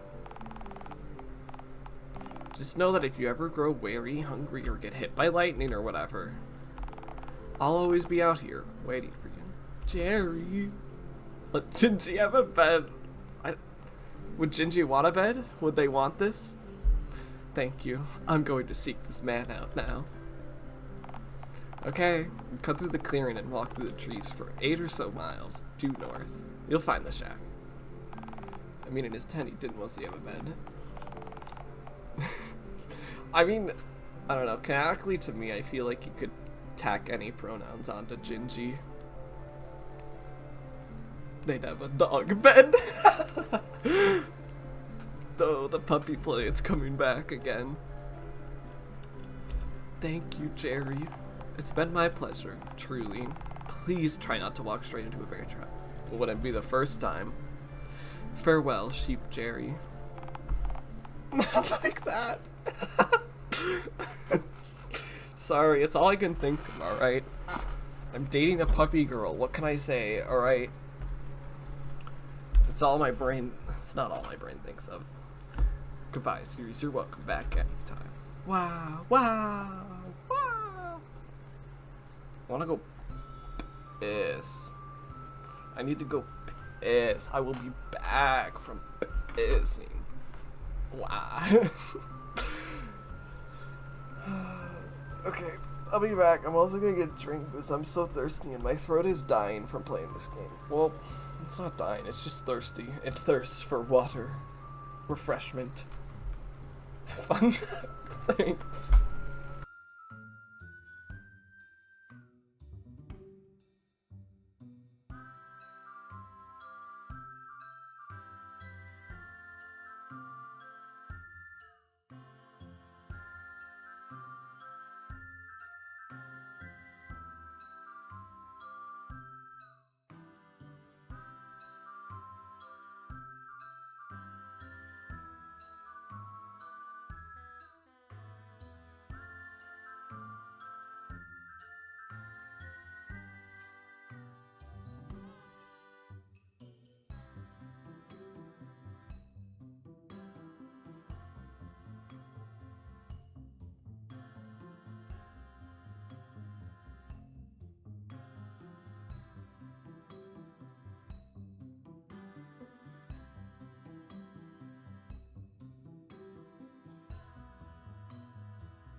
Where phone men and phone women?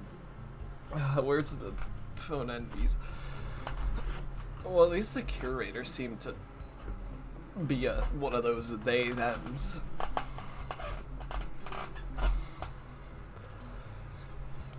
Okay. Phew, I'm so exhausted. It's also true. Must have walked a good 7 miles by now, at least.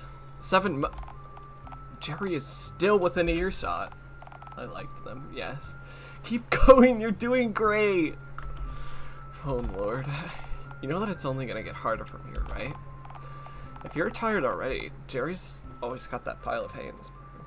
No, I have to find the normie man. Return to Dialtown. It's been a month or so since I played. The art curator. Alright, I'll address the power hose headed elephant in the room then. Why? Why on earth do you want to go back to Dialtown so badly? I love the normie man. Is this about your eggs? I can't just leave them, narrator. More platonically. Oh, I think I remember. Okay. I know you invested an unusual amount of time and effort for you into birthing them, but you know they're probably gonna look like you when they hatch, right? And what's that supposed to mean exactly? I don't know, I enjoyed the characters platonically. I mean, Karen's really the only one that I would date, because I'm not really into men. So, like, it's not like I could be into the other ones. Just a fact to consider before you get yourself killed trying to get to him again. Alright, quick trip back to Dialtown, grab the eggs, and hitchhike as far away from Dialtown as you possibly can. I would not be Bigfoot 2A, bitch.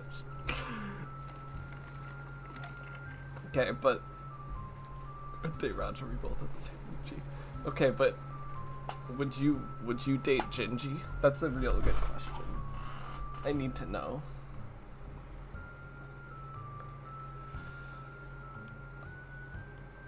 I don't plan to abandon Dialtown either, actually. Yes. I'm sorry, abandon Dialtown? They exiled you, series. Our town's mayor has it out for you. Most of the citizens there treated you like some kind of monster.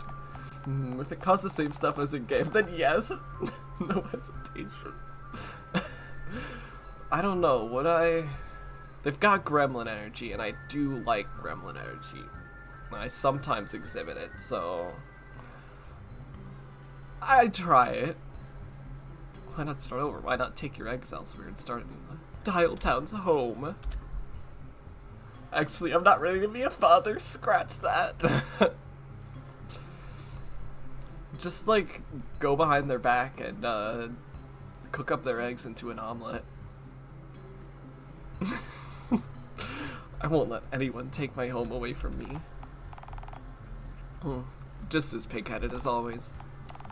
Alright, it's a long shot, but let's just keep moving. I'll make sure you keep north. Is north up? Can you give me a boost? I head back and down. I know what his kids look like. They're fine. Go forward, series. Okay. I think I'd die if I ate that omelet. Okay, maybe. I have seen this. I think it's one of the trailer images. Behold, a shack. You think this is the place? Shack. Don't drink the water. Many eyes always watching. Well, let's see. It's a shack. We've traveled roughly 8 miles north, and don't drink the water. Yeah. Why does the house have the, like, Dialtown branding on it? Wait, that just made me think. No, okay, alright. Nothing. But is it a love shack? I like understanding what eyes it means. Okay. Oh, right. Most important thing. Jerry mentioned that this dude is more likely to shoot you on sight than actually speak to you. This most certainly looks like the home of someone who would do just that. Oh, sure, it's a bit of a fixer-upper, but... a fixer-upper? Really? What? Hello? The deranged graffiti? Hey, we all write down things so we don't forget them later on. I don't do that. I just forget them. Are you kidding me? Don't drink the water? Maybe the allure of the dude's toilet water is just too much for the poor guy. I know I sometimes need to be reminded not to drink it. Even when I remind you not to, you still drink it. Added flavor. Same, mostly who needs to remember things. I mean, the way I remember things is with alarms. Many eyes, always watching. Theory. Owls. Yeah, I've got no clue. I've got nothing. No clue what this bad shit dog was. This guy's clearly unhinged and quite possibly feral. Hey, I'm feral. It's not such a bad life. Theory. Okay. You're stranded in the woods because you got exiled for not being housebroken. I just don't remember things. It's the way of having ADHD. It's highly not diagnosed, but like... I think like... it's fairly evident in all of my life that yeah, I have it. Regardless, I am now approaching this shack. I kill salesman.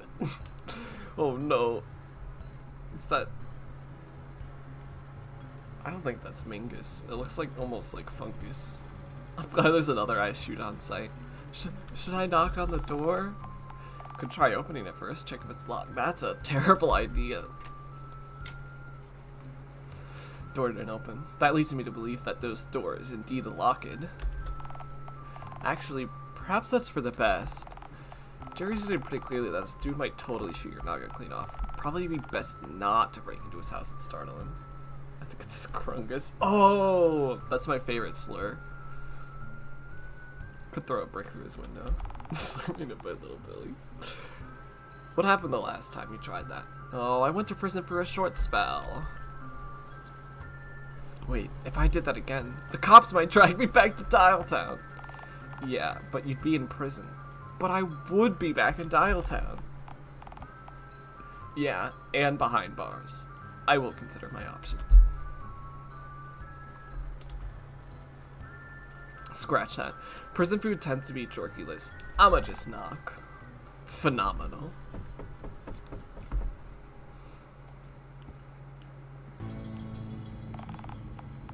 This is private land, partner.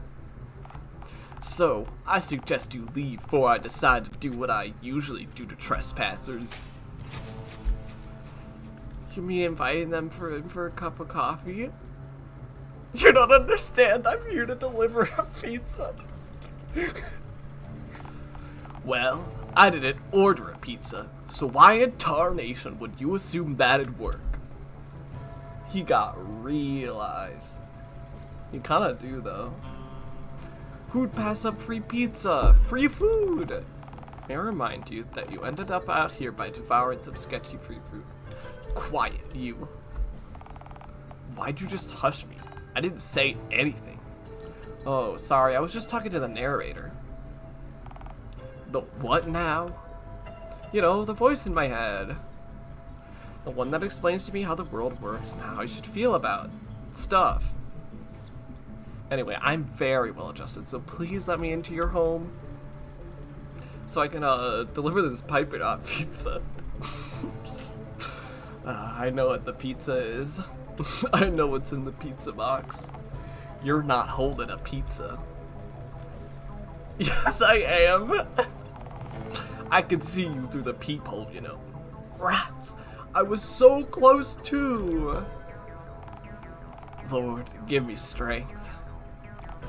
Look, partner, I'm not normally the kind and merciful type, but I can tell you ain't all there, and most importantly, you definitely ain't a threat to me or my homestead. Just go. But we need to talk. Mayor Mingus exiled me too, from Dialtown. I'm a freak, just like you. just like, we ain't the same, partner. You don't have an inkling of what I've been through. I don't want you here, you understand? Come on, how bad can I... Baba! Well, you're trespassing on my land for a start. Yeah, that usually does it alright. I'm not gonna warn you again. Just go. I'm not moving till you let me in. My door is deadbolted, and I've got enough supplies to last me 6 winters in here. If you want to wait, you'll have to wait an awful long time, partner. Sophia, no. How bad can it be? Yeah, you know, that does sound like me.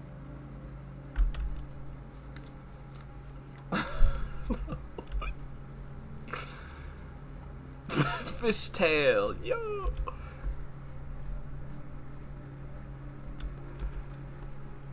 I love this. Gingy is determined. Why wouldn't they be?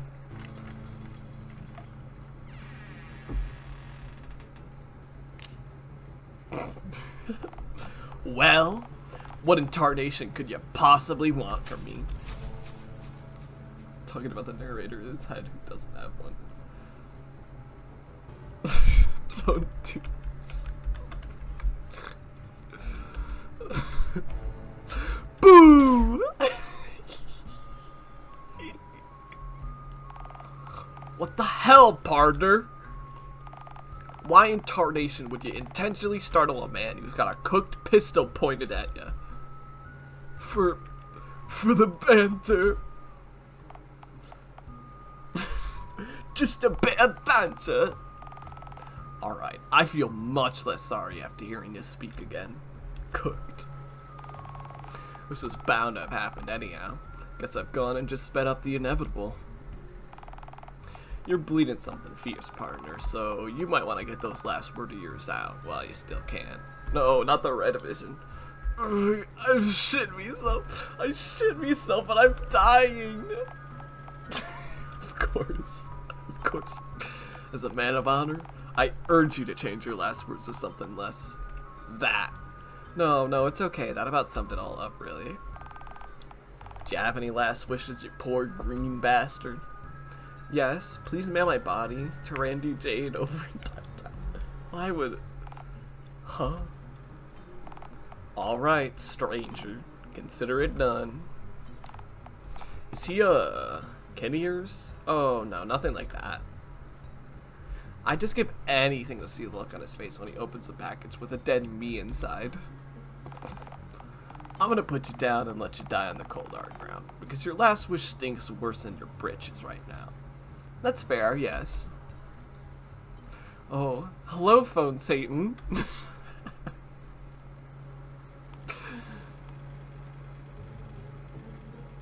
Oh no, fuck.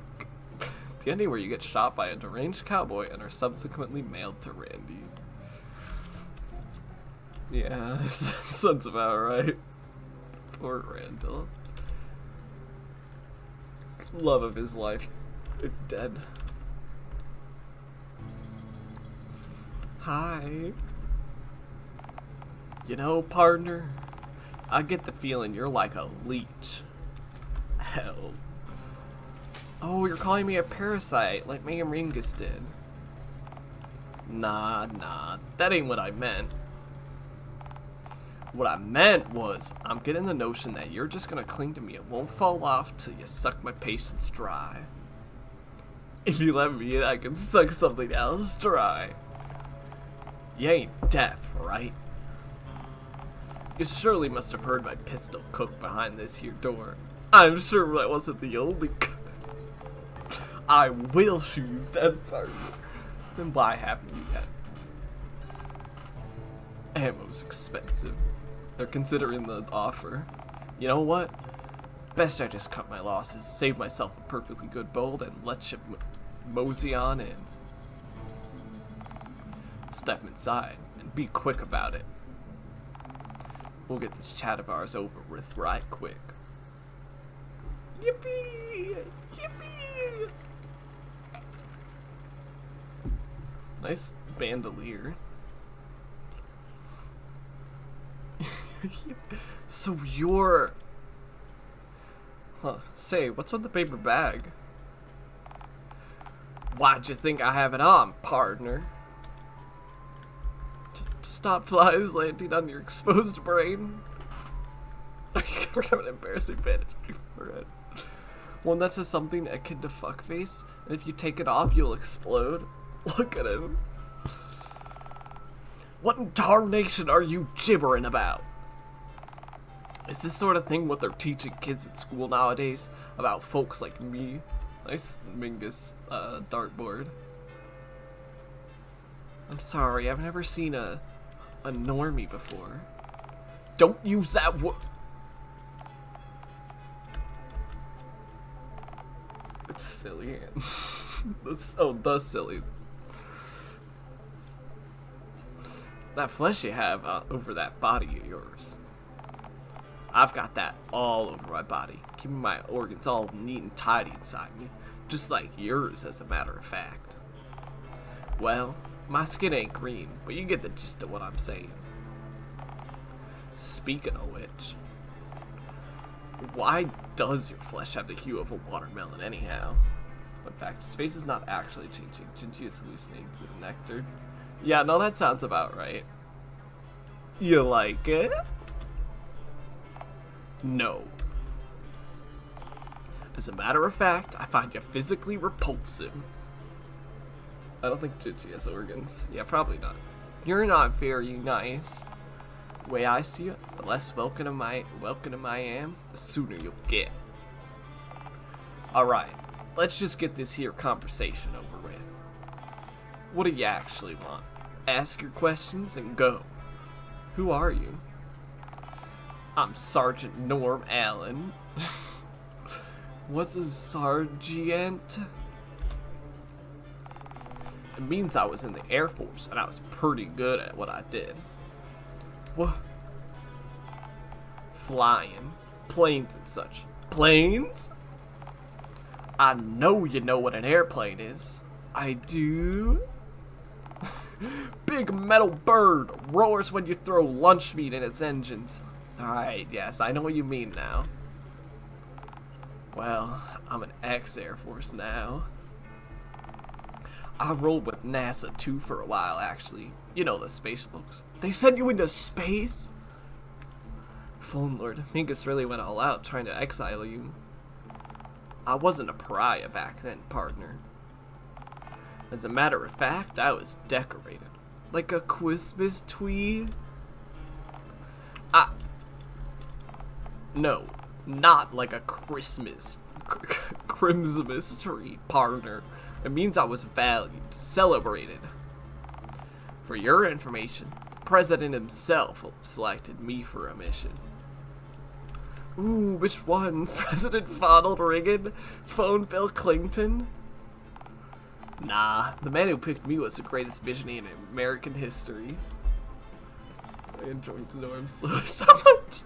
President Callum Crown. Hey, I know that name. Wasn't he, did he invent the cotton candy machine or something? Did he? He was the fella who invented the first phone head. The man who initiated the dial-up. You know, the day the whole world became chock full of phone folks. Right, about that. Weren't you a phone? I was told that the dial-up got everyone. Right. Well, you see, it sorta did, but Mr. Crown, the phony, he gave me so many good angst ideas. You see, President Crown decided to send me on an immensely vital, hell, and unprecedented expedition. He chose for me to be the first human being ever to enter a wormhole. Human being? We tried sending robots and the like at first, but all of them lost signal pretty quickly, and I'm sure you can imagine. I have never seen a robot, and if I did, I would likely hit on it or strip myself. You bean. Sorry, go on. Yeah. We weren't sure if they were getting crushed inside the wormhole, or if they were just traveling too far away from us. Anywho, as a patriot, I was beyond honored to have been handpicked by President Crown for the mission. They set me up in one of our state-of-the-art crafts. I piloted through and well, I just came right back out the same way I came in, seemingly. Nothing that weird, I suppose. Except, I could see every single one of the robots that we previously sent through floating around outside the hole now. Kinda spooked me, you know, since I didn't see a single one of them outside the hole before I went in. Either way, undeterred, I made my way back to Earth. Boy, did I get a shock when I landed and re-emerged from my vessel. You ever see that one movie where the astronaut returns to Earth and there's monkeys everywhere? And then he sees the Statue of Liberty on the beach and freaks out because he's been in New York the whole time? And New York sucks? All them yuppies and city slickers. I'm pretty sure that isn't why that dude was upset. But fuck, I don't know if I don't know enough about monkeys to contradict you. Long story short, I time travel. The wormhole wrapped the fabric of time as well as space to you. In an instant, I warped from the summer of '66 to the 2020s. Ooh, God told me about why wormholes do that. GSC Planet of the Apes confirmed. He said they're where he put a cigar out on this fabric of space-time. I had to leave my wife, my whole life behind to investigate a cigar burned in outer. God damn it. His fault, man. Take it up with him. You know what? I very well might. Anyhow, by time traveling past the day the dial-up occurred. Well, I ended up being the only one guy on Earth to get left behind. Norma's good eggs too. He does. The one normie left. Well, except I heard something happened with the clowns. Right, they marched on DC and all got gunned down by the new gun-headed riot police. Tragic and hilarious. My god, you could hear the comical honks for miles. Uh-huh. I remember when clowns were everywhere, you know. I'm so sorry. I can't imagine what his head would look like as a phone. Yeah, well, I guess it's the one advantage of living in this time and place, if there are any upsides at all. So, I guess it's just me left now. I love clowns. I like clown husbandry, but I don't know if I like clowns that much. The last knowing me. That's why I got exiled from Dialtown in the first place, you know. Clown husbandry. Didn't want to conform and get my head replaced against my will, all for the sake of fitting in. Ooh, that's why I got kicked out of town. For threatening normality itself. Oh, give me a break. They use that same asinine line on you too. Maybe like an olive-ly American flag painted up a standard 1960s model. Rotary phone, or maybe one of their fancy ones like Tango has. Tango? You keep talking about people that I either don't know or don't remember. Let me tell you something. There ain't nothing normal about Dialtown. And there certainly ain't nothing normal about the mayor of that backwater, son. I'm sorry. No, it's fine. I'm not actually upset, I promise. She has this idea that by putting these places of hers in... Why is that not allowed?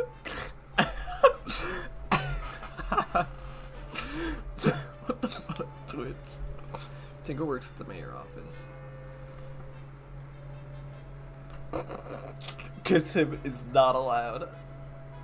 Guys, I can't say kiss. Somehow we're green the Dialtown that Callum Crown presided over. Kissing men is not allowed at Twitch. I spent time in Dialtown before they launched me into space, you know. I actually saw the Dialtown that existed back then, unlike her. I personally knew her grandfather for him. She's an ignorant hypocrite. Not fit to hold an egg off her. Okay, thank you. Bye. Thank you for stopping in. No more gay people. True. It's over for me. Let alone run an entire town. Mingus is certainly something, alright. You ever seen her up close? She's got a cat head. A fleshy cat head, pre-dial-up era. A kind from my time. You know why she got that engineer, right? Because her grandpappy, President Callum Crown, had a cat just like how she looks now. She's trying to morph into his old cat. That's terrifying, but why? Sure as hell beats me. I don't know why anyone would want to look like she does. I know someone. And somehow she gets elected into public office time and time again, looking like that. Yeah. They're happy to kick me to the curb, yet their leader's the very definition of abnormality. We ought to look like that. She's a hypocrite. They all are in that damned dump. Dialtown's a town of bigoted hicks. Everyone in that godforsaken town's guilty by association. Oh, not everyone in Dialtown is that bad. Excuse me? They threw you out to the curb too, didn't they? The mayor's a prudish puss fine. But I have friends back in Dialtown too. I guarantee you, anyone in that town would sell you down the river without a second thought. And if you can't see that, then you're just as blind as they are. All are. Now, as far as I'm concerned, I've answered all your questions. Got a computer upgrade and I don't know how to actually use it. What does this mean? Do you mean like a part? Or...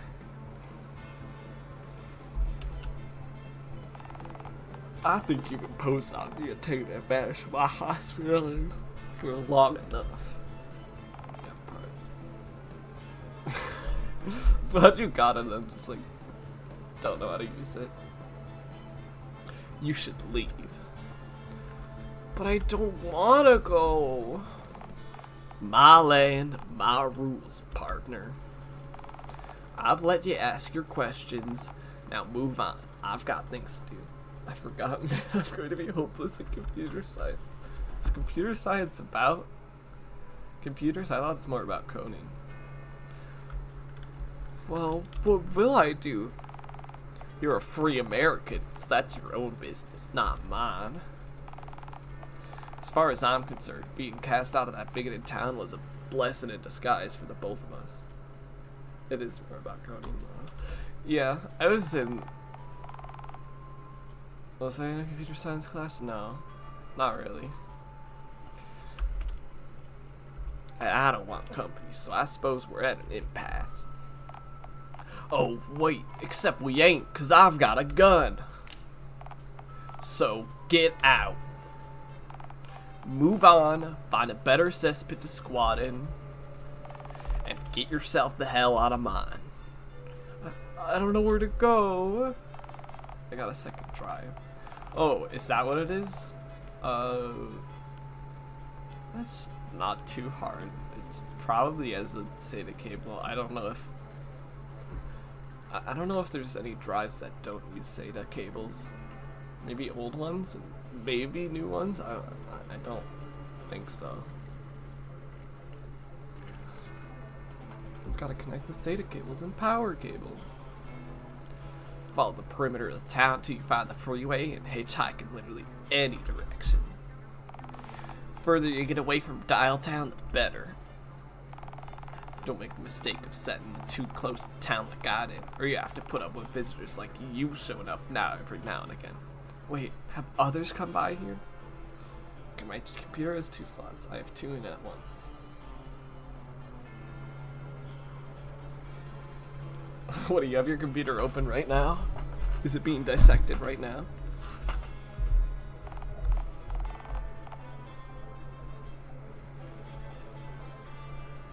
No one nearly as annoyingly persistent as you. There's a shepherd who lives 8 or so miles down the road, but he knows to keep his distance on account of the signs. Sure didn't stop you, though. Right, signs can't stop me because I can't read. No, I put them in earlier today. Ah, okay. Yeah, I don't know, computer stuff is confusing. I have had so many computer troubles that like makes me not want to like upgrade or ever build a new computer, but I know I will eventually. Knew I should have gone all out and stuck a head on a spike out front. Alright, I'll cut you a deal, partner. I'm willing to let you stay on my land if you want, but only from the chin up and at the end of a wooden stick. Would I be alright? It just isn't appearing in my files. You'd be dead. Yeah, but would I be okay? You'd be. Please be patient with me. God isn't finished with me yet. That's the first thing you've said so far that I happen to agree with, you know. Actually, you know, now that I think of it, I've seen a woman sulking around these parts for the last week or so through my binoculars. Of course, she's never gotten too close to the shack. I feel like I have to do something to partition something, but I don't remember exactly. I do feel like that's a thing too. So, yeah, I don't know. I don't know the most about it because last time I put a drive in was like a year ago at least. Seems she's the artsy type on account of her usually having an easel under her arm.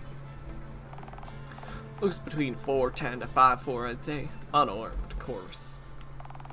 Head's some kind of printer, brown with a small white decal that I wasn't able to make out from this distance. Wait. Karen! You found Karen! Oh, that's my dad. I see him next. He helped me put it in the first place. Okay, yeah. That should probably help. You know this woman? Yeah, we... That's a truly revolting number of ellipses. Carbo. This is fantastic news. She's smart. She'll figure out a way to smuggle me back into Dialtown for sure. Goody for you. Now, get out. You want to go back to that cesspit so bad? Then go. Get. Betcha she's over by the lake. That's where I'd go if I wanted to paint something from around these parts that wasn't trees, dirt, or sheep. Alright, I guess I'll go look for her then. Yep. Guess I'll just skedaddle now. You've already said that. I feel weird just leaving you here. Don't. I want it to. But I feel like we've really hit it off. We haven't, and it took an enormous amount of restraint not to shoot you at least 18 times in the last 3 minutes. But you didn't. You held back. Maybe you really... Get out. Why didn't you want to come with me? Because why in tarnation would I want to go back to Dialtown? I told you, that town's chock full of low-down snakes. Worst of all, that mayor. Ooh, I know. Wouldn't it be really funny to see the mayor's face when I return? She's gonna be so pissed when she finds out I'm back. Might get mauled by police dogs again. We'll just have to see. My god, that's the stupidest... Wait. Huh? You really think that if you found your way back into Dialtown that you'd be able to get to the mayor herself? You bet. I reached her once. I'm sure I can do it again. No kidding? Alright, partner. I suppose you've convinced me. It's a deal then. Epic! Wowzers! Very swag.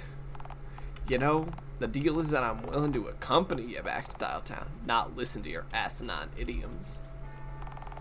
I'll travel with you back to Dialtown just to get to the mayor and see her get her just desserts. Is that deserts? Yeah, she's gonna get her just deserts. Please bring the gun, you know, in case we get a pack of roaming barrel hogs. Like hell, I'd leave my single action behind. If we're doing this, we're going all out. Let's head out. I want to get to the lake before we hit hog hour. I love hog hour.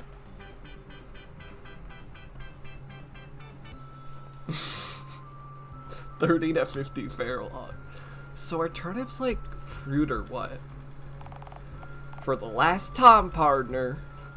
I told you I'm willing to accompany you, but needless chit-chat does not come under the terms of our agreement. I'll walk with you, shoot at anything that tries to shoot at us first, but I ain't up for banter of any kind. This will be the last turnip-related question, I promise. I have the first day of school tomorrow. I hope that goes well. You've said that 3 times already, partner. You've said that. Hell yes, school. No more. You could be nicer to me, you know? And you could be quieter. Ma, what a world that might be. It's like 11 p.m. here. Yeah, you probably should go to bed. Don't worry, I'll have a VOD of this in case you want to watch the rest of it.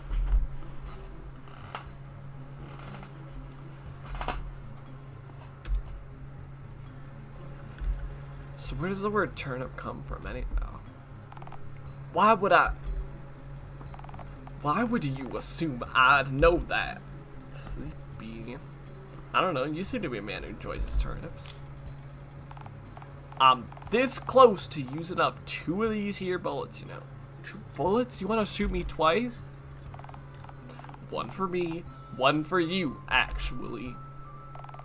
Between the 2 of us, I think I'd shoot myself first, and then you after, so I wouldn't have to hear you gurgling on the ground. Yeah, that makes a lot of sense. I gurgle on my feet too, in fairness. And I gargle oft, I do. Good night. Have a good sleep, and I hope that your first day of school is good. What sort of dialogue?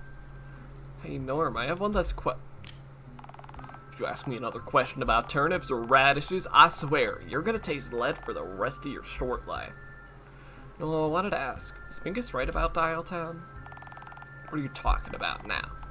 You starting to piece together why that mightn't have waited to get rid of you? No, not the exiling part. Her wanting to make Dialtown just like it was when Callum was in charge. I guess what I mean is, do you think Dialtown was better off before Callum died?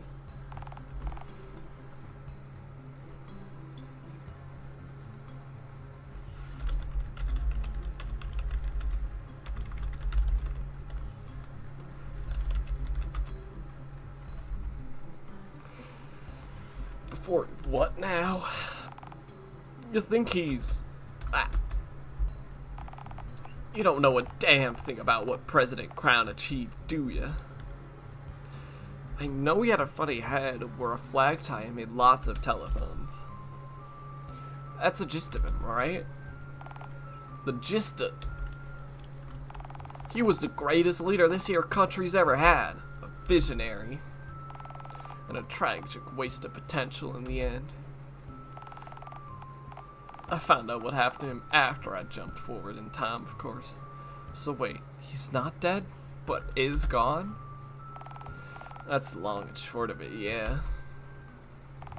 To my knowledge, he's alive and kicking, but still completely gone. I'm even more confused now. You make brain hurt, Magic Hat Man. Alright. Maybe you'll understand if I start at the very beginning. Context and all. Ahem. Calum Brown was born here in Dialtown in 1920. Growing up in the 30s in an era of depression and change, Calum found himself transfixed with the technology that was becoming slowly commonplace at the time, namely the telephone. Calum was born with a severe deformity, having only one complete limb, his left arm. While extraordinarily bright, he lived a solitary life, watching other kids outside perform feats he could only dream of. When the early 40s rolled around, Calum signed up to fight in World War II, but wasn't accepted on account of his disability. He had to stay home and bitterly follow the war alongside the rest of those unfit to fight via hazy radio transmissions. If only I could walk, Calum thought to himself. If I could walk, I could serve. It was at that time that Calum put his garage workshop to good use. He made use of scraps of just about any metal he could get his hands on, forged himself a pair of prosthetic legs, which, while brutally assembled, were virtually unheard of at the time. He sent the Army Registration Office a note, vouching for his new metallic appendages, vowing to join their cause, whatever the cost. He never got a reply. So he simply sent another letter, then another, and another. What started as one letter quickly became dozens. Always a motivated guy, Calum decided to use his head, try something new. Calum bought his first telephone. After getting through to Dialtown's head enlisted, Calum found out that to his shock, every single one of his letters had hit their mark, or was simply thrown out en masse. I'm here to recruit the best of the best this country has to offer, Cooper stated over the phone. Not some freak with metallic legs who slow the rest of my boys down.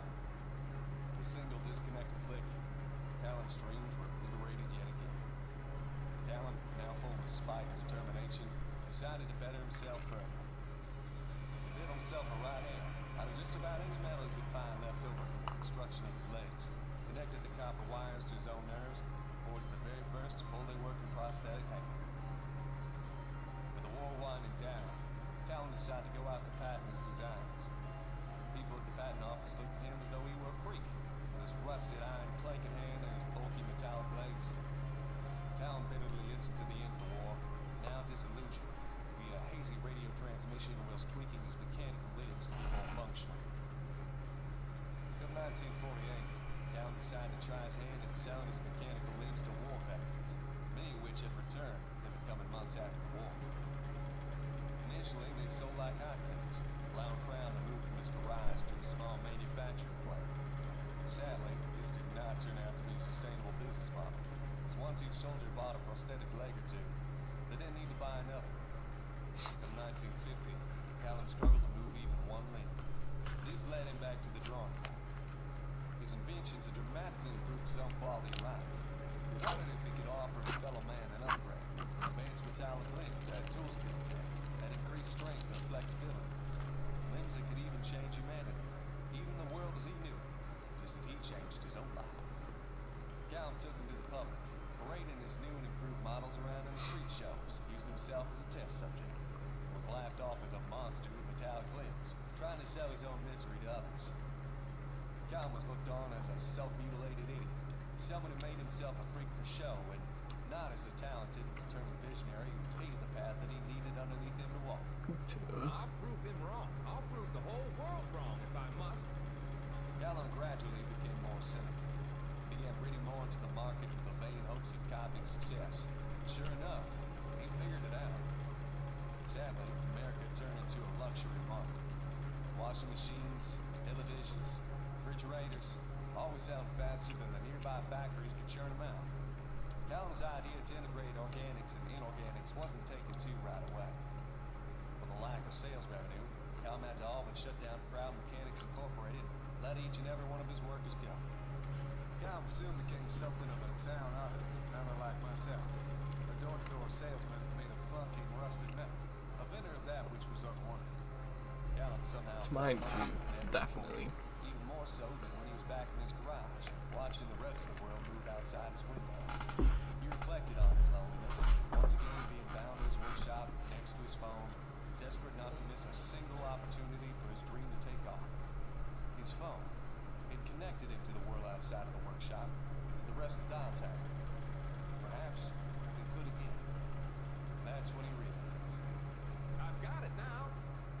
off spending a full year working on his new design. A telephone that's built into your head. Can be swapped and traded for other such devices, and has a 5-year warranty. No repurchases required. Surprisingly, despite their clunkiness and novelty, the practicality of having complete and portable phone access anywhere in the world through airwave frequencies wasn't lost on people. And interestingly, the phones caught on quickly. A typewriter alternative even became common, allowing text to be printed from one's own hand, as if the user was having a conversation with the bare paper itself. Unpredictably, these phone heads caused a massive boom to employment, with young men and women getting hired left, right, and center as both manufacturers, but also operators in switchboard exchanges. This economic boom made Callum extraordinarily popular, which he used to run for mayor, the Senate, and finally the presidency, all 3 roles he walked into. Seen as a visionary, a man who could change the face of America for the second time. Becoming leader of the United Nations, Cal proposed to the world his vision for the future. His idea of a functional, inclusive, and wondrous mechanical world where all problems from famine to animal extinction, societal conflict, to resource shortages, all could be solved. Preventing future wars and creating worldwide Just like the Affinity. However, due to paranoia, he refused to write the plan down in its entirety or tell anyone what it is prior to the proposal's approval. Needless to say, the vote in favor for the plan won by a landslide. In the coming years, the whole world is converted to have inorganic health. Women, children, animals too. Callum stood on the tallest podium given to a human being today, and failed the hardest one. He began to give his ultimate speech, his oratory opus. My fellow humans, now for the moment you've all been waiting for. Without further ado, the full details of my plan to substantially improve the whole world.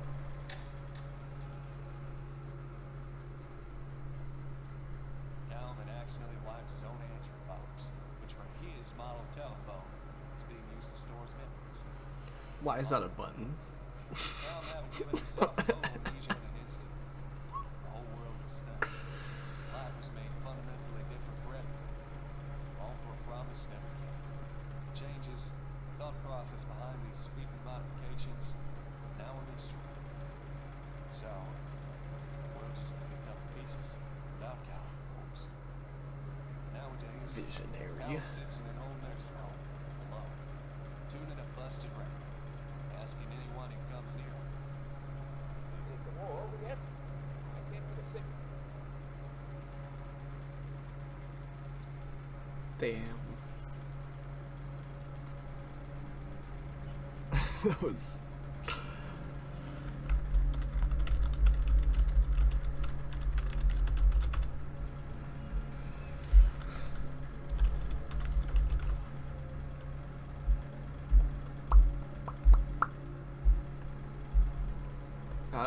That is... Huh. What a loser!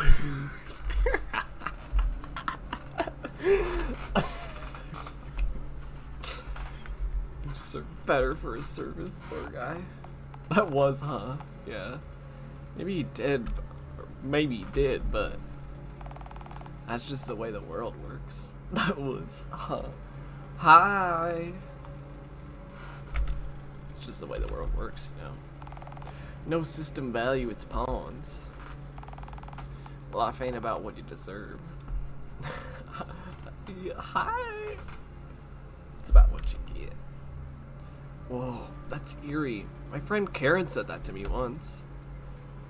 You know, the woman you're about to meet. Dad bod norm. True.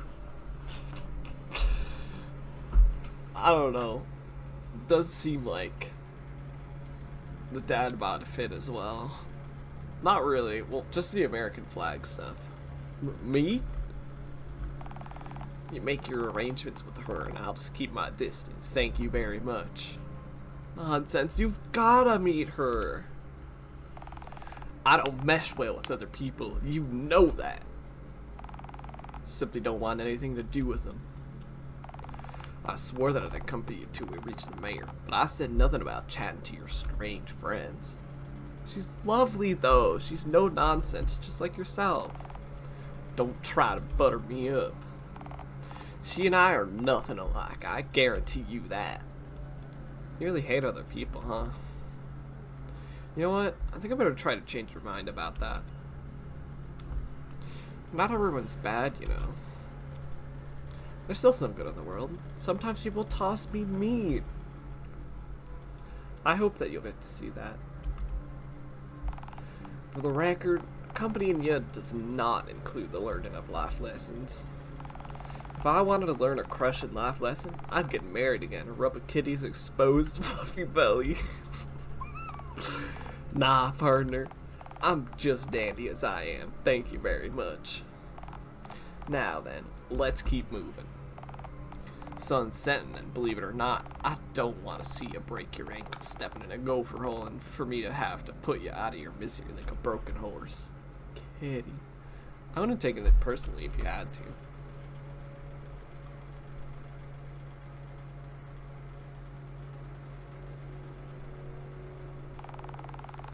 I appreciate you all meeting with me here yet again. As I'm sure you all know, approximately 1 year has passed since Sirius's exile, which is coincidentally the first time we've all been able to meet, now that Billy's out of juvie, on probation. Hey, don't slap the blame onto me, Mingles. You could have overturned my conviction and gotten me out instantly. The audacity of this bitch.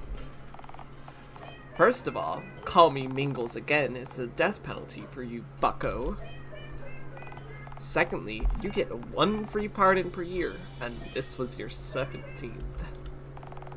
17 convictions a year is way lower than my annual average, to be fair. It's only mid-February! Look, my point still stands. The initiation of Phase 2 of Mayor Mingus' perfect society reforms is vastly overdue.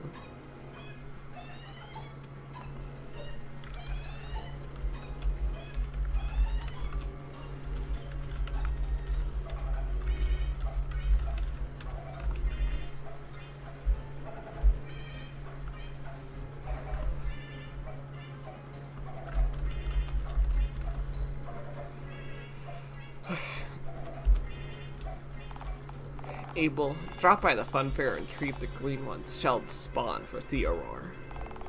Are you kidding me? Why do I have to collect the eggs? Will probably be moist. Very possibly, but alas, every other member is already preoccupied with a mission of their own. What about the mustachio dude? He hasn't done much yet. Theorore's coordinating the tranquilization, retrieval, and containment of Bigfoot, as per our mutually beneficial agreement. And I couldn't be more thrilled! Why, with competent and well-trained officers, this should be a cinch. Well, alas, Theorore. Those 2 idiots are all you've got to work with, so plan accordingly. You mean us, ma'am? Are there any other 2-for-1 imbeciles in this room right now? You don't have to be so mean to us, ma'am. You're completely right, I don't. Also, take a pair of binoculars with you. They should help you locate the feral-eyed man without getting close enough to startle him. Theorore, take a tranquilizer gun. Snag him from afar. Look for him in Uptown first. I'm certain I heard on the grapevine that the bank has a vault chock full of bananas just for him.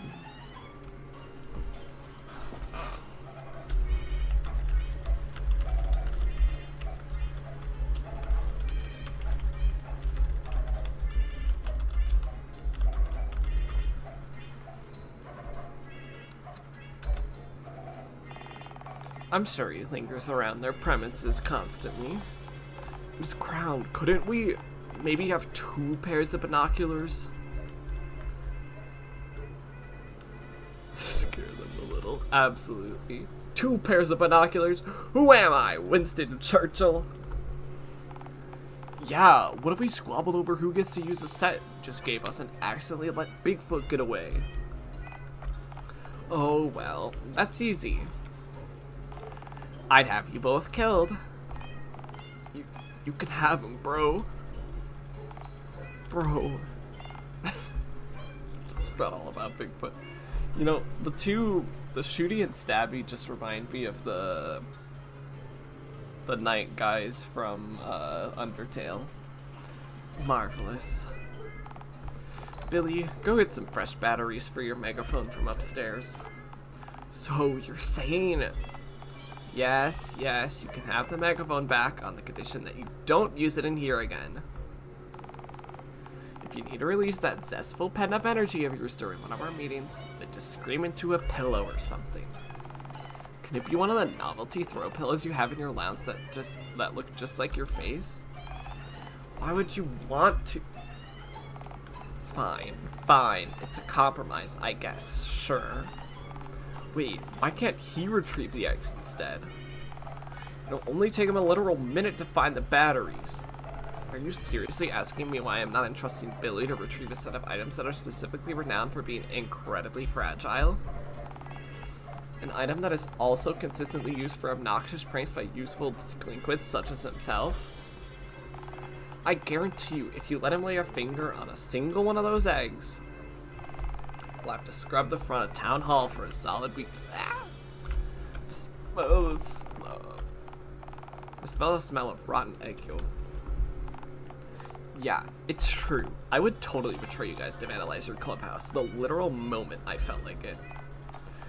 Well, what about the hobo? He's not doing anything. He's warming Bunny's seat. Very important. Oh, come on. Seriously?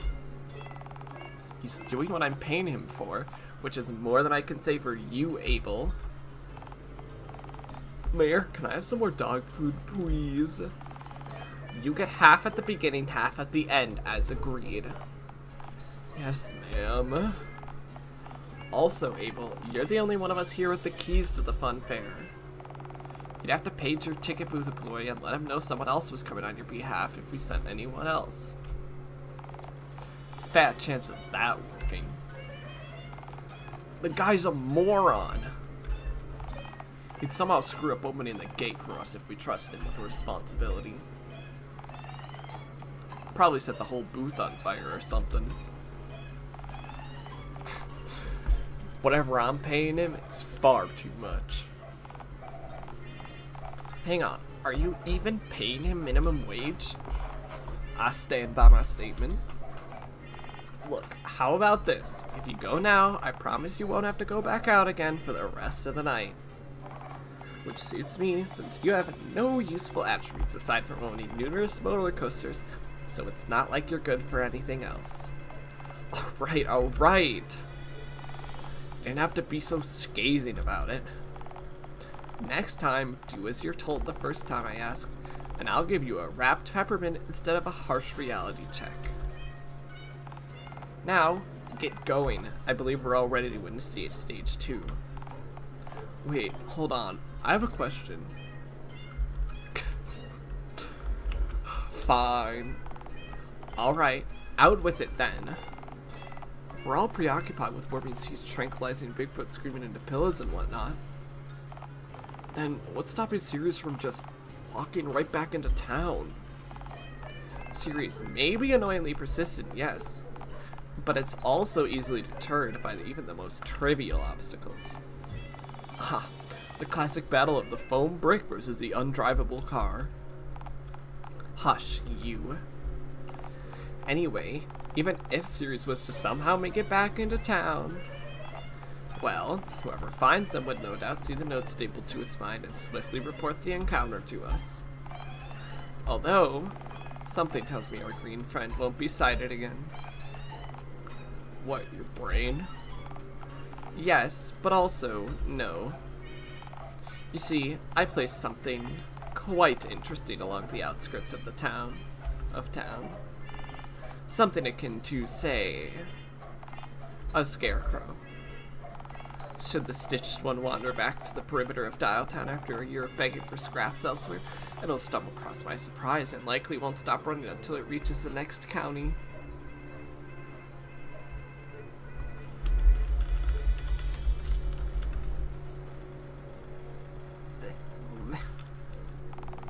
Or more likely, collapses face down in a waterlogged ditch and gets mistaken for green roadkill the next morning. Oh, come on. It can't be that repugnant. That fucker eats gravel from the sides of train tracks. You're underestimating its depravity. Oh, you don't understand, my minute spite child. Yo, gravel. I had this thing engineered from pieces of the 3 most unnerving objects I could gather. All 3 entities shared a dark, potent energy, and as one being, we possess a truly wretched force to be reckoned with. Granted, it's quite unlikely that it'll actually find it after not being seen for a whole year. Oh god, what is that? What on God's green earth have we just encountered? Hat from Big Bertha. Knickknacks from Madame Mediocre. Entire essence of Greg. Big Gregma. No. No. No. Greg. See, this is the worst thing to happen to anyone in history. Fuck. Ah. You missed. I don't miss.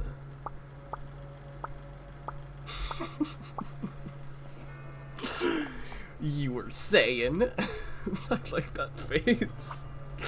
Norm, How? When you live in the middle of bumfuck nowhere, there's really only 3 things you have to occupy yourself with. Damn. Shooting tin cans, hunting for your supper, swatting flies, all 3 of which majorly help you hone your aim.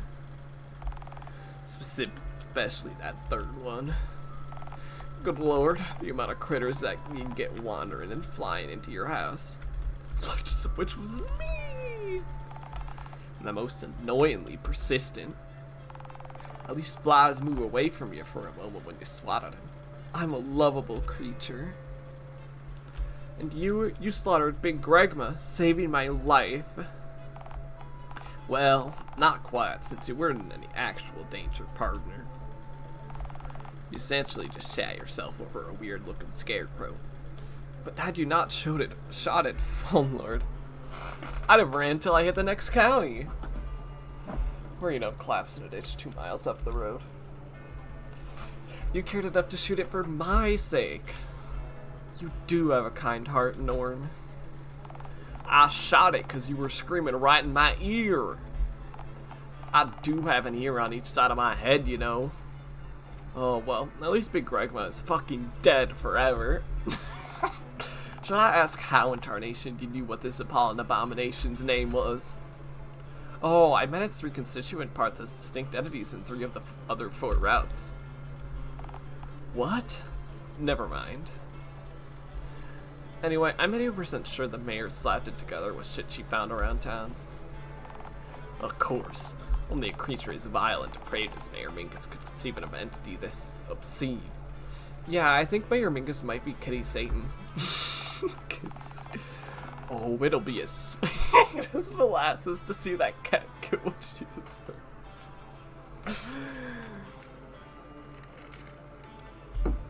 :3 Norm. Yeah, I can't wait to see the look on her face when I return to town. Yeah, sure. Come on, we're spitting distance from the lake. If they ain't like that pretty pally, you'll still be looking around.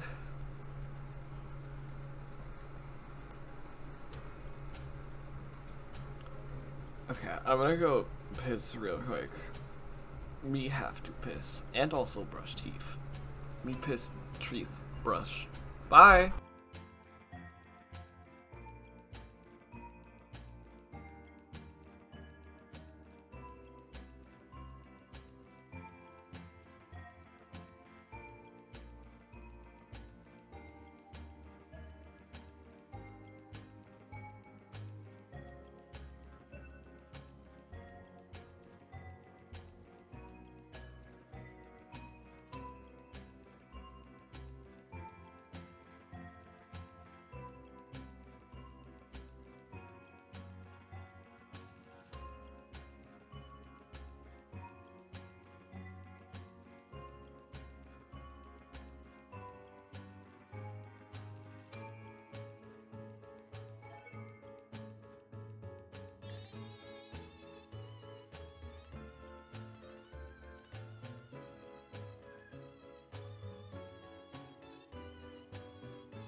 I'm back. Karen, it's me. It's Ceres. Ceres? It's been so long. What are you doing out here? Did your cat homing instincts follow me out here? Did you pick up my scent? If you did, that's extraordinarily impressive, given that I haven't seen you in at least a year. Good timing. Good. I'm surprised at the slightest to learn that it's got the nose of a bloodhound. Actually, no, you see, all the cough after I've drank has really dulled my palate. I don't quite have the nose of a bloodhound, more of an elderly pug, perhaps? Say, Karen, what are you doing out here anyway? It's like dusk and junk. You ever tried to paint the moon during the day? I'm sure I could if I... Norm, have you been to the moon? I've passed it, but I've never stepped foot on it. Didn't want to have to brawl with the feral folks still up there. Wait, what? Are there aliens up there?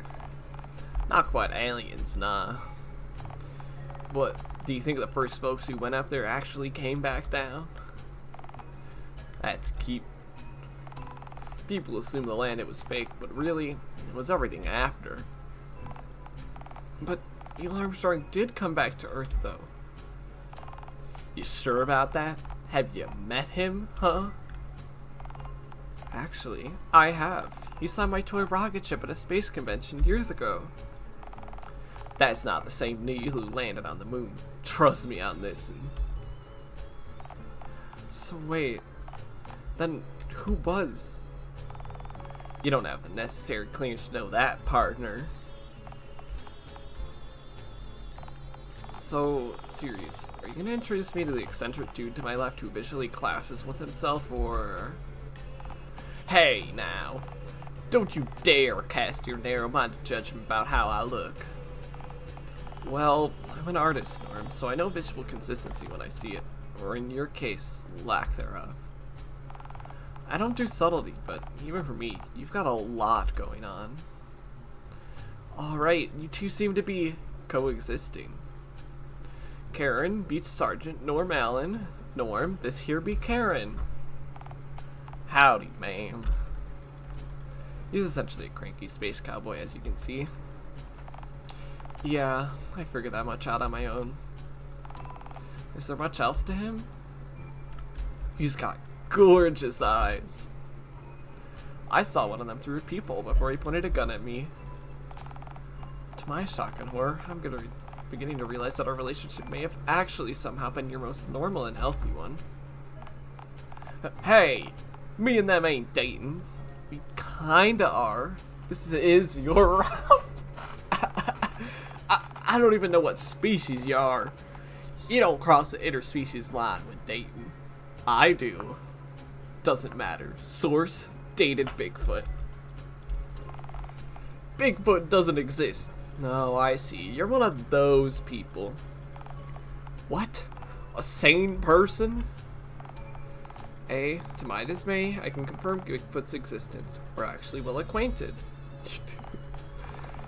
B, I'm yet to hear of a sane man wearing both a cowboy hat and a NASA suit. I'm sane enough to know that Bigfoot ain't... Alright, now that introductions are out of the way. Why exactly are you gallivanting around the woods with a sardonic space cowboy series? Oh, so funny story about that. It all started when I pissed off the wrong cat. Oh, for crying out loud. I'll just fill her in. It'll be much quicker and much less confusing for everyone involved. So, that's the gist of it, I suppose. Yeah, get all of that? Yeah, I believe so. But, wait, how did they manage to cram them into a regular-sized cat carrier? Yeah. Yeah. With great difficulty, I'd imagine. Alright, thanks for clarifying. That's the only question I had. So, what are you two looking for from me? Taxi fare? An alibi? Well, a way to get smuggled back to Dialtown be just dandy, man. If you were to know such way, that is. There may be security wandering on the perimeter of town watching for my inevitable return. Someone need to get smuggled into town inside something inconspicuous. I could take you back in a handbag. Granted, I don't normally carry one of those around with me, so it might look a tad suspicious. Also, the handbag would have to be large enough for me to fit the both of you inside, which almost certainly looks suspicious. Oh, Lord. Just cram the two of us into a pair of big old suitcases and call it a day. Do you seriously think I'm going to wheel you both all the way into town? Asking me to just lug just one of you back to town would be a ridiculous request, let alone the both of you. Come on, Caramel. Referring to me as Caramel while simultaneously trying to gain a favor from me is quite a foolish strategy, you know. Also, what if those hypothetical guards were to stop me? What would I even say is contained within my two massive, pulsating, grunting suitcases if questioned? Just say they have miscellaneous cargo in them. Works every time. Your ideas stink, for the record. Don't be rude to Ceres. Oh, come on, you're hardly a walking beam of sunshine yourself. Ceres and I go way back. I'm not the one giving a total stranger a rude introduction. In fairness, you were vocally repulsed by me when we met. I feel that was earned, though. Alright then, genius. Think of another plan. We could dig a tunnel underground, right into Dialtown. Fantastic plan. You definitely wouldn't just die underground after a cave-in. Agree to disagree, Norm. While Sirius can almost certainly navigate underground at a speed comparable to your average mole. Unlike the mole, Sirius would almost definitely swallow all of the soil it cleared. It would definitely die underground, groaning and clutching its soil-filled belly. No, Karen, he wasn't speaking genuinely. Norm was being sarcastic. Norm, I have to say, I find you to be an incredibly unlikable individual. Oh, what? So my company is undesirable, but you find hanging around this green varmint to be just peachy? Sirius was the first person to ever make me see my own value, I'll have you know. Oh, like this moron. I'm right here, you know. This moron convinced me to spread my wings and show my art to the world. Sirius taught me that ultimately, you have to take responsibility for your own happiness, because nobody else will. Huh. That's obvious, though. Well, do you? To me, you're just a cantankerous old coot, happy to stew in your old bitterness. Hey, for your information, I'm not that old. Are you legally like 100? You're a dinosaur. No, I'm sure I'm legally dead by now. That ain't the same as being 100, you know. Well, most people born 100 years ago are legally dead now, statistically, so the two aren't mutually exclusive. She has a point, Norm. I hate three-way conversations. Wait. I know a way to smuggle you two into Dialtown. You do? Do you remember Oliver Swift by any chance? Worked at the old cinema, co-runs a horror attraction now. He started movie directed. He says stuff like gnarly and groovy a lot. The name rings a bell, I guess. He wears a fez. Oliver, the Olive Man, yes! There's been a lot of back and forth about me doing some commission work for him, you know, for his attraction. He wants something surreal and haunting, and he thinks I have the chops for what he has in mind. He receives crates full of props on a weekly basis. So wouldn't guard any suspicion if he were to receive another tonight, with you both inside. If I were to send you both to his attraction and pay for a courier to pick the crate up, you two reach Uptown Dialtown in just under 2 hours. Karen, you genius! I can't thank you enough. If there's anything I can do to return the favor. I liked it when you called me a genius. Genius, you're a genius! Thank you. Alrighty then. It appears we've got a game plan. Actually, for your fare, Norm, I'll need something from you first. Oh, so you're a stingy type, huh? Alright, my mom didn't raise me to expect something for nothing, so how much do you want? Oh, no, I wasn't referring to financial compensation. Apologize to Ceres. No apology, no trip. Apologize? For what? You called him a moron. Only I, and certain Supreme Court justices, have the authority to do that. Hey, I agreed to accompany them as armed backup, but I said nothing about providing pleasant conversation.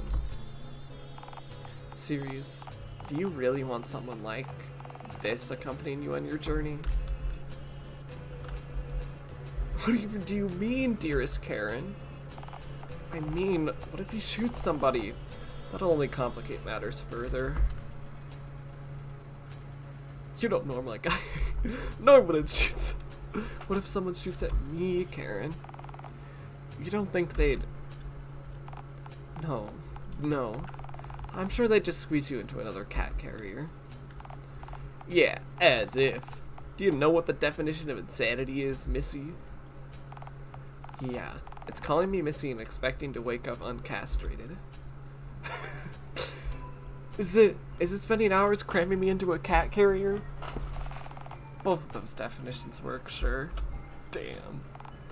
Now, you. Apologize. No. Say you're sorry. You really think that's wise? Trying to issue commands to an armed man. I could destroy you and you know it.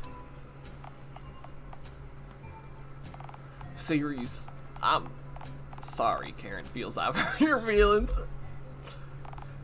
You.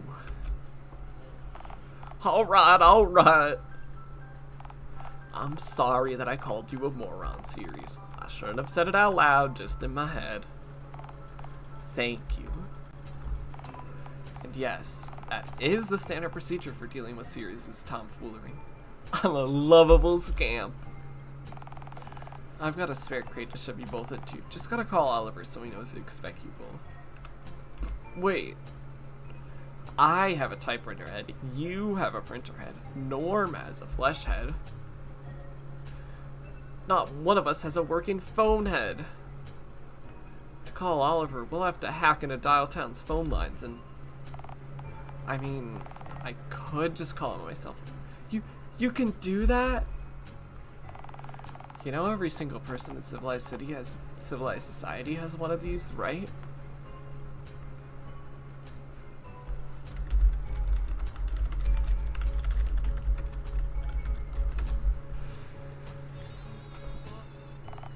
Well, I don't.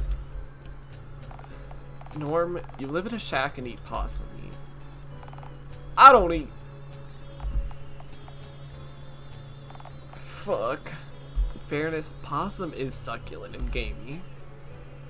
Truly a working man's delicacy.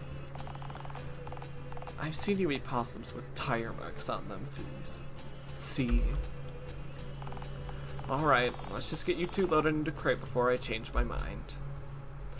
Karen, my ink-churning maiden, how can I ever make it up to you? Never again referring to me as an ink-churning maiden would be a wondrous start.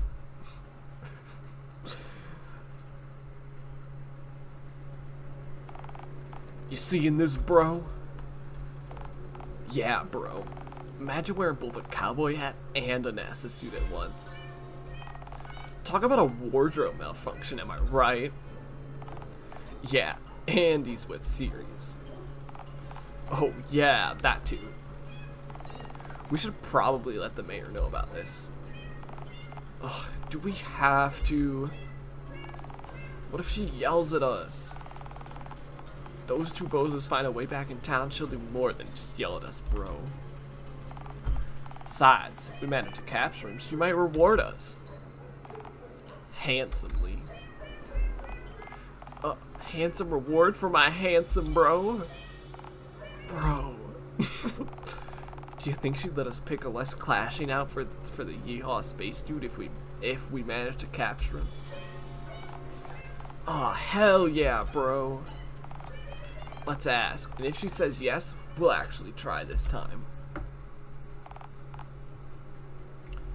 There, what? What happened to Big Gregma? How on earth did they make it past my stationary and inanimate obstacle? They really are the Undertale guards. Yeah.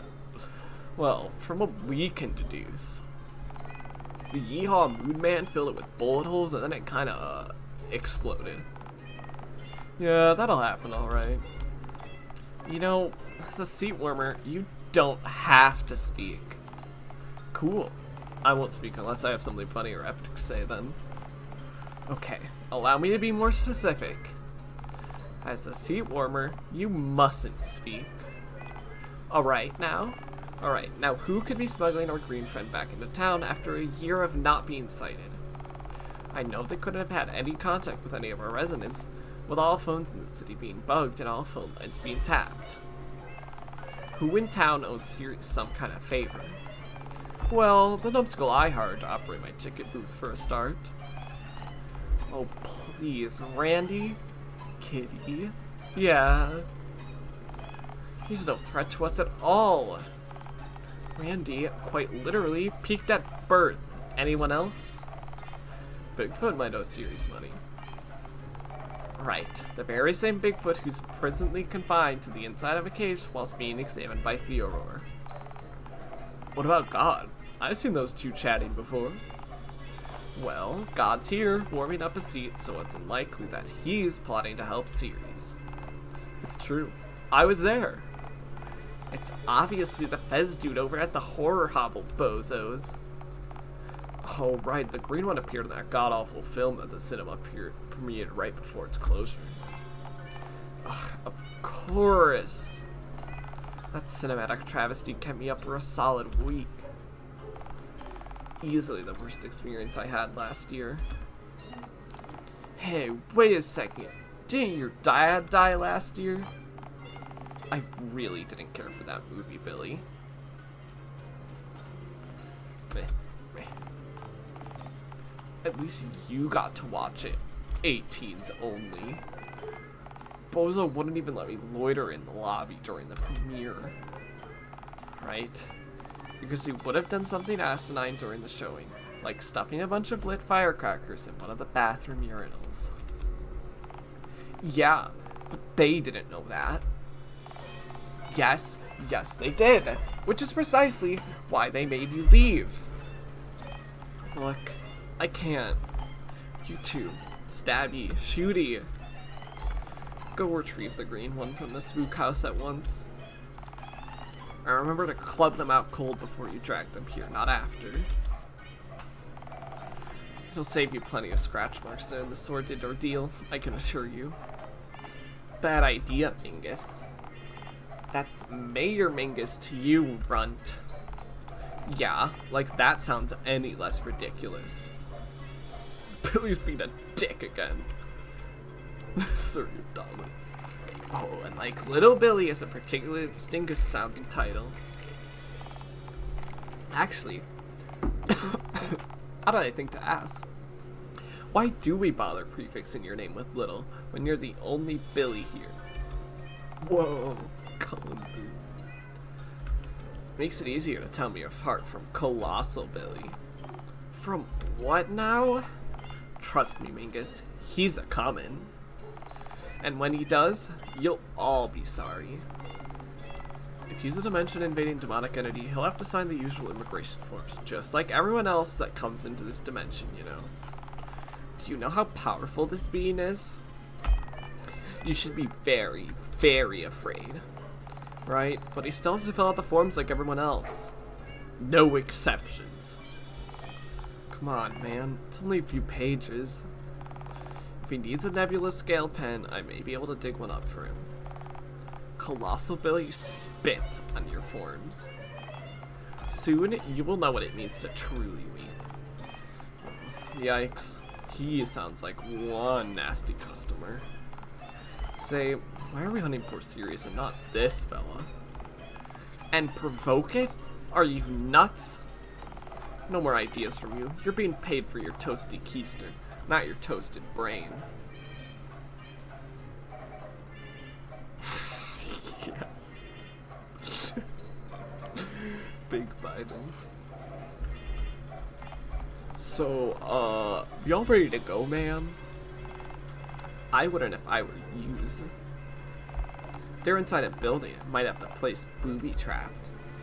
Seemed relevant. Just a little bit. Do you really want to risk them getting the drop on yous? Oh, please. Like they're smart enough to set a trap. They all fell for the green breakfast for crying out loud. I don't know. I'd listen to the stunted one. His entire shtick is hiding behind corners and needlessly hurting people just before they can react. This sort of thing sounds like it'd be right up his alley. What was that? Was that meant to be a pun? That doesn't work. Nobody so much as mentioned an alley. I say we just walk on in and play it by ear. What's the worst that could happen? Abel, I didn't become the mayor of Dialtown by half-rigging our elections. No half measures. You two. Loiter around menacingly in the alley outside. Really? God. Reaching into the future for joke material is unimaginably cheap. It tells us all that you aren't witty enough to quip about what we're currently discussing. If you had said alley in the present and not the future, I wouldn't have needed to do that at all. Well, I was about to say it in the present. Yeah, but how do we know that? What do you think the future even is? You two, venture forth to the aforementioned alley at once. Last I take my feline rage out on you two decidedly less divine beings. Damn, God complex much. Whoa, easy, watch the bag, partner. If it tears, you won't live to remember what's underneath. Whoa, Karen really wasn't kidding. An honest-to-phone god cosmic yeehaw man. Hey, wait a minute. Did you have a phone head when we met? I usually never date typewriters. Unclear. Continue on as normal.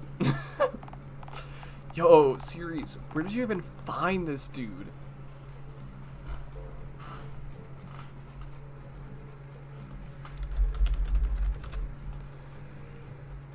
The woods. Hey, Mr. Spaceman, can I, like, touch your head and junk? Ah, the old feelaroo. The old what now? Why, I need to remind you that I'm armed, partner. Hey, man, no beef. I didn't mean anything weird by that. I just think your style's bodacious is all. Pardon me, partner? Your astro gunslinging shtick. It's real groovy. Immensely gnarly. Is this some kind of bit? Why is he talking like that? Like, what? Who in tarnation still says gnarly? Well, you say partner like every second sentence. Huh. You know, now that I think deeply about the situation we're in, this is all a tad ludicrous. What do you mean? I mean, a fezzed man is standing right in front of you, and he's talking to a watermelon-hued egg layer and a spaceman in a cowboy hat? Yeah, honestly, to say the plot's going off the rails is an understatement. At this point, the story may as well be plowing straight through an orphanage, but for, like, verbs and junk. Yeah, Karen gave me a basic rundown on what ended up going down between you and the mayor. Also, I just realized Stromboli is here. Stromboli, computer, monitor. Granted, she didn't explain herself all that well on account of text having character limits and some parts were super unclear. What on earth is a big Gregma, anyhow? Oh, that. Yeah, we found Big Bertha on the outskirts of town. You? Raccoon? No kidding, how's the old girl doing? As gnarly as can be, I'd hope. She's, well... Has she been eating? I keep worrying about that she isn't eating enough.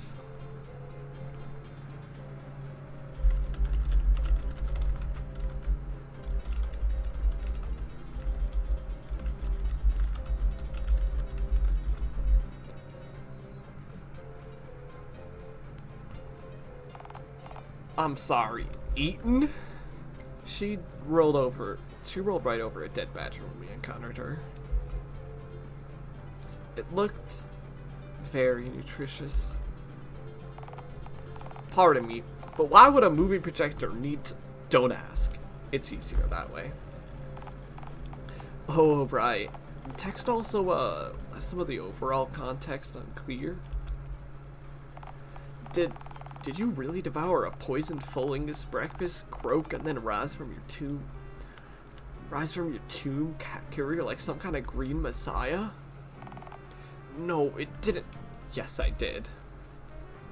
I rose from the ashes like a goddamn phoenix. Oh, please. You clearly didn't die during the ordeal. Wait, hang on. Were you green before you ate the breakfast? Yeah, I've always been green. Ain't easy, man. Then you definitely didn't die and start decomposing. You're just being dramatic. You're no green messiah, partner. I don't know, Norm. I'd argue differently. The series did wonders for me. In fact, it's the whole reason me and Mr. Dickens still have his place at all. Wait, it helped you too? Just like that printer lady? It's not easy being green. You betcha! Ceres is the gnarliest goblin I've ever met. Oh, like you've met other goblins. You don't know Oliver, Norm. Take his word for it. If anyone would find and then crash a goblin rave, it's Oliver. You know, before this joint became Dialtown's biggest and only horror attraction, this place was a literal ghost town. And I have Ceres to thank for what it's become. It saved Mr. Dickens' dream, and there's nothing groovier than that. Huh. No kidding. Hang on a sec. What in tarnation did you mean by literal ghost town? Oh, our attraction's immensely haunted. Ridiculously so. Pff, sure it is. I worked at NASA, partner, so I ain't the superstitious type. I'm a man of science, so I ain't foolish enough to believe in ghosts, ghouls, phantoms, nor specters. I'm sure they don't believe in you either. What was that? Hey man, you're a pretty groovy dude. I'm sure the ghosts here would adore you. You know, I'm pretty sure one of them's a chick who died from cholera back in frontier times. You two could totally... I ain't from frontier times, partner. I warped here from the 1960s. I mean, ghosts are real anyhow, so... Hey, chill, dude. I'm not asking you to believe the place is infested with, like, clowns or anything. I don't take you for that much of a sucker. You know, Fezzy, I've seen clowns with my very own eyes before. Up close. Looked deep into one eyes before it honked its bulbous red nose at me. I saw a hunger unlike any other in that beast size. You're yanking my chain. You must be. You're telling me you saw a real live clown? Like up close and lived to tell the tale? Clowns are all gay. as God is my witness. I was reared back for those multicolored fiends went the way of the dodo, remember? Are the old horror stories, the legends true? Did they really bite people? Of course they did. What sort of question is that? How do you sleep at night knowing you were that close to a wretched honk man? Much more soundly now, knowing there's now at least 50 years between me and them. Whoa. That was an awesome story, Mr. Allen. Sergeant Norm Allen, U.S. Air Force. It's a fact most civilians don't know, but they pull astronauts from the Air Force. Guess they figure if you can fly a plane, you're halfway there to flying a rocket. I was recently a recruit during the Korean War, which was the first war this great nation fought with our newly formed Air Force as a separate military branch. Fun fact. Whoa! I can't imagine the groovy things you've seen, the crazy stuff I could learn from you. I could listen to you talk for hours, Sergeant Allen. Hell yeah, boys getting on. You know what? You're alright, kid. You seem more respectful than most of the folks I've encountered from this here town since I've worked. That's for damn sure. Oh, Dialtown really isn't such a bad place. I mean, you get a few wet blankets and prudes, sure.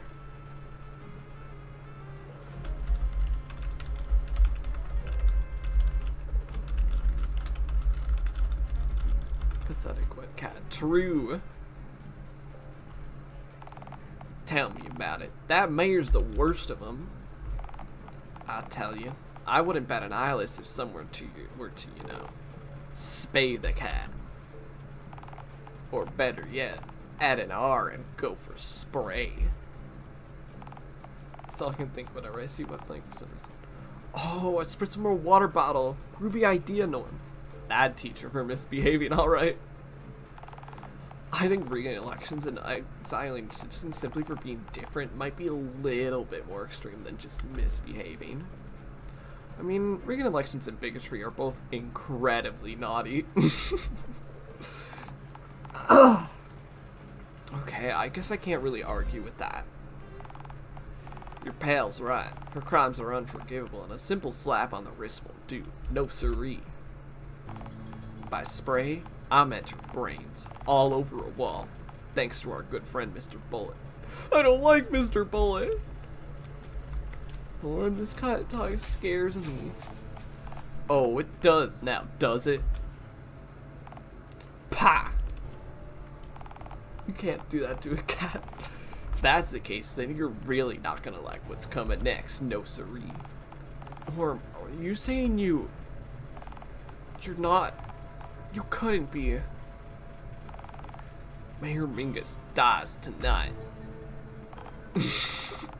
By dawn, our kitty friend will have been neutered and neutralized. But you said you were coming with me to see the look on her face when I returned. I'm afraid I deceived you, so you'd agree to my offer. I never would have gotten to run my own series. Unlike you, I ain't got friends in this here town. Nobody helps smuggle me in. And likewise, without me, you'd get yourself captured, maimed, or perhaps even more luckily, stuck in a giant mousetrap before you reach the mayor. It's a win-win for both of us here. I'll let you take care of your business, and then I'll take care of mine, and wrap this whole thing up all nice and clean. Sound good?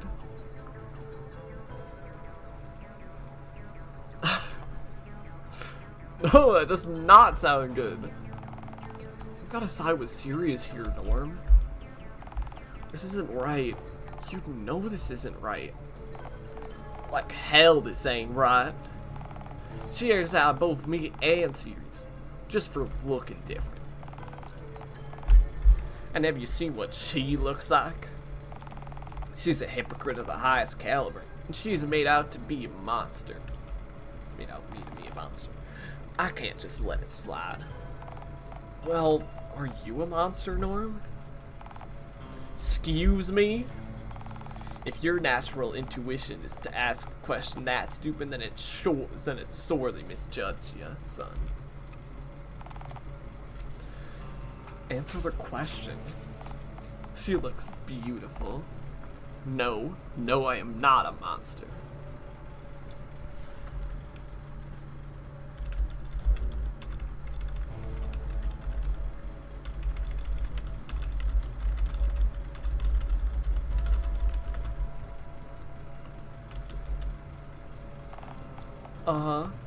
So why are you trying so hard to prove her right then? Prove her right? Oliver, she's a pox on this here town. She's bleeding Dialtown dry. This town ain't never gonna change while it's pinned under that damned cat's paw. I have to confront her. And as far as I'm concerned, if you're not with us, you're against us.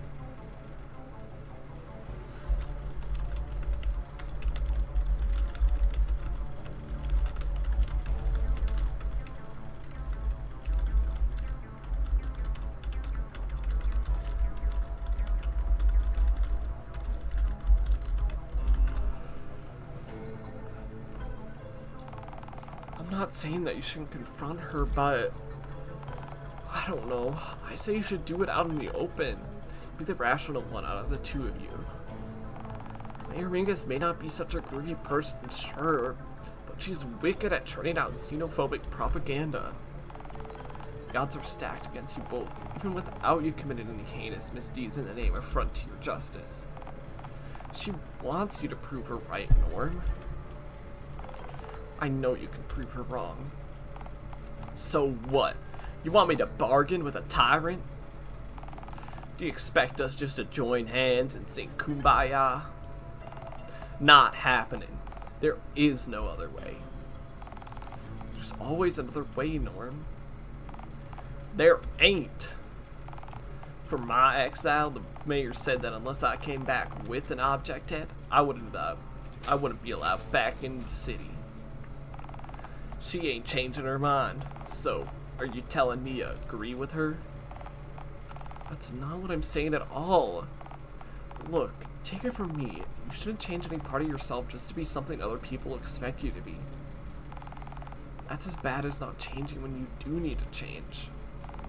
You should change only if you need to, and do it for you. You deserve to be happy, Norm. And even if you don't see it, believe it or not, you have all of the tools you need to live a happy life. You just need to think outside the box. The series taught me that. Right. I guess we'll just have to agree to disagree on all this, Fezzy. Disagree about murder? I see it as justice, but sure, call it what you want, I suppose.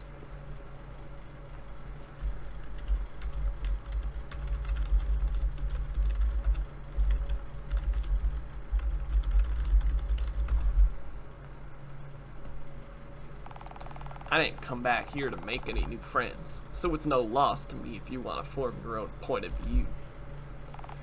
Anyway, series, move on to a more urgent and potentially less violent topic. We're back in town just like you planned. What's the next step of your master plan? Eggs! Pardon me, partner? I'm sorry, but did it just say eggs? Oh! Ceres wants to check on its gnarly offspring, lest they hatch unsupervised. What in tarnation? Are you telling me that Ceres lays eggs? Yeah, but not like daily, if that's what you mean.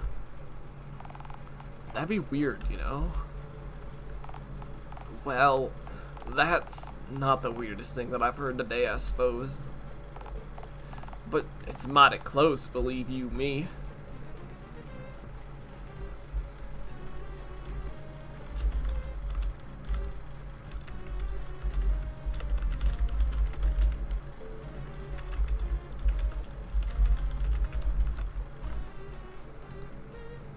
We need to go check on them.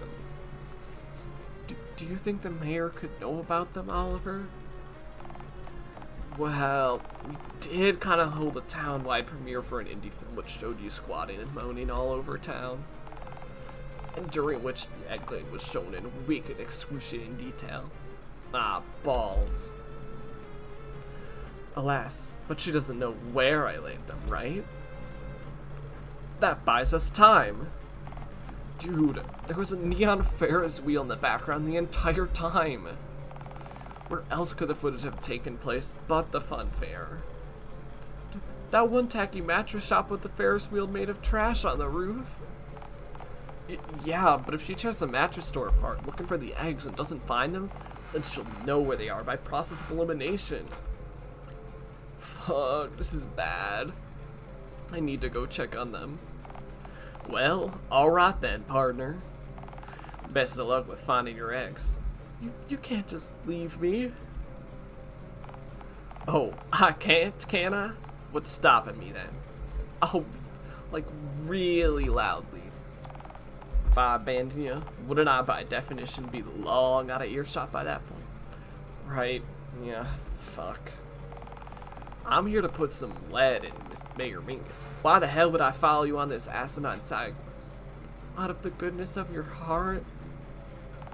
I have no heart. Why did I assume that'd work? I'll need to say something more compelling to convince him to follow me.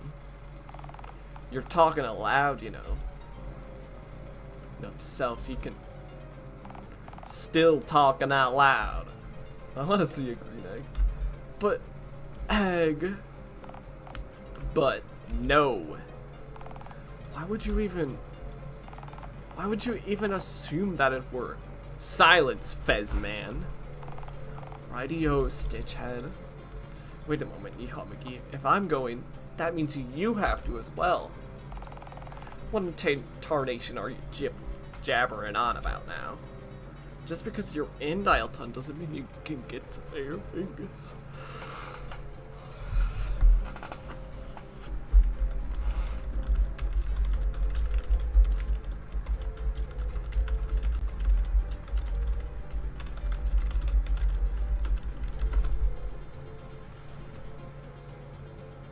How well do you know the layout of the town? I'd figure it out right quick, I'm sure. I'm a born navigator. If I can navigate 14,000 feet in the air and through space, I can find town hall, I'm sure. Uh-huh. Through what? Aimless wandering? Hard to sneak undetected to a destination you don't know the location. The location of, isn't it? Also, I feel like I'm gonna end stream soon. I've been streaming a while, and I don't know how long this is still gonna go on. I feel like it's still gonna go on quite a bit, so... I think, like, the next scene change, I'll stop. Face it, you need me more than I need you. It's caught you there, Norm. I also need to sleep soon. Damn it all to hell, you're... Fine. Quick detour, then we're going straight to the mayor, you hear? I'll get my justice tonight, mark my words. Right, before we head out, I'm going outside to scout for undesirables. Stay here for the time being. I'll call you out when I know the coast is clear. Happy trails, Fezzy. Yeah, right. Bye. Lord, I thought he'd never leave. Look, Sirius, I wasn't gonna say this to you, but since we have a moment alone, I think you should ditch the cowboy. Wait, you mean Norm? Oh, one of the 17 other gnarly face cowboys that happens to be following you around.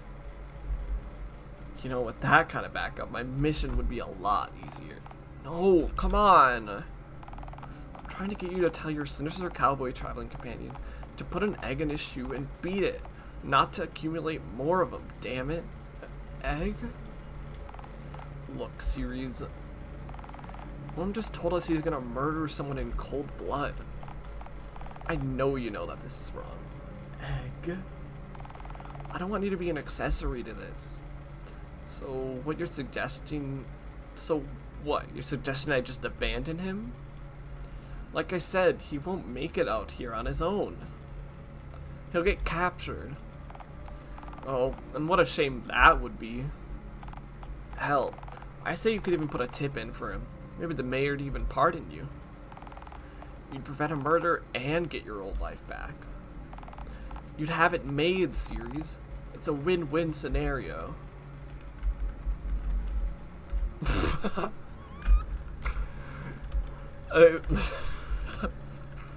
Leave prematurely. Seriously? You want me to trust Mayor Mingus? I want you to be able to spend the rest of your life without having to hide from her. Okay, sure, she's not a very trustworthy person, but Mayor Mingus uses people like tools. If she finds a use for you, she'll keep you around, and hell, maybe even on her payroll.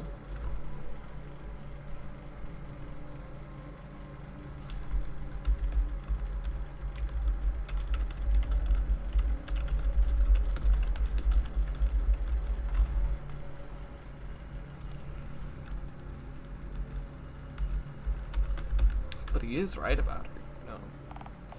Yeah, and she's clearly right about him.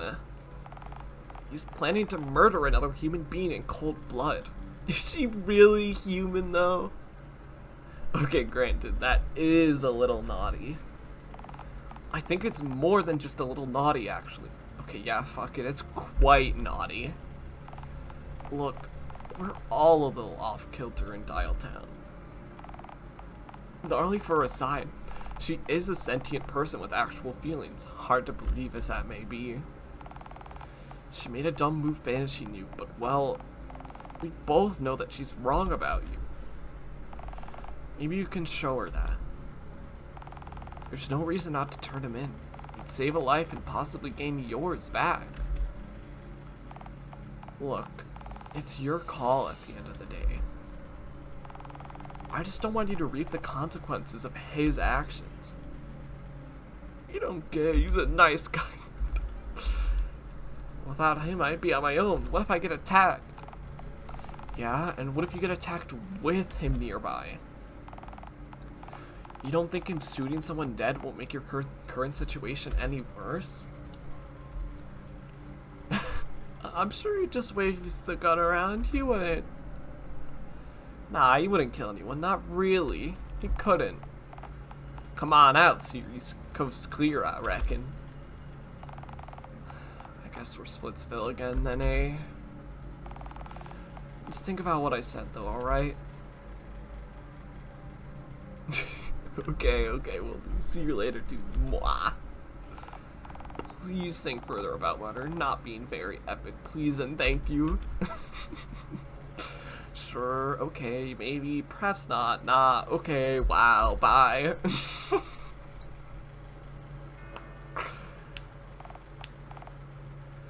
Okay.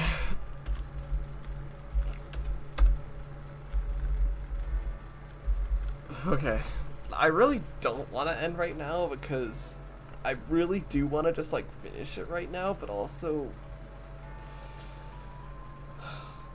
my voice is dying for one because I've been talking for like 6-ish hours straight, and also parents are going to be sleepy. Just don't end an easy clap stream forever. I know you want that. And it would be really terrible if I just like didn't get motivation to stream again for a while. Never ending stream. I don't think I would do that. I think I'm too engaged in wanting to see the end of this. So I'll probably stream tomorrow unless like something that I don't expect happens. So like, yeah. I can't wait to see the extras. I'm really curious about them. Clown.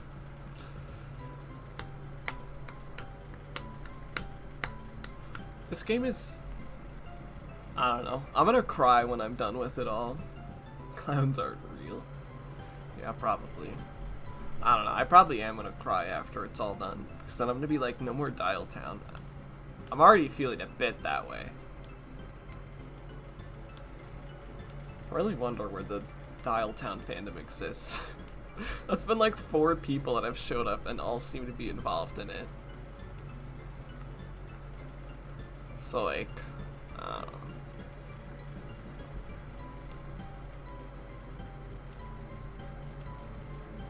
mean, I guess maybe Tumblr because they said the developers on Tumblr.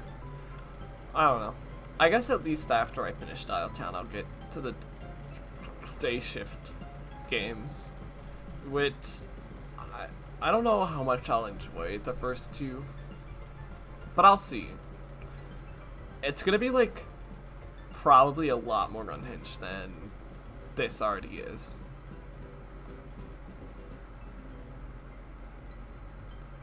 Yeah. Damn.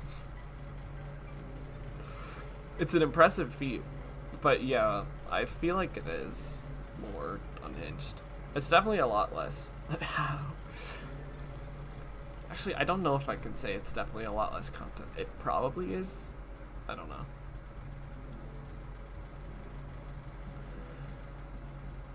Oh, okay. Alright, one squeeze before the stream ends. Wherever it is. Am I getting that back? Yeah.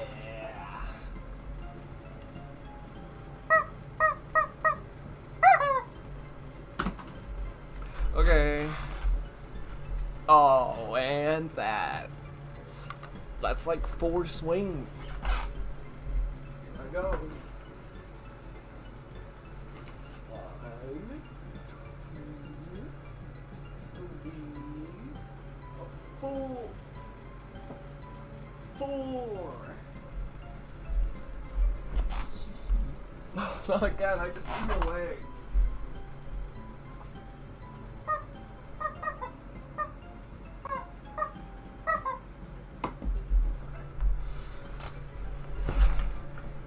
I almost fell out of my chair.